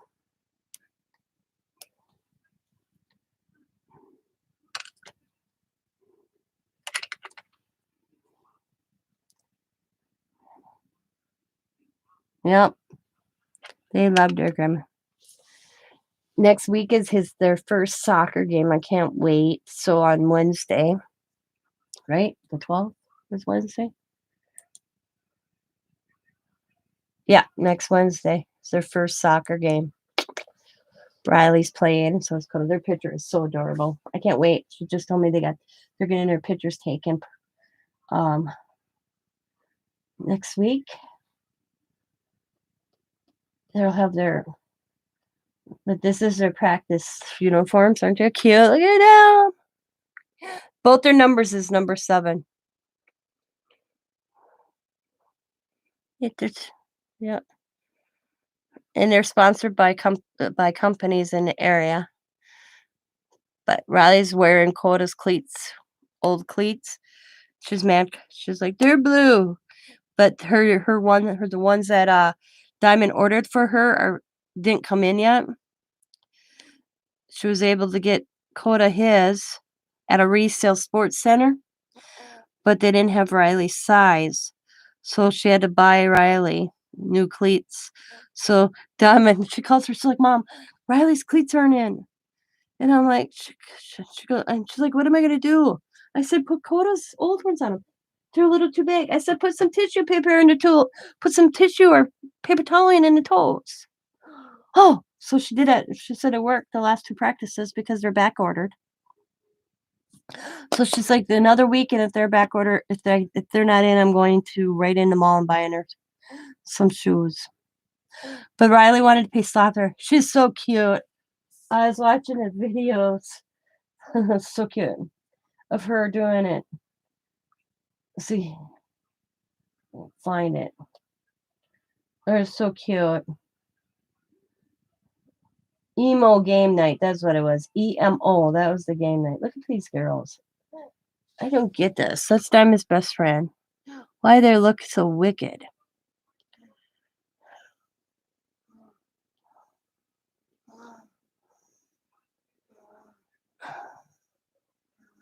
I told him, I told Diamond, I said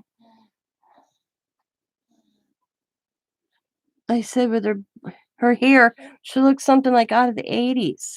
They don't look emo to me. She looks like something out of the 80s with a big bun in her hair. They don't add up to me, but let's see if I can find it. Okay, emo. I don't get it. Okay, where?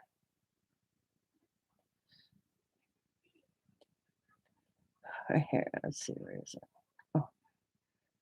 Oh.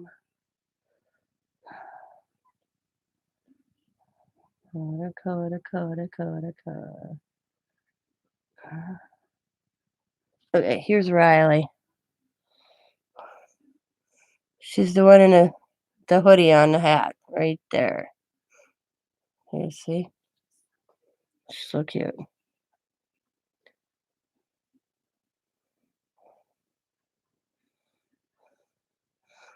All little 4-year-old and 5-year-olds.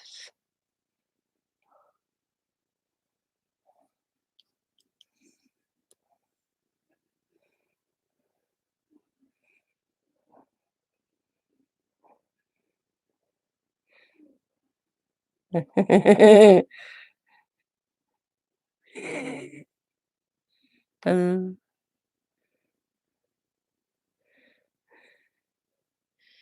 trying. That was like, and then Coda.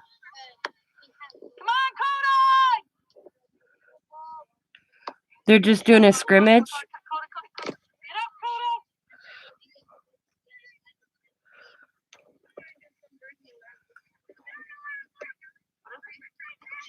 Battleships, so they had like a wall and bowling pins set up like their ships, and then they would throw the ball over the wall and try and knock the ball.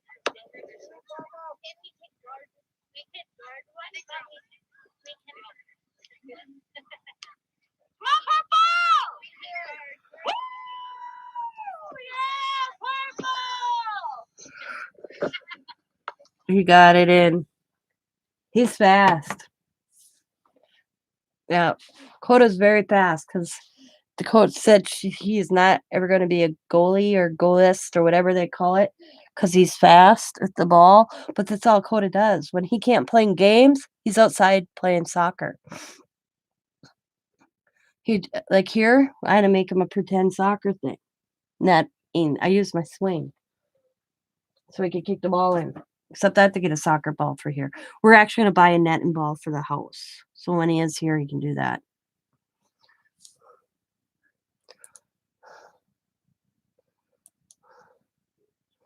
The next week's our first game, so I gotta get me a shirt. I told them and I told them and I want her to come over. I have to go to Walmart. I gotta buy me a T-shirt, and I want her to come over and help do a shirt. And I wanted to read, "I'm Coda and Riley's Nana," and their number is 7, and I'm gonna have 7 on the back of mine. I'm Riley and Coda's Nana, the best soccer kids or something I want. I have it wrote down and put their number on the back of my shirt. But it's so cold. Diamond said they were so cold. It's been so cold. And she goes, I got to give these kids credit, man. They were out there kicking butt in the rain.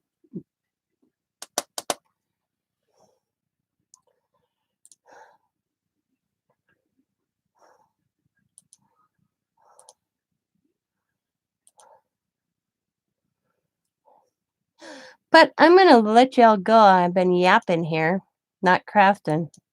Yeah, it's cold. It was really cold. Really, really. Yeah, it was rainy, ucky, just, ugh. Yeah. Well, thank you. Yeah, sometimes I just like to chat. I don't need to craft. We had good conversations. We went from talking about the Bible to our children to our craft space and organizing. Pay your 10 cents because I'm Lucy. All over. I said, who did I say that to? I said, Lucy and Charlie Brown, where she has her booth. I said, she'd do that like here on my Tim Holtz thing. We're gonna have the Lucy type. We're gonna have the Lucy night. I'm not gonna craft. We're just gonna chat. 10 cents.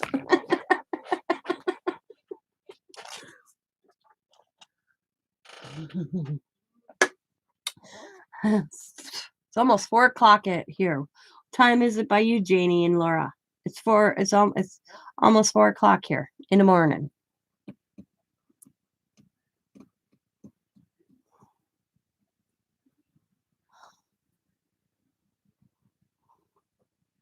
Two. Okay, so you're too old. Oh yeah, you're on Bima's time. That's right. You guys are on Bima's time. I call it Bima's time. California, mid. I'm Central. You guys are Pacific. Yeah. She's out hustling, probably. I laugh. I tease her all the time. Get on the street and make me some money, woman. One night she called me when she was driving. Yeah, it's 4 a.m. here.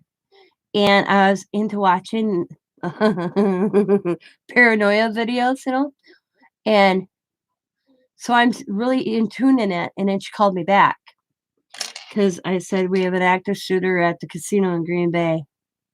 Oh my God, never thought it'd happen here. I sent that message to her. So she called to make sure everybody I knew was okay.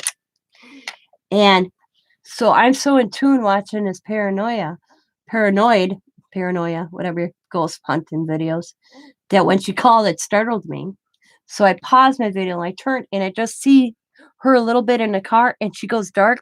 And then the steering wheel turns and it's a living dead image on her steering wheel. Startled the hell right out of me. I was like, oh my God, is it really her? Or is it something coming through from my tablet from me watching what I'm watching on YouTube right now? So all of a sudden she went through another light while she was driving. I'm like, oh my God, you won't believe you just startled the hell out of me. She's like, how? I said, what is on your steering wheel? Yeah, because all I saw was this white face turning. Because she must have been under some like lights when she first called me, and then she went dark, and then when she turned, her steering wheel cover hit where I could see the space. Freaked the freaked me out, man. Freaked me out. I'd do that. I'd get spooked. Yeah. So I watched this. She turned me on to this guy called Casper Sight.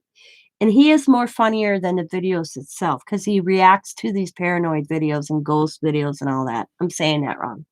So, but I wasn't watching him. I started watching him and then it went to somebody else's. And I was really in tune and I'm sitting there watching it, so in tune, trying to figure out where these people are seeing these shadow people that when she called, I got spooked, it startled me because I didn't expect her to call on Facebook Messenger. So I paused that and then that happened. Freaked the hell right out of me. It was funny. Sometimes I wish I should put a camera that videotapes me and edit and put them up sometimes because you guys would laugh. But all right, everybody. I hope you have a good day. Maybe you'll see me later today. I don't think I have any entries coming in to my challenge giveaway. So, but you never know. And the trucks, I'm not going shopping because the gas line's out of the truck until Scott gets that done. I'm kind of homebound. I'm hoping he gets it done because he told me he'd take me up to go see my mom on Saturday or Sunday. And he said to me, baby, we might have to do it on Wednesday. And I'm like, well, I get it. The truck ain't done by Sunday. It ain't done. I can't do anything about that. Because that's what I'll probably work on. I got to get my chicken out of the garage tomorrow and do my mom's chicken. Maybe I'll do that live, show you what I'm going to do for my mom's grave. She likes chicken, so maybe I'll do that tomorrow. And I will talk to you all later. As always, be happy, be kind, be safe, be funny, be crafty, and bye for now, everybody, and have a good day. We are supposed to go out of town on Sunday. Black Agnes. Yeah, me too. I was supposed to go 30 minutes to the cemetery. But the gas line 2 weeks ago, me and Scott were out and about in the gas line or the brake line, not gas line, brake line. Wow, I said gas line, brake line. Okay, went out in the truck and we made it home, but it was section like that. So all he did is split it, cut it, and put a little section in it. And then we ordered a whole new brake line kit, and it came in. And this was his first chance that he had to do it. So the brake line, the truck's getting that. I said gas line, I meant brake line. Brake line. We bought a whole new brake line kit for the truck. And it came in last week, and this is his weekends off, so he wants to get it done. And all that good jazz. So it may be done tomorrow. It may be done on Sunday, but I asked him if we could go up north. What I mean is 35 minutes out of town where my mom is buried to go see my mom and put flowers on her grave for Mother's Day. He's like, sure. And then he came back. He's like, baby. And I'm like, what? And he goes, I feel bad. I'm going to feel so bad. And I'm like, what?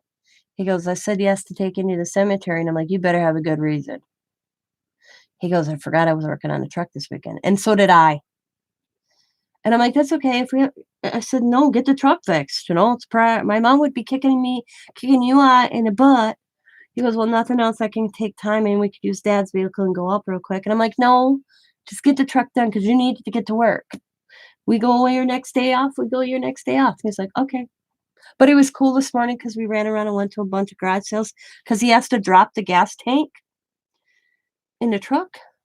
So and he had no problem running me around earlier. And I'm like, or stopping at garage sales. And I'm like, what is wrong with you? He goes, I want to get more gas out of the truck. So the gas tank is heavy. I'm like, oh yeah, okay. So, but alrighty guys. So, but he will take me next week if he doesn't finish it tomorrow. He'll take me up there next week. He knows that, but he forgot. I forgot because he knows that it's important for me to go up to the cemetery at least once. I don't have to go to cemetery to remember my mama, but I at least go up. I mean, I know it's only 35 minutes away. I don't like going to the cemetery to see my mom personally. I do go decorate her grave twice a year. If I'm up in that area, I swing in and I say hi to her, but I don't make a special reasoning to go to the cemetery. I go on Mother's Day, and then I go in the middle of January on her birthday in snow. This year I didn't do it. We couldn't get in. But I go on and bring her, decorate her grave for Mother's Day. And then usually in about August, September, I go back up. But she's with me here. I have a picture of across from, she's staring at me. I have a picture behind me. She's with me. I don't need to go to the cemetery and look at a grave that says her name to know my mom. But, so I will talk to y'all later. Bye, everybody. Good night.